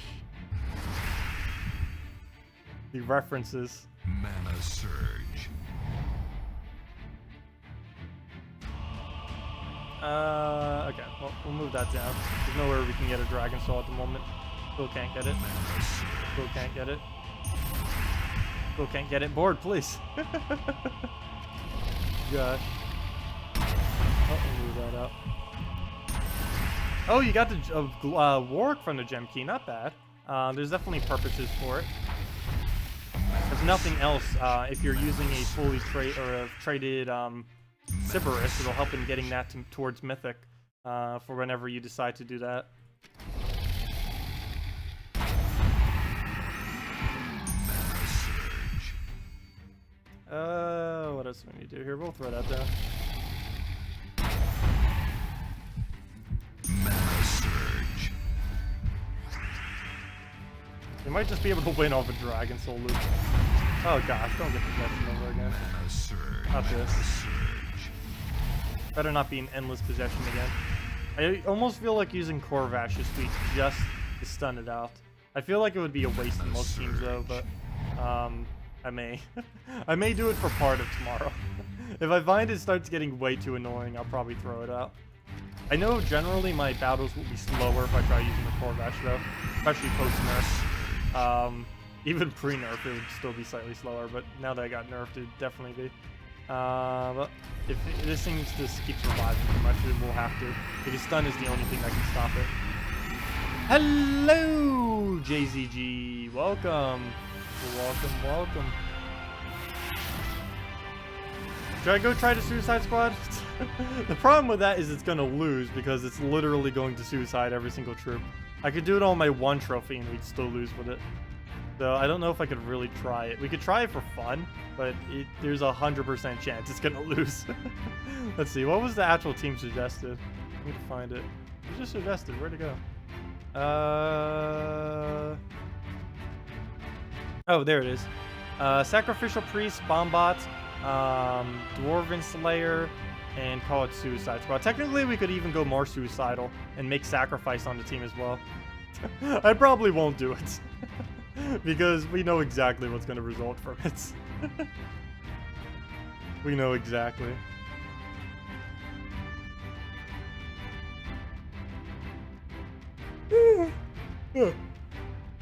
Big yawns.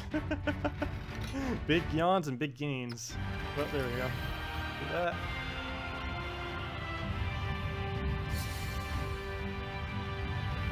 Yeah, Mummified King and the Best State Warrior, or whatever that thing is called. Both of them are useless, especially the Mummified King. I'd still advise getting one of each. Also, if you need their trait stones for anything, you'd get more copies.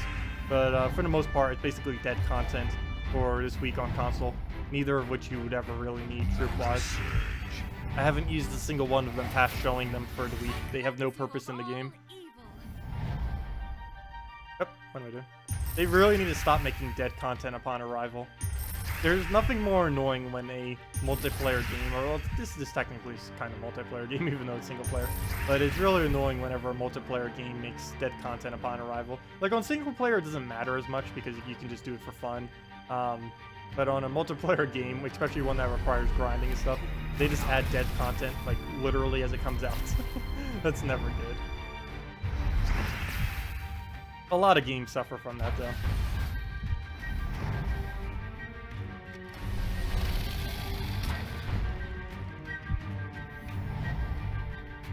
Can Sacrificial Priest sacrifice himself? Yeah, Sacrificial Priest can sacrifice himself.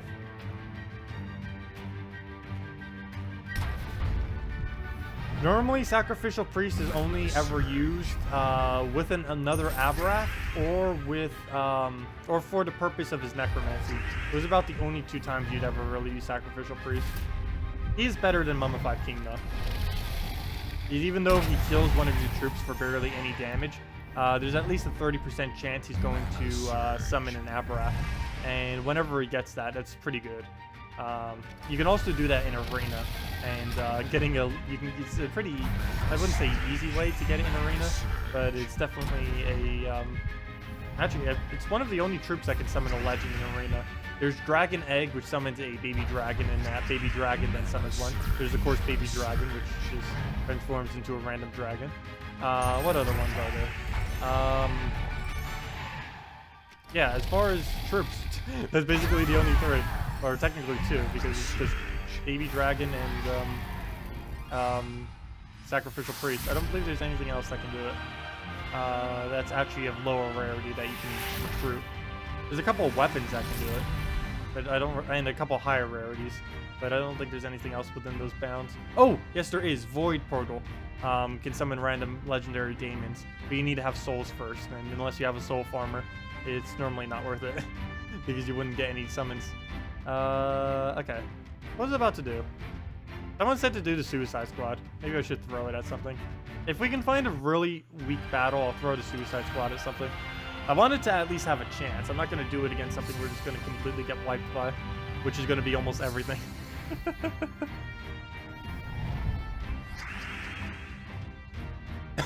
Ah.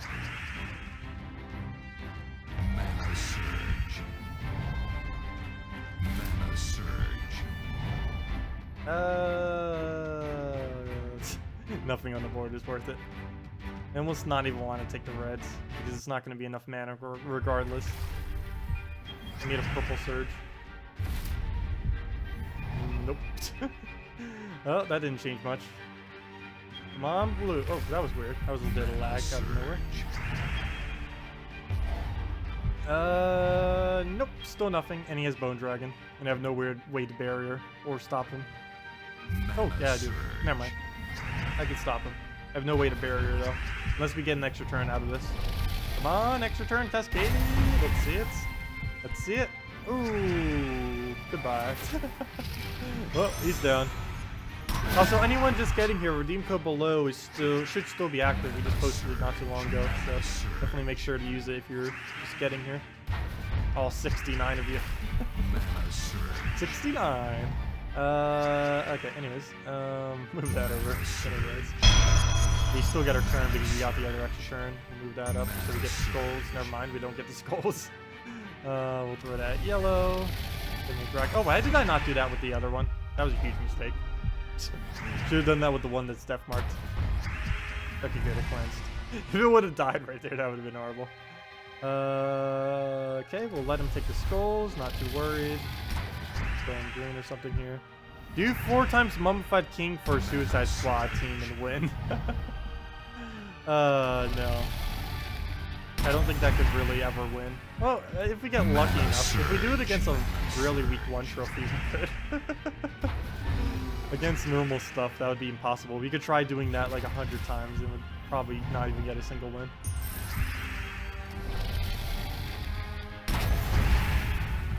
Especially since it only uses 2 colors. Oh. Boy. Okay, well, let's take our extra turn. We can take it off the blues. Get our summon. And poke it down with whatever.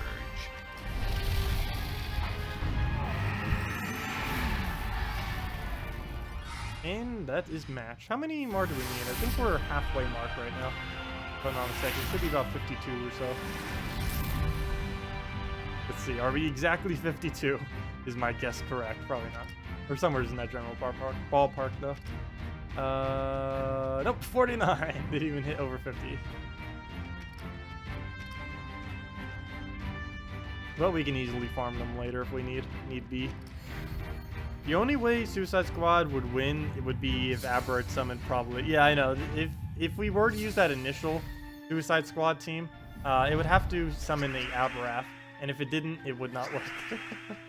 And anything other than that would just be pointless. Because the battle would already be over.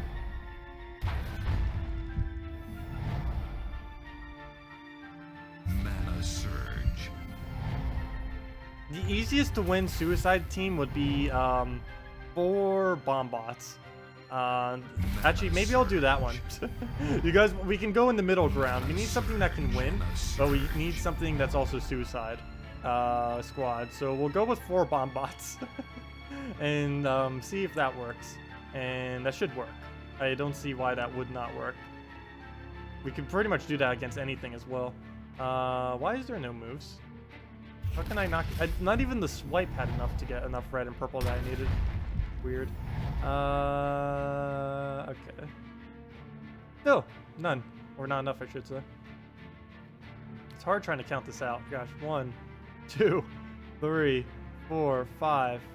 1, 2, 3, 4. No, it's only 5. Oh no, 6. Never mind. That is so hard to count out. Oh, there we go. That's all the Dragon Soul mana. I'm so not used to having to luck in a diagonal like that. You rarely ever have to do that in match 3 games. And I am definitely not used to it. Having to figure out what the diagonals are on the board. Actually, Gems of War was the first and basically only match 3 game I've ever played. There are like a few other ones, but none of them were like really big titles. Actually, I was, for about a month, I was helping some other dev who ended up contacting me with his match 3. I don't know if he ever ended up really making it. It was called Ember Strike. I did like 1 video on it just because it was like, I already know all the mechanics, I want to make a video on it. So I was helping him with that and stuff, but I don't know if he even abandoned the project or what's up with it. I don't think he's gotten an update for like 6 months now. I think he might have just abandoned the project or something. Who knows? Find out in soonish. Let me actually go check. I'm kind of really curious because I haven't bothered checking up on that for ages. And now would be the perfect time because I'm talking about it right now. We'll just throw that down and end that battle. Aberrath, Giant Spider, Sacrificial Priest. That would easily win. That would easily win. It wouldn't be a viable team, but it would easily win. But let me go double check that real quick, and then we'll go do some kind of suicide team. I don't know for sure. But it was requested a couple times, so we'll go and find something for it. Let me go double check this on Steam. I'm really curious if he's still doing anything. I highly, highly doubt. But let me go to Community Hub, Ember Strike. He said he was going to give me a bunch of free stuff too in game, and while normally that would mean nothing, for a game that I don't really play. It would mean something for this game because it has a grand exchange, and I could probably make $10 or $15 off of what he would give me. So I kind of hope he updates and gives it that. Let's see. Update news. Let me check news. That would probably say it. Nope. Has not been updated since August 2016. So yeah, it's a dead game. Pretty sure it's a dead game. I could probably contact him. I'm pretty sure I still have him on my friends list, but I'll do that later. I need to do that now. But yeah, the game is dead. I don't think he's seeing it through. Aw, I could have made $10. Extra $10. Oh, someone's adding me right now. Who is this? Who is this person? Oh yeah, if any of you want to add me on Steam, feel free to do so. I always accept pretty much everyone. Yep, it's someone from Gems of War, so we'll go accept that. Actually, while I'm here, let me go get the link for that for any of you that do, so you don't have to go. And it's on my page, but a lot of people for some reason don't tend to notice it on my page. But we'll go and put it over here in case any of you do for whatever reason. I tend to not be on that much as far as chatting. I tend to always keep it offline because like right now when I'm streaming and stuff, just because I don't want it like showing on stream or anything like that. And it would be annoying having a notification like every minute because there'd probably be enough people chatting me that there would be. But yeah, you can add me if you want on Steam. Anyways, where were we? Let's go use 4 bomb bots. Let's go use 4 bomb bots. This is about as viable of a team you can make with troops that just destroy themselves. I would not advise doing this for an actual viable team, but for fun. Let's mess with this. Double brown. Actually, not double brown. Let's go the Kraken banner. Maybe I might be able to lure some blue moves from him. So we'll go +2 brown, +1 blue, -1 purple, and see what we can do there. There's loads of Tacets on Steam, yes, but there's only one Tacet the Terror. I believe I'm the only Tacet the Terror. If you type in Tacet the Terror, I'm pretty sure if you go into Friends, add a friend, and type in Tacet the Terror, it will be the first thing that comes up. Though mine might be biased because I'm literally on myself. But yeah, there's a lot of Tacets. There's hundreds of Tacets on Steam, but I am the only Tacet the Terror. Plus, even if you just type in Tacet, I'd probably still be one of the first ones. Because I believe it places your ranking based on how... it's either based on your games that you have similar, or based on how many like people go to that page. And generally, I'd have more people go into my page than a normal just person on Steam. So it might prioritize mine, I don't know. But anyways, I see one person already did it, so that super Nessus, or Nemesis, I mean. So we'll go and add that one. But yeah, if any of you want to add me, just feel free. Anyways, let's just do this team. The main problem with this is what will happen if our first troop gets damaged. So for this purpose, I will likely just use the first bomb bot as a tank, and then just let... Oh, I was going to take that with the green extra turn.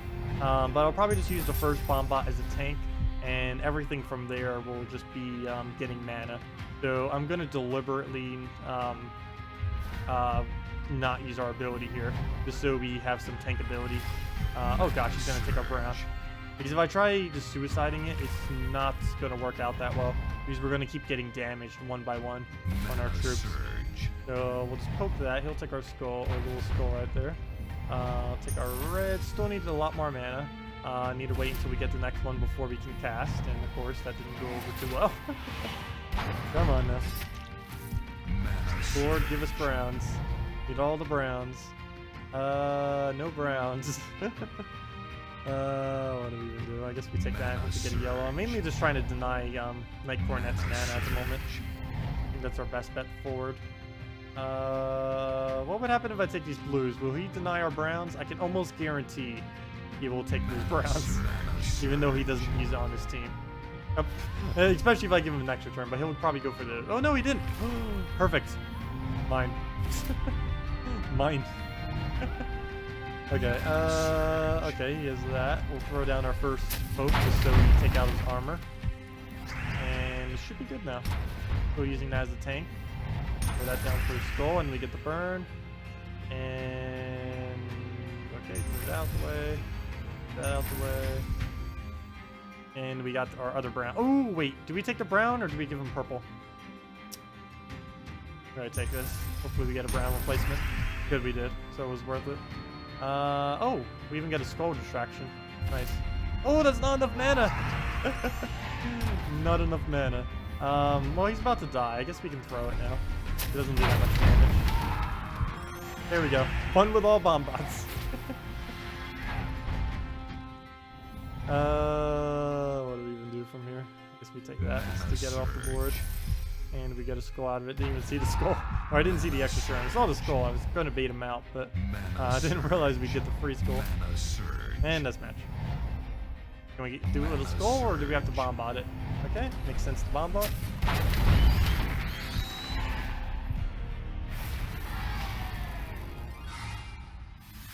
Wait, what is the dragon in first place from what kingdom? William, I'm not quite sure what you're asking. What is that dragon in first place from what kingdom? Oh. Wait, are you referring to this previous team I was using? What's the... Oops, not the one. What's the first dragon and where is it from? This one is Dragonian Monk. He's from Dragon's Claw. He's only on PC and mobile. Console players do not have him. He's the current event for PC and mobile. So if he looks odd to you, that's because he's not on the console versions of PS4 or Xbox One. He's only in the PC mobile version. And this week you can get him just from going to Glory Rewards and then buying him here. That's how you get him. Oh, might as well buy one. I don't even know if I need more copies. I probably need more mountains. I don't know how many I have. But yeah, you just do that and you have them. Only on PC and mobile though. Consoles will get him probably in about 2 or 3 months or so. They're still a bit behind, event-wise and stuff. Can I do a Guardian team? What kind of Guardian team? We did an all-Guardian team earlier. I might even... Oh no, I don't have it saved anymore. But I can do an all-Guardian team again if you want me to. Do you want me to like base the team off a Guardian or just a full team of Guardians? I can do either. Mana surge. Mana surge. Last Bomba explodes and kills all enemies. Victory or defeat? Defeat. If you lose your final troop, or if you kill your enemy at the same time you also die, the enemy will win. The reason for this is, or it doesn't win, but you both lose. Which I think, yeah, it counts as a lose for both of you. Because it basically counts a win as any team that you finish with at least one troop. So what it essentially does is do a double lose. If you win with any kind of ability that suicides your final troop and kills out the entire enemy team, it's a double lose for both people. You lose and the enemy also loses, though it doesn't give you like any of the win bonuses, even though you technically defeated your enemy, because you also lost from losing everything on your side. And that's not a glitch that is intended. There was a lot of conversation about that in the past, and that's the conclusion that the devs went for it. But yeah. Mana surge. It's also one of the reasons why most of the suicide troops aren't really used that much. Except for maybe Bombot. Because if you happen to win with one of them, you still lose. So that's kind of redundant if you do end up winning. Mana surge. Mana surge. Okay, well, we'll throw that at the Reds. Get that nice board clear. And then we just Dragon Soul for the last Souls, final win, and good to go.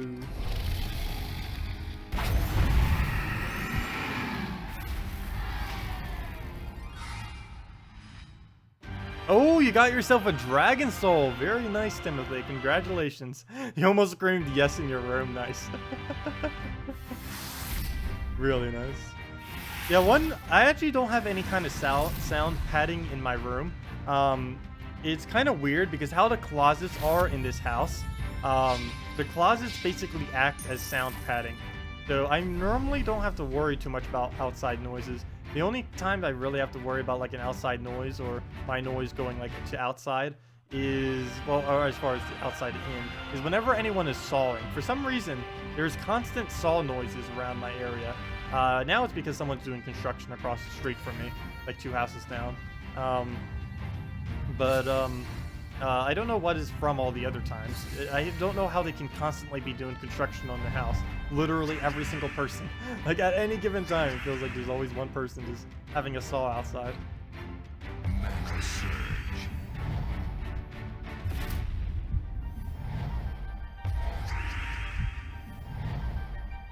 Mana surge. Okay, we need mana. And why is that so loud? Gosh. Where's my volume? Oh, my volume's up. No wonder. Wonder why that was like blasting my ear. But thank you, Jason the Pirate Pony, for the subscribe. Much appreciated.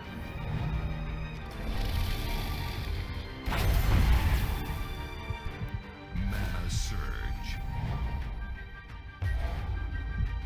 Okay, what do we do from here? Probably go for our... Actually, I'm not going to go for barriers. I think that's only 2 barriers. We have a skull chance, though. Which is one of the only reasons I'm considering it. I'll go for it, I guess. Oh, never mind, we get 3. Why did I say 2? Come on! Hey, we got it! And the extra turn, nice. Oh, that was sufficient. We'll go for that for the reds. Actually, we don't... Oh, yeah, we did use the reds. So I could have just taken the extra turn. I don't know why I went for it that way. Okay. Vertical Star next for Dragon Soul. Good to go. Nope, they're dead. Dead. Dead on contact. But yeah, anyone just getting here, do double check the redeem code below. I don't know if it's still active. We did post it pretty recent, but not quite sure. Definitely still try it because it might still be. If anyone does try it, let me know if it's still working. For any PC mobile people trying a new redeem code, you claim it at the Gems of War website. For any of you that don't know, just gemsofwar.com. Oops, why'd I do that? I could have just won. I guess now that we did, we'll throw Dragon Soul instead for the souls. It was active as of about 5 minutes ago. Oh, okay, so it should still be active now then, most likely.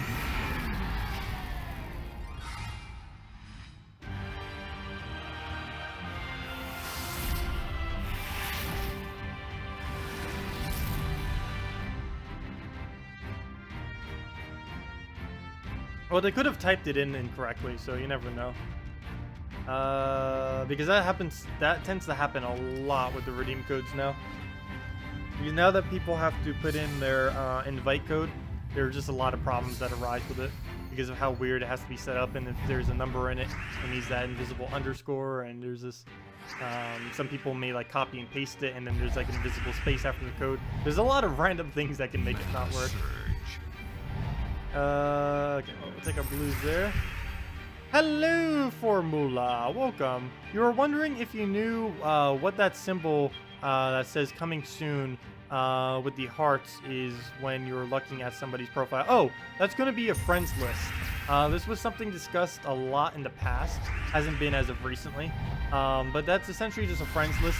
The main reason I believe they are delaying it, though this is not confirmed, but I assume the reason it has not been implemented is they are waiting, and this isn't confirmed at all, but I believe they are waiting until they can implement real-time player versus player before they implement a friends list. Because that'd be a little bit redundant to do a friends list and not being able to actually battle your friends in real time.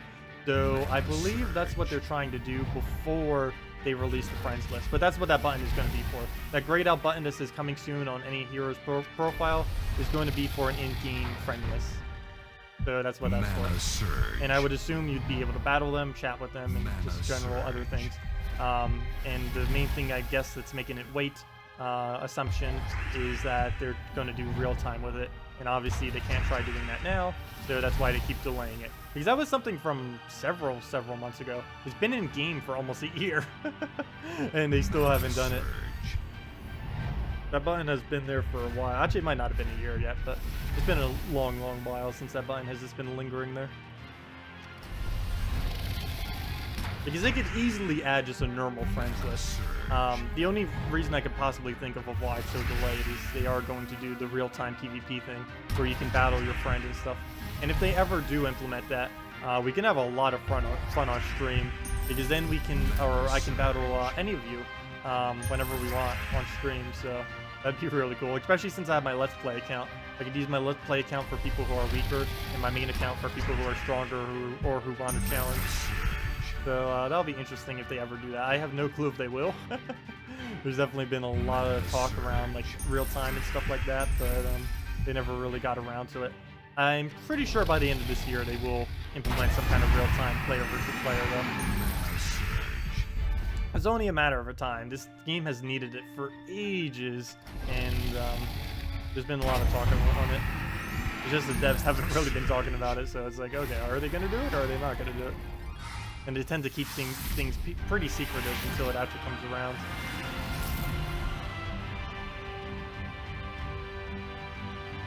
But yeah, that's just the friends list. I explain things in ways that make it so much longer than it needs to be. Long story short, that button is the friends list, and it doesn't exist, and it will exist in the future. But yeah, that's what that button is. I find the weirdest ways to make like a 5-second explanation last for like 2 minutes. Hello, Marisoka. Welcome.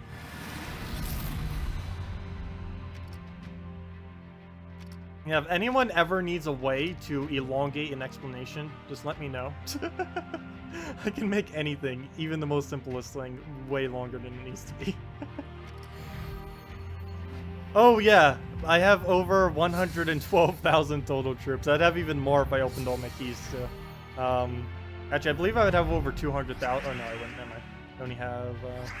I'd have about 12,000 troops if I was to open up all the keys I had right now. Or sorry, not 12,000, 120,000, sorry. Mana surge. Yeah, it's a lot of troops. That's of course been accumulated over 2 years though, so. But yeah, it is a lot of troops. Surge. Mana surge. Mana surge. Oh, nice, Argentina. Yeah, we get people from all over. It's pretty interesting. Mana surge. Never really thought when I started this channel that there'd be such a large range of people watching from different areas. But we cover pretty much like every single area of the world for the most part. Though there is a huge scale or skew towards males though. I think like 92, 93% of the people who watch me are male. I think that happens to most gaming channels though, unless the person's like really hot. That's like the only time that wouldn't happen. Let's see. We'll throw that to ground. Nope, I just keep them reds. Mana surge. Mana surge. Mana surge.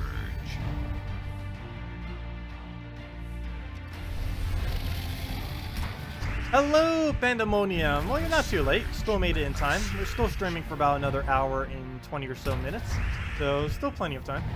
Yeah, if any of you guys have any questions, team builds you want me to do, any other builds you want me to do, I feel bad that I keep doing somewhat the same ones. Main issue this week is all dragon teams, and I've been doing basically videos all weeks of all dragon teams. So I figured not really much a need to go over even more on stream. But if you guys have any other suggestions or stuff, definitely feel free. I'm mainly just doing this to farm up the glory. My main goal was to hit 10,000 glory. I don't know if we'll be able to do that this week or not. We might be able to tomorrow. I'll need to double check. If we're within 3,000 range, I think we can do it within tomorrow. Let me double check. Let's see. No, that might be a little bit too much to try to do the entire thing tomorrow. But it'd be pretty close. We'll definitely have it by, actually it depends what next Monday's troop is, if it's worth getting multiple of or not. But we'll definitely have it soon. The first I'll ever hit 100,000 glory, because I've never done that before. I think the most gems I've ever had is about 30-something thousand. Most gold I ever had was, I think 13 million. And the most seals or glory I ever had, I believe is the amount I have right now. So, they might be able to hit a new milestone for glory. Pretty sure there's dozens of people who already hit over 100,000. There's probably already people who almost have 1 million, but for me, it's a milestone. That's enough glory that if I only spend it buying one troop every single week, it would probably last for an entire year. It is somewhere around that much glory. Mana So that's pretty nice.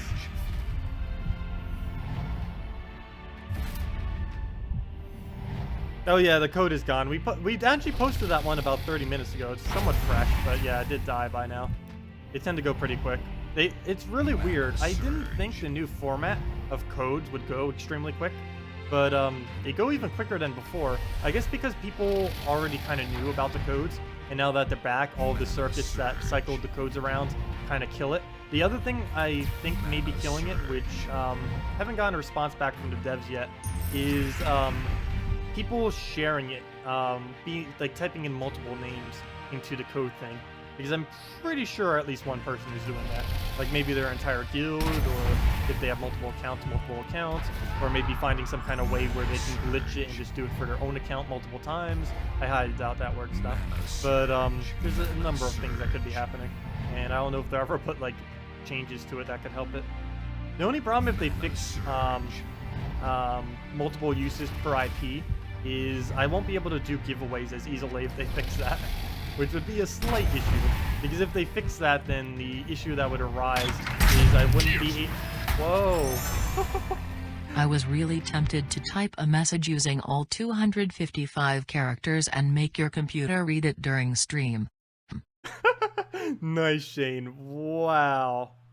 Thank you so much for the $100 donation. It is greatly, greatly appreciated. Wow. Completely forgot what I was talking about earlier, but wow. Thank you so much. I think that's our third or fourth $100 donation now. You guys are way too generous, so thank you. Wow. Well, I'll be going towards a new computer, most likely. I still need to do that. I don't know for sure. Definitely before this summer. My main priority right now, though, is to get, money-wise, is to get heating and cooling for this house. Still something I haven't done, and I definitely need it, because that's something for my computer, too, because one issue, any of you who have been around since we were streaming, pretty much since we started streaming, may know, is last summer I had a really big heating problem with this laptop, and it pretty much died constantly. It never, like, logged off or, like, anything, but, it was, ended up, like, lagging and doing some other weird stuff, and, yeah, so we'll definitely have our cooling system, and then we'll get the new computer. So yeah, thank you so much, Shane. I was talking about something previous to this, and I can't remember at all what it was.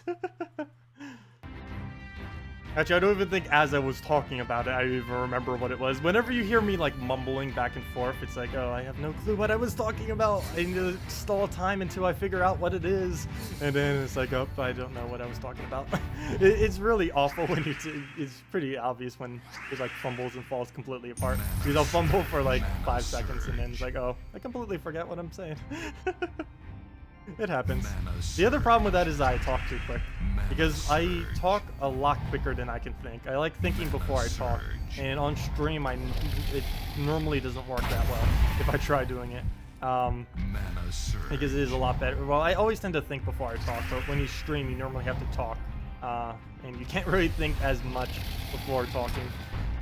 Especially with how fast I tend to talk sometimes. If I just talk a little bit slower, then it would be fine. I just find it really hard to talk slower. I have to deliberately force myself whenever I want to talk slower. I used to be really good at doing high school and college presentations too, because if they were like a timed presentation, I'd be able to get in so much information so quickly. It was pretty funny. Like, I know I had to take a public speaking class, which I absolutely hated, but one thing I was really good at was whenever there was like something where you have to do, like, let's say you have to cover this, and this, and you only have 5 minutes. Go do a speech on it, or whatever it was. I actually forget what most of the assignments were, but this is something along those lines for one of them. Like, we had to present like some kind of item or skill set or something within like 5 minutes or whatever it was. I still remember. But I was really good at doing stuff like that because I could just talk so much quicker through it. Let's see, about code giveaways from the same IP address. Wait, what was that for? Oh yeah, about code giveaways from the same IP address. I don't know exactly what I was referring to with it though, other than the fact that I need it for giveaways, and I'm pretty sure there are people exploiting it. Pretty sure.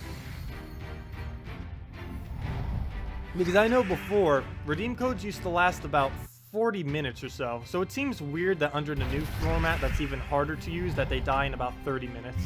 Which is the only reason why I think people may be using it. It could just be because the community has grown a lot since then though. There's been at least like, I want to say 40% growth in the game. I don't even know. I haven't really been following that much, and unfortunately, the devs do not publicly disclose. The only information we really know is how many people play on Steam at any given time, because all Steam games are monitored. Actually, let me go check that. I haven't checked it for ages. This is also around peak time of the day, so we might as well go and check that. Let's see. Where'd it go? Oh, I'm in Streamlabs. What am I doing? I meant to, what is it called? I can't even remember what it called. Steam charts. There it is. Steam charts, and we do Gems of War. Let me go check. I'm kind of curious. Oh no, it's going down recently. Probably because it hasn't had a major patch for a while. Yeah, the last 2 months it's been going down. Come on, Gems of War devs, get that patch out.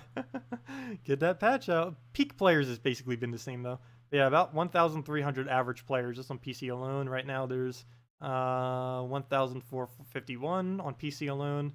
And all-time peak was 2,214. Oh, I remember that happening. Yeah, that was sometime like in mid-January. There's just like a huge peak. I think it was around the update time whenever they do it. Normally whenever there's an update, there's always a huge spike because everyone's going for the new content, all the new troops, all the new whatevers that might be in. Also, Mondays tend to be pretty active too, because, of course, events switch over. 2 p.m. Eastern Standard Time is like the most you'll ever have on a Monday. Good morning, Earthbound. Welcome. Also, hello, HP Positive. Welcome as well. Okay. Well, we'll go throw that down on our reds here. Get our good purples going. Won't really get anything out of that. But we'll explode and go from there.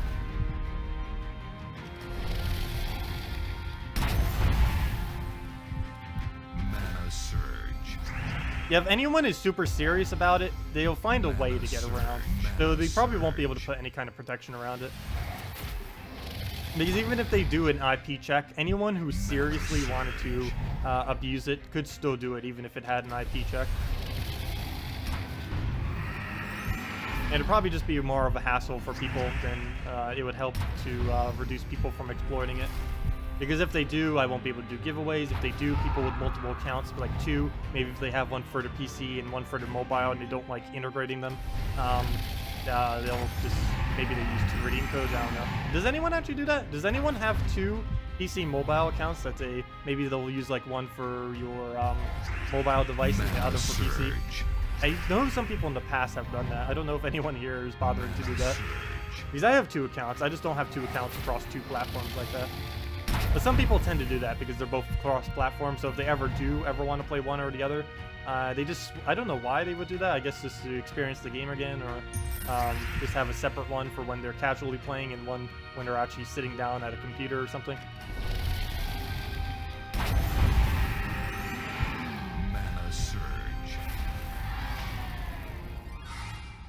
Oh, you do one for your girlfriend as well. Oh yeah, I could see that happening too, because some people do have family members that play. Like some people do husband and their partner and everything like that. So that makes sense too, yeah. Some people may do it for their significant other, or sometimes some people have their kids playing this game as well. I forgot about that. So that might be why the codes are also going down. Maybe no one's exploiting it and just a lot of people are doing it for people that they know, other than just guild mates.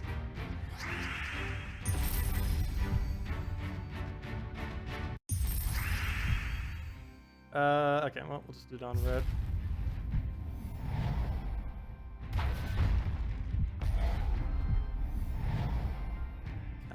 Gosh, this board is horrible. Whoever said that this team wasn't doing that well for them, this kind of starting board is probably what you end up getting. Whoever mentioned that earlier, because you can get some horrifically bad starting boards with this team. It just happens with every team sometimes. Unless you have like an entire team of board control, then you're going to eventually hit a bad board eventually. Come on, Red Surge. Come on, we can't even... Oh, there we go. At least we got the Red Cascade. Neither of them Surge though, but... Add more codes. Yeah, if the devs would give me more codes, I can definitely give out more codes. Mana surge. I could ask them later to see if I can get more. Though the main thing I'm gonna ask them though for more is giveaways. I'll slowly start to see if I can get more codes, but the main problem with it is if I get more codes, then if anyone else ever starts doing YouTube as well or something for the game, then it wouldn't be too fair to the other person, because if I'm getting more than them, then it wouldn't really be fair, because they like giving everyone about the similar amount. Or I would assume they do. I don't know. The planet is shifting. Mana surge. But the more they give me, the more they'd have to give to everyone else, and that could start ruining the economy if they do that too much. Dude, where's that going? Look like it does much other than give us blue. I'm not even gonna bother. Actually, I don't know. We'll go for Dragonfly again. Mana surge. Can you do Emperor Corvash, Kristarnex, Valkyrie, and Kraken? Sure, interesting combo there. We'll throw that down right as soon as we win this. Throw down our Dragon Soul. Mana surge. Mana surge. Okay. Let's see. Do it on blue? Do it on blue. Get that out the way. Get our nice browns. Actually, we don't even need browns because we already have it up. But we get purple. Mana surge. And he'll poke the skull, and we'll kill it with the last Kristarnex at whatever. And that is match. Oh, and just for just for insult to injury, we get the 4x skulls. But yeah, JZG, we'll go and do that. If anyone else has any other suggestions or need help building teams, we can go and do those as well. Why is it loading so long? Click off. There we go. That's weird. As soon as I click off, it goes straight into it. That was weird. Okay, anything else I need to do here? Not that I think of. How many guild seals am I up to? Because we're pretty close to getting some more mythics on our guardians. I believe the only two I don't have is Justice and one other one. Why is loading screens taking forever right now? Oops, I just moved. Wait, let me double check. Oh no, I hate when it does that. I accidentally just resized my window some. Okay, it doesn't look like it changed the stream at all. I sometimes do that and it's really, really annoying because I won't even, I can't see whenever it switches size, and sometimes it'll move to a size that will make it weird in my interface. Oh, we almost hit max. This is from claiming them all at once. Nice.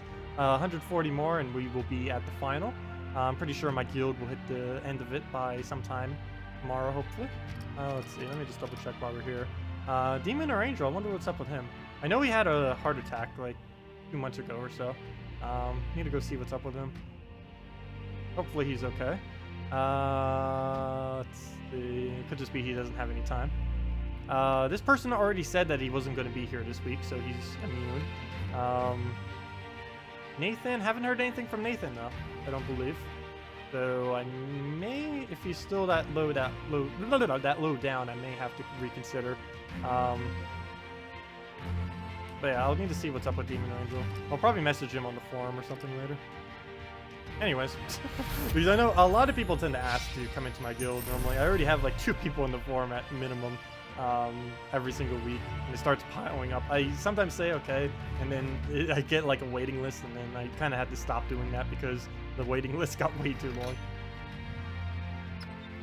I basically do it on a as we need people basis. Okay, let me go do Emperor Corvat. Oops, hang on. How did I spell his name wrong? Oh, it's an E. Emperor fail. Can't even spell Emperor. Corvash, Kristarnex. Not quite sure what the Emperor Corvash is for, other than the... I guess it's for stun spam. Stun spam's about the only thing I can really think of, and maybe for the drain. Because you don't have any other true damage on the team. But we'll go run with this. Banner will want to go and get Valkyrie up as quick as possible. We'll throw down a red-yellow, if I can find where red-yellow is. There we go. Okay. And hopefully Bone Dragon won't troll us. Good defense teams that generate diamonds on a cascade now. Do they still happen? Yes, they do still happen. As far as good teams for it, basically any defend team that has board control on it will generally do that. Some that tend to be a bit stronger on defend that you can use are things like Abrath, Dragon Soul, For Starnex, I guess Kraken you can kind of do. Basically, you'd want every single troop on your board or on your team to have some form of board control. That's about the best way you can do it these days. So basically anything that touches the board will be perfectly fine. Bone Dragon actually works pretty good for it too, because he just makes so many bones, and then normally that goes into a big cascade, especially if the AI gets lucky. But you wouldn't want to use, like, for example, an Orion. You wouldn't want to use a Corvash. Everything you'd want to have on your entire team would have to touch the board in some way. Like Starnex removes a specific color, really good for it. Valkyrie converts something to blue, pretty good at it. Kraken will then give it more blues, will be really good at with the Valkyrie to be able to get extra turns, will hopefully give cascades. And yeah, so basically anything that puts stuff on the boards. Specific teams, that really just depends on what you have and what you prefer to use. I wouldn't go out of your way to build any. Just kind of use whatever you have and just put them all into a team. A lot of them can be pretty cheap, like Valkyrie's only a rare. Of course, all these other ones are legends, but you don't have to use things this expensive. Okay, well, go on red, so for green. Okay, double red, that works too. We get our Valkyrie. Not exactly what I had in mind, but it gives us a similar result. Green, red, brown. None of these work. I'll just go green surge, I guess. Oh gosh, no surge. Gosh. Still nothing to do. Green I can't do now because it's going to be blocked. I guess we have to commit to brown. Oh no, brown will give... Oh gosh. What is this board? What is this board? Well, I guess we just take browns. There's not much else we can do. We'll let him take a skull. We have to have alignment now. Perfect, green. We'll throw that down into Kraken. Oh wait, never mind. I just took away Kraken's mana. Wait, how do we get Kraken to get mana? This team doesn't have any way to quickly generate the Kraken's mana, I just noticed. Normally I do whenever I build a team with Kraken. I guess I have to use more for its legendary ability in this team, which does make sense as well. Okay, well, we'll throw down our Valkyrie. Oh, maybe it's for Starnex Valkyrie loop and then just get Kraken up over time. Mainly just using it for its trait. That makes sense too. Gosh, this board doesn't make sense though. I guess we'll throw it at red. I don't want to because we have Valkyrie, but it's the only extra turn we have from what I can see. What else do we go for? Where's that over? Explosion! That's funny, made an explosion there from the stun, and then he died from the AoE damage. That looks pretty cool. I've never seen that, because I've never bothered using a Kraken with a Corvash, but that's pretty funny. When you kill them with an extra turn, they explode. That's pretty cool. If nothing else, I would use this team just so we could have that cool effect to occur. That is pretty interesting. I've never seen that happen before because I never bothered using this team. But if we kill at the same time we get an extra turn, it'll make them explode because the Kraken kills and then the Corvash stuns, making that explosion animation. That needs to be a natural thing. There needs to be in a troop that has an ability that does that. That would be really cool. Actually, technically, any stun troop can do that. But the animation looks a little bit different because the Kraken kills it before its stun hits, whereas other troops would do both simultaneously. Can make a team with Gorgotha. I assume that's Gorgotha. Gorgotha? Emperor Corvash, Dragon Soul, Starnex. Yeah, that'd be pretty good for... wait, is that... I don't know which one I was referring to, but yeah, that'd be a pretty solid team. You'd be able to get quite a bit of Corvashes off, get the Dragon Soul for mana generation, Starnex, and a little bit weird having Starnex in the back, but if you don't have it traded, then it really doesn't matter where you have your Starnex, as long as it's not in first slot. But yep, there we go on that. Oh gosh, another Wraith. Let me go use the... One very good thing I like about using this Monk is it has immunity to Deathmark. Deathmark is going... I'm calling it now. Based on the information I know from next patch, Deathmark will be the most powerful used thing in the entire game. It's going to be the new meta once Bone Dragon and everything gets nerfed. Of course, there might be some other things that may change that, but based on what we currently know, Def Mark is going to be insane next patch. Mana surge. So definitely look out for anything that has immunity to Def Mark, because they're going to be very, very valuable, especially if they're already decent to begin with. What's a good impervious team for Stop Mabs? There really isn't such a thing as a good impervious team. There's, ever since they removed impervious from like 8 different troops, when they were rebalancing impervious to make it even stronger, they end up removing it from a lot of troops that were slightly good or pretty good in immunity synergy teams, or impervious synergy teams, I mean. And as of this current moment, there isn't really anything excessively good.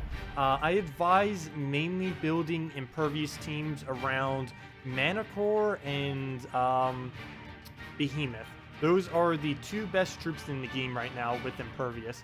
So you tend to just build the entire team around that. You may even use like double Behemoth, maybe even triple Behemoth or something like that. Those tend to be what you build those teams around.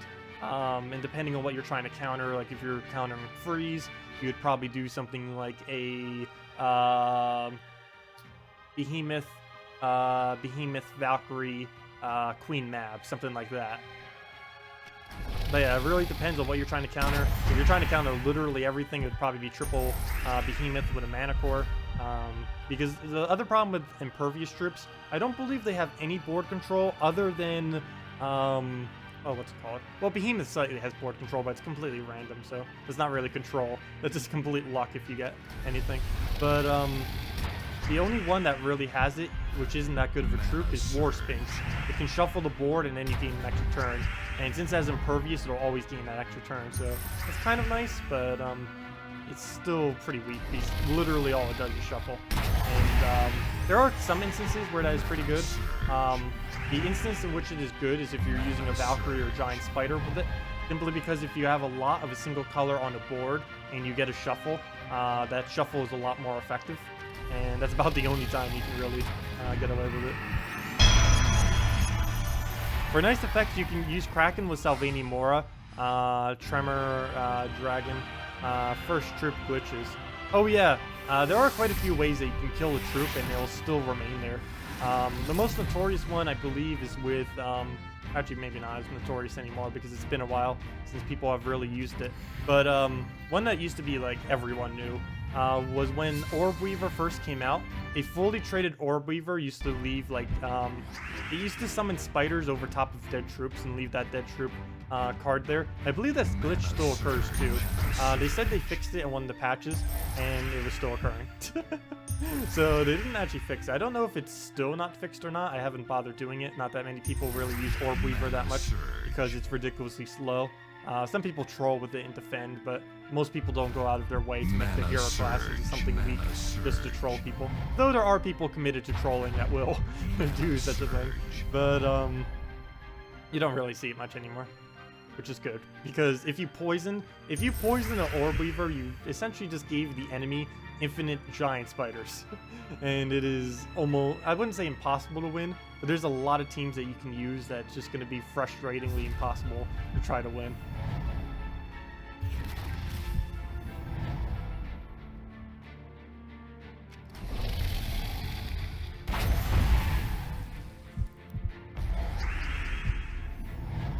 Yeah, should I go run an all impervious team? Because all impervious may make a comeback next patch.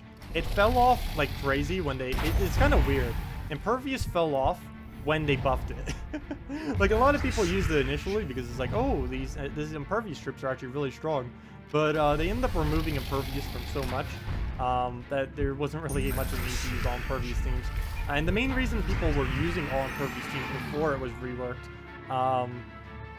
I mean, right after it was reworked, sorry, was for the Devour immunity, because at the time, the Great Maul still had a 15% chance to Devour when doing scroll damage, and pretty much everyone was using it, which is why they ended up adding Impervious to, or they added Devour immunity and Mana Burn immunity to Impervious. The 2 troops that single-handedly did that was the Great Maul and Queen Mab. They single-handedly made it so they had to add Mana Burn protection and Devour protection to Impervious. It used to not be a thing.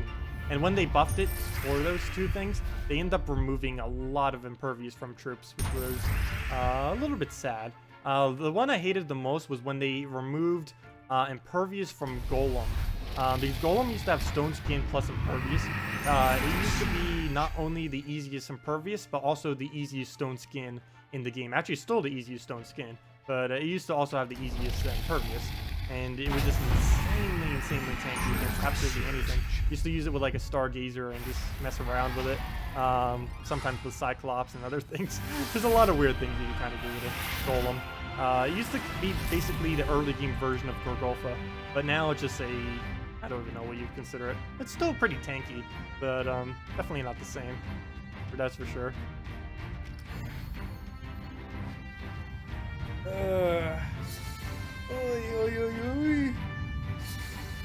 I kind of still wish they would rework Silent One too some more. Silent One used to be used so much back in the day. Was also the most annoying troop ever in the existence of this game before it got nerfed hammered like 1,000 times. But it was still fun. It added a mechanic to this game that doesn't really exist anymore because there's no good troops with silence, and that was constantly using silences to make sure that your enemy does not cast at all. You basically never see that anymore because there's like no troops that silence, and all the troops that do silence, basically none of them are viable to use in any team, so they just don't get used. So silence is almost a dead status effect in this game. Very rarely will you see, like you never see any teams anymore based completely around silence. Whereas in the past, there'd literally be entire teams built solely on the purpose of silencing out the enemy as quick as possible. That'd be cool if that ever comes back again, because right now silence is almost dead content. Same as disease, but disease has always been dead content. The only thing that can do disease that's even remotely good is plague, and of course that's a mythic, so most people don't have it, unfortunately.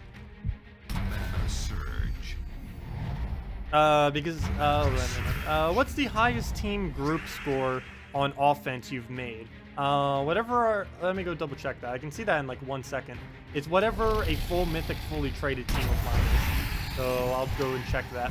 I believe it is around 9.8k, 9.6k, somewhere around that general area. I know it hasn't reached 10k yet. When they add the new kingdom, I believe it will reach over 10k. Not quite sure. It'll be pretty close. But next kingdom will basically determine how high it can go. So we'll know in the future-ish. We'll know in the future-ish. I'll go double check right now to see what the highest team score is as soon as we win this battle real quick.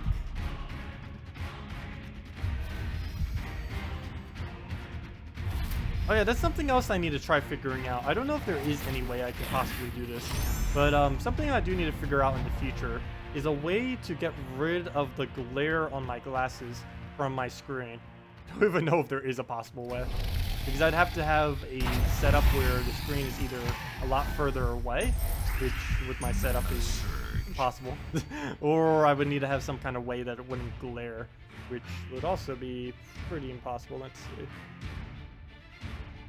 I could maybe have like some kind of screen up, but that'd be really weird. Like right now I can kind of remove the glare, but this is because I'm putting my hands up. Oh no. I really do need to find something in the future. It's not as bad for, I don't know. Does anyone really hate that they can't see my eyes? I've had some jokes about it, but I never really heard anyone complain. It's like, hey, I can't see your eyes. Prescription sunglasses. You know, that would probably work. The only problem with that is I don't have insurance, so something like that would probably cost $300, $400, $500. Because I would need to go in, I would need to get the, go for the eye test thing. They didn't have to make the glasses thing, and that would be at least $300, but maybe sometime in the future I could. That'd be weird though if I'm just wearing sunglasses inside. Doesn't bother you at all. I know it doesn't bother a lot of people, which is, yeah, which is good because I don't have an easy fix for it. Anyways, what was I about to do? I was about to do something. I can't remember. A bit off topic, but is there a strategy for gem masteries once you get 50, past 50? Does it matter at all? No. masteries become literally irrelevant once you get 50 in all of them. You can either do, well, you can do one of two things. The most optimal thing you can do is just split them among every single mastery and just keep it as even as possible. Or if you're insane like me, you end up doing the exact same mastery every single time you ever leveled, and then you have the highest purple mastery in the entire game. So you can pick like one mastery and have the highest in it. Oops, wrong one. And yeah. There isn't anyone in game with a higher purple mastery. I have a 66% chance. I believe it's around 66.6 repeating. The main downside of this is if I was to evenly split my mastery among absolutely everything, my masteries would be about 64% on all 6 of them. So it's actually not as beneficial. The most beneficial thing you can do for masteries past 50 is just make sure they are all perfectly even. That will give you the most benefit. But if you're crazy or want to stand out for whatever reason, you can do it all to one mastery and have the highest mastery in the game of it. Or one of the highest anyways. But I just end up doing this with it. This is going all in on it. But optimally, you would split it. You'd go 100 and something mastery in each one of them. Whatever 1,000 divided by 6 is how many masteries you would have in all of them. And you just split it evenly, making sure that they're all even. Hello, Ghastly Ace. Oh yeah, check the maximum team score. Thank you. Yes, yes. Wow, I have such short-term memory. Well, it's not what I'm using right now. It would be whatever this one is. Wait. What? Why? This is higher. Because he's using a mythic? Well, let me make a whole team of mythics then. You can play at that game. Then we just put in, like, the apocalypse then.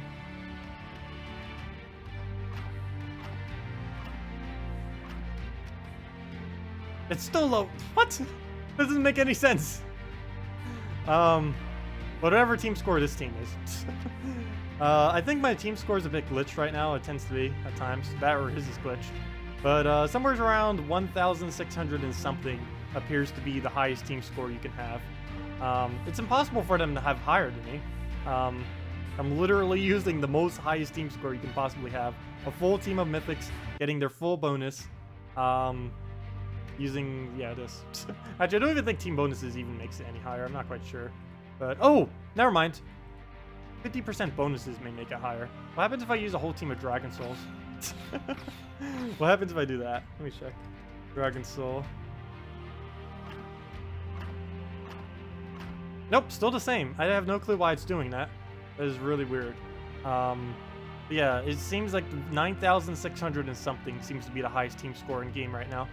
I don't know what's up with that weird number though. They shouldn't be different. If anything, mine should be higher. Because I have the max possible, no one can be more max than what I currently have, essentially. So they can even be, they can either be tied or they can be lower. It's impossible for anyone to be higher than me, so my team score appears to be slightly glitched, or his is glitched. One of the two. Of course, with this team, it's supposed to be lower because he's legendary. But the other one I was using was full mythics. Gosh, no moves. Mana surge, mana surge. Let's see. If you have more % masteries, you might have higher team scores. I highly doubt that is a thing either, because mine is almost at maxed, my masteries. Also, I don't believe that gets considered into it. I can almost guarantee that your hero mastery has no effect on your team score whatsoever. So the higher the group score, the more traded that team is. Well, the team score is based on a couple factors. It's based on the rarity of the troop. Oh no, never mind, sorry. Actually, I don't even think rarity even comes in. It's based on the stat total of the, or the base stats of the troop. Whatever their base stats are. However many traits they have. And that's about it, really. It comes mainly from their leveling, their stats, their base stats, and their amount of traits that they have. I believe those are the only 3 major factors that get considered. There may be a few other ones that they've never really mentioned that much, but those are the main 3. It's also why I'm not really trading that much on my Let's Play account, Trading troops increases your team score by quite a bit. So I tend to try staying away from it on my Let's Play account unless they're absolutely needed traits that'll make the team exponentially better. Because my whole point of what I'm trying to do with my Let's Play account, something I'm kind of messing around with, is I'm trying to get as low as a possible team score as possible while still being very, very powerful. Which is why I only went for attack and magic kingdoms. It's why I'm not getting that many traits. It's kind of just for experimental purposes. For the most part, you don't have to worry about too much about having various traits on your team. But obviously, you'd want to go for better traits before you go for ones that aren't that good. Hero level has no effect on team score at all. You can be level 10 and level 1000 and still have a maxed out team score as long as you have the troops to be a maxed out team score. The only time that your team score will be lower because your hero is lower is if you're actually using your hero within the team, because a lower level hero will have lower stats than a higher level hero, obviously, and that will result in a lower team score. But if you're just doing a random team that doesn't have your hero in it at all, your team score will always be the same, regardless of level compared to someone else. Mana surge. Or at least that's how it's supposed to be. If the game acts that way, that's a different story. But that's how it's supposed to be, from what I understand. There's a lot of small broken things in this game that start adding up. There was even some conversation in the community, I think like a month back, where it was basically requesting that the devs just make an update of just fixing stuff. Like, no new content, just fix everything that's broken in the game. And there is actually quite a bit of it. Most of it you don't normally see and are so trivial that it doesn't even matter.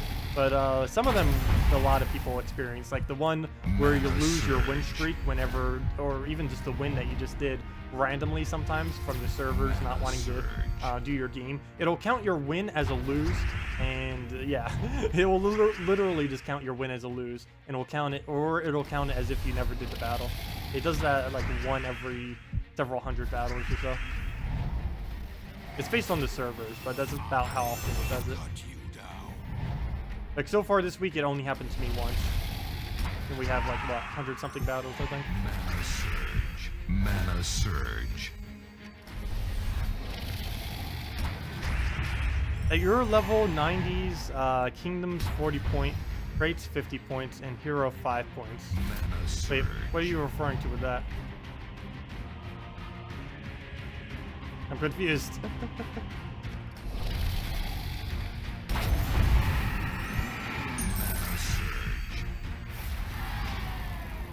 Because if level mattered, that means if we go to an extremely high level and extremely low level, then their team scores will be higher and lower respectively. So let me go try finding one. So this guy should be lower. Okay, he is. So maybe that is true. Oh wait, never mind. It might be because he's untraded, because he's even lower than the team I'm using now. Yeah, he's he's not mythic on one, so that doesn't count. Let me see if I can find one on the leaderboard then, and then we'll be able to see it off of then. So let's see. Let's find someone who's way higher than us. Zookeeper. So Zookeeper should have a much... Oh gosh, this must be using something that's... Wait. Oh! Zookeeper, stop glitching. Oh, she's doing the other glitch. I've known about this one for a while too. There's a glitch where you can... I forget what the sequence is for it. I didn't ever bother really using it. Someone showed it to me once, and then I had the effect for like 10 minutes or so. But there's a glitch that you can do that you can set your team rating to whatever value you basically want. You just use one troop, you win with that in a battle, and then you just log off. And I don't think that's the full process of it. There's something else, other small thing you need to do. But what it essentially does is the game looks at the last PvP battle that you end up doing and see what your team score is for that. So if you end up doing something like a single troop, like you can see what mine is from here. If we just do something like a single troop, there we go, 5,831 if we end up doing that. Well, our team score is going to be 5,381, and he ended up doing this with, or she ended up doing this with something even weaker, which made it 4,708. Obviously, this is not a 4,708 team. This is like a 9,000 something team. But yeah, there's a glitch with that too. You need to fix their stuff. Come on, Gems of War devs, you got this. But yeah, okay. I'm surprised what its win rate is, though. That is a really odd win rate for such a low team score, because you should be able to win, like, every single defend. Oh, that's a really high invade win rate, though. Whoa. But that defend win rate seems odd, given the glitch that's occurring. But, let me go... Oh, wait, I can't check it with Zookeeper because of the glitch. Check it with Nona. Hopefully she's not using it. Good. She's using a real team. So let's see what happens. Oh, she's using a hero, though. So my team scores should still be higher. Yeah, we'll just put any 4. I don't think it matters the rarity, actually. Or maybe it does. Yeah, you can see, even though she's fully mythic and everything, because she's using hero, she has a slightly lower team score. See if I can find one a higher level that's not using hero. Any? Doesn't look like I could find one. 1123, I think that's higher than me. I forget what my level even is. I think it's 123 is higher. Okay, here we go. Yep, mine is higher than him. So there's using, hero level has no effect on, never mind. He has a legend. I'm pretty sure hero level has no effect on it. Let's see, Mazda. What do you have? He has to have something that's not in place here. Yeah, ours is higher, way higher. What? Why is ours so much higher? I don't know. Team score is what even? Team score is so broken. There is nothing more broken in this game than how team score works. I don't know. I'm pretty sure there's nothing more broken. None that I can think of off the top of my head. Change your team to match the team you're comparing with. Sure, I can go do that. Which one was I just doing? That won't really make much of a difference. Also, why did my defense team just switch to 4 Mara? That's not what I was using as defense. But yeah, let me go check in on that one guy. But yeah, you can see we're going to have a higher team score than him. I think it was around 31. Oh, there he is. Or I don't think it's the same guy, but he's higher level, so it'll work. Here we go. Yeah, it was the same guy. But yeah, we can just switch it to exact same thing and it won't matter. Because if we go and do this, Mana Core. What did I do wrong? Oh. Mana Core, Deep Bore, and what was this last one? Bone Dragon, I would assume. Don't really think you'd use anything else other than Bone Dragon in that. I'll even copy his banner just for the sake of copying his banner. No, that makes literally no difference, but just to show it for showy purposes. There it is. But yeah, we have higher team score. Team score doesn't make any sense. Let's see, is he maxed out? Yeah. Oh, no. Oh, never mind. He's not even maxed out. Oh, that would make slight difference then. That's probably where the slight difference is coming from in this particular case. But yeah, level has nothing to do with it. It only has to do with stats, leveling, and traits. Those are only 3. Those are literally the only 3 things that get factored in. As you can see, we have a higher... Let's see. What did we have a higher of? Oh, wait. Never mind. Did we not have any higher of anything? Yeah, we have 1 higher magic than him, which is likely making that separation between our team scores. Because that's the only difference we have is 1 magic. I have 1 magic more, he does not have it. And I assume that's from Silverglade, because a lot of people that haven't bothered doing Silverglade. Because to be able to do Silverglade right now, you need to have every single troop in Silverglade fully ascended to Mythic, leveled to 20, and fully traded. And a lot of people don't bother doing that because that is a lot of resources to have to waste, given that Kristarnex is about the only exceptionally viable thing from that kingdom. Anyways, that's our rant on things that are broken in team scores. I think that went over most things. Anyways, if there's any other suggestions or anything, feel free to leave it in chat. We are coming towards the endish of our stream, so definitely get in all those questions. We will, of course, be doing it again tomorrow from 10 a.m. to 4 p.m. Eastern Standard Time, so we'll be right back doing it again every Friday and Saturday. Okay, well, Dragon Soul, get those purples, get those crystallizes. Change your team to never mind, did that. You had +1 attack. Oh, I had +1 attack too. I thought they were the same attack, but I thought something else was off on it. I don't know, my eyes from staring at the screen are so long, or just... Oh no, maybe I'll end a little bit early today, and my eyes rest for a bit. Hello, Adam! Welcome! Because sometimes after doing the 6-hour streams, I've been staring at a screen for so long that I can't even read chat sometimes. I have to like squint. It's like, I can't see. I have really poor eyes. Like ridiculously poor eyes. Mana Surge. Like if I take these glasses off, I can still see without my glasses, but I can't read anything at all. Not to the slightest bit without my glasses. Like we take this off, I can barely even read the mana surge. I can kind of see that that's actually turned. I can see that that is mana surge, but that's mainly because I already know that it says mana surge, and I can kind of tell. But if I didn't know at all what that was, I probably wouldn't know. And if I do this again, I can barely see the numbers that are for the combat thing on every single person. I see 59 on Bone Dragon, 31 for defense. I cannot see what his attack is. It's just one blurry mess. I think it's 37? Both the numbers are blurring into each other. The problem with my eyes is they don't like to work together. My left eye is a lot better than my right eye, though. Though in this case, that's kind of weird. My right eye can see... It's weird. The right eye can see some of it better than my left eye. I don't know. But my left eye is technically better than my right eye. I don't know why, but it is.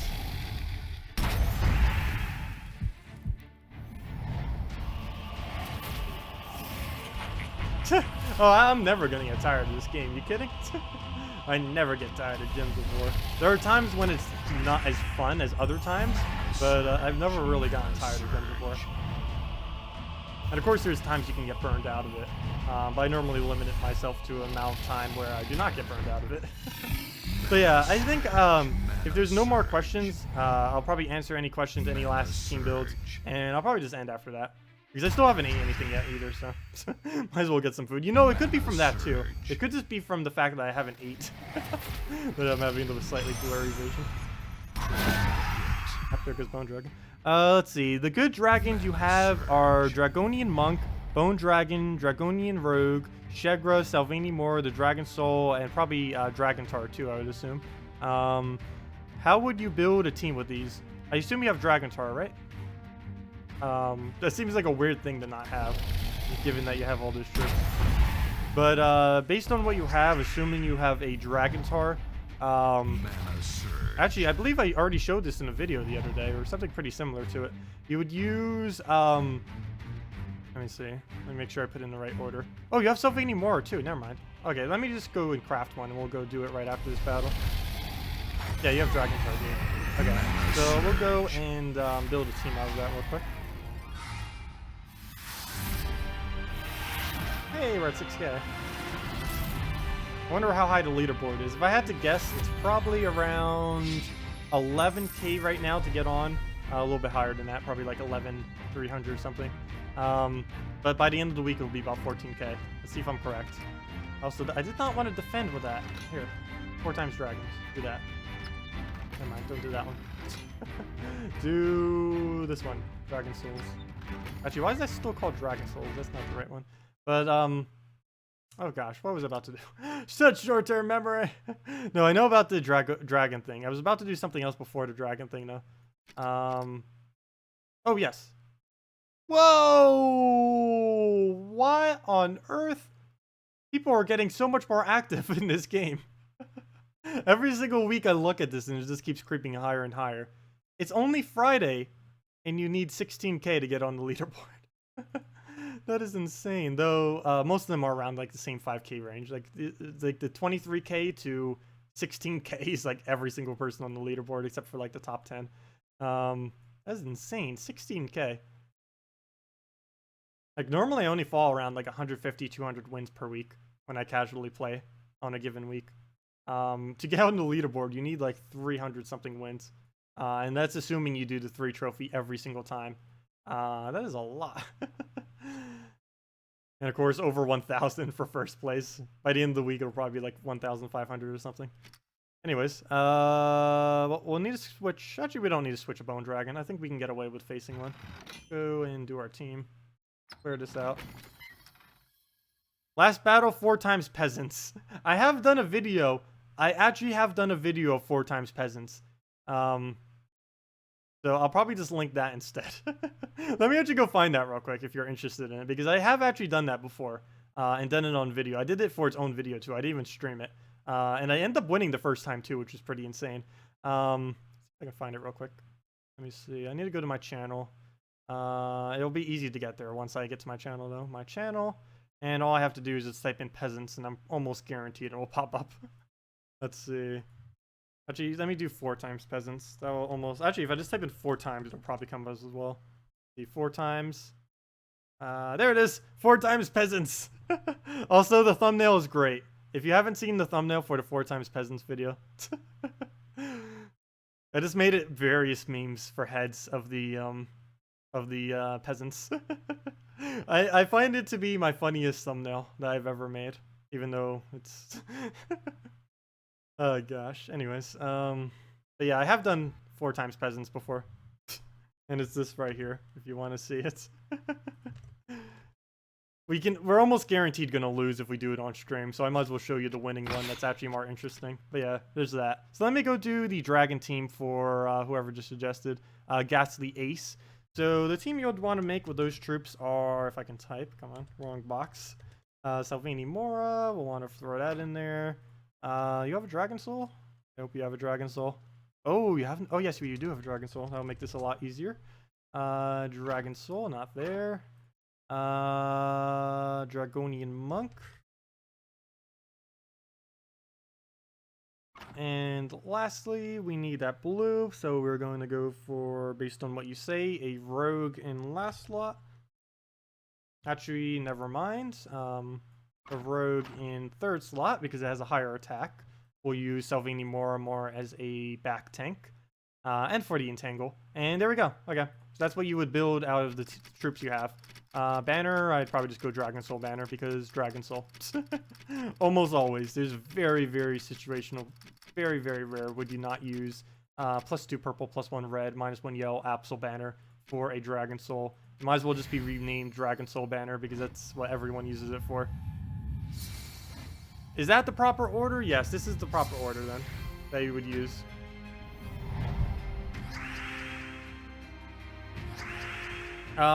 One thing I would say that you may want to change, Dragonian Monk positioning if you have it at a lower rarity.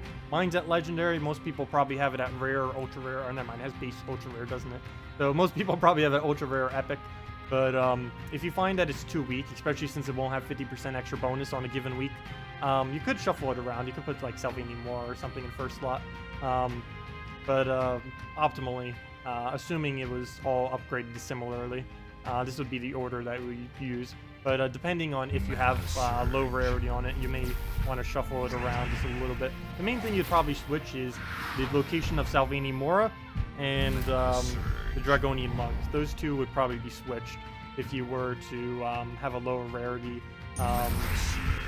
monk relative to your other stuff. Because your monk relative to your other stuff might actually be a higher rarity. I don't know. Just depends what they are. Okay. Well, let's throw that down. Get our barriers up. Why is my monk not mythic? Because I haven't bothered to waste that many resources to get it to mythic. Even though I have like 1 billion resources, I'm still conservative with it as far as when I spend it all out or not spend it. And it was just not worth spending it all out this week, because I didn't need as many mountain trade stones. I already had plenty from past events, so I didn't really need to. And we'll just go for that. It looks like a skull, but we get barrier on everything. Plus a little mana down there. And oh gosh, don't get extra turns like that. Or that. Stop it. Stop it, AI. Isn't all construct teams still viable at your level? Yes, no. No, because it doesn't give any souls. But yes, because it can actually win. I wouldn't advise using it, but it is technically possible to win with an all construct team using 4 guardians. That is definitely still possible. I would not advise it, but it is indeed possible. Simply because the guardians can get looping and then you just win. You can win essentially with any team as long as it has a guardian. If it can loop, it can win. You just keep spamming it at skulls and eventually just kills out the enemy team. Hey, barrier doing work. So we get that. Do our rogue down. Perfect damage. Get our browns. Get our greens. Whoa! What is that? Whoa! Look at that double yellow. Ah, gosh, double yellow coming down everywhere. Okay. Purples? Purples? Ah, I was hoping we could get like a line of purple there.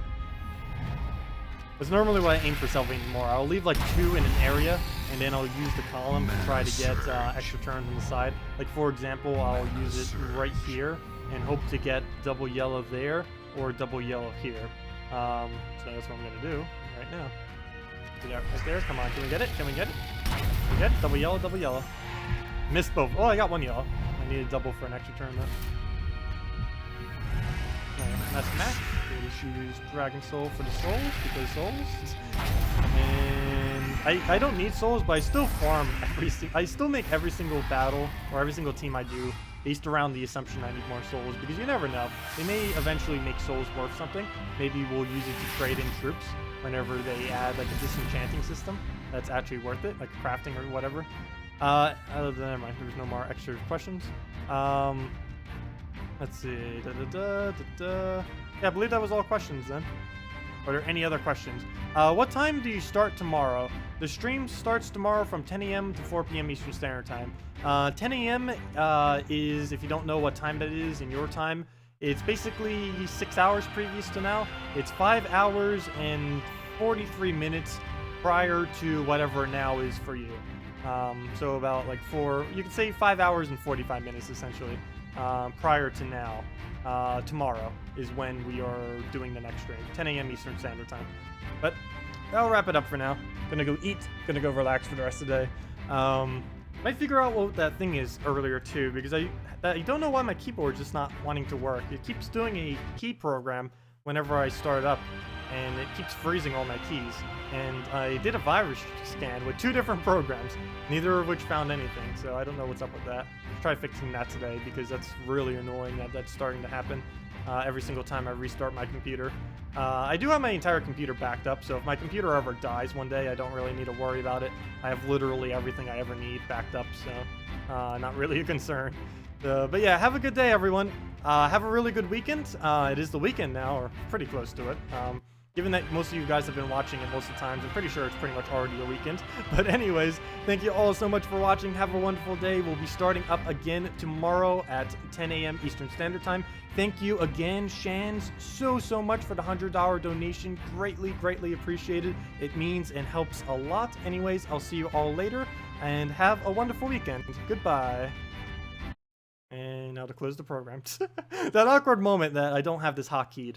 I may eventually hotkey this. I'm always scared that I will just like randomly hotkey it though. I have my videos hotkeyed because it's a lot easier to do. But doing it on a stream and then I accidentally like start or unstart. Like the main concern of why I don't have my stream hotkeyed is I'm always concerned that one day I'll just randomly start streaming when I'm not aware. And that can lead to some weird things. So definitely don't want that happening ever. Anyways, see you all. Have a good day, weekend, and all that. See you tomorrow.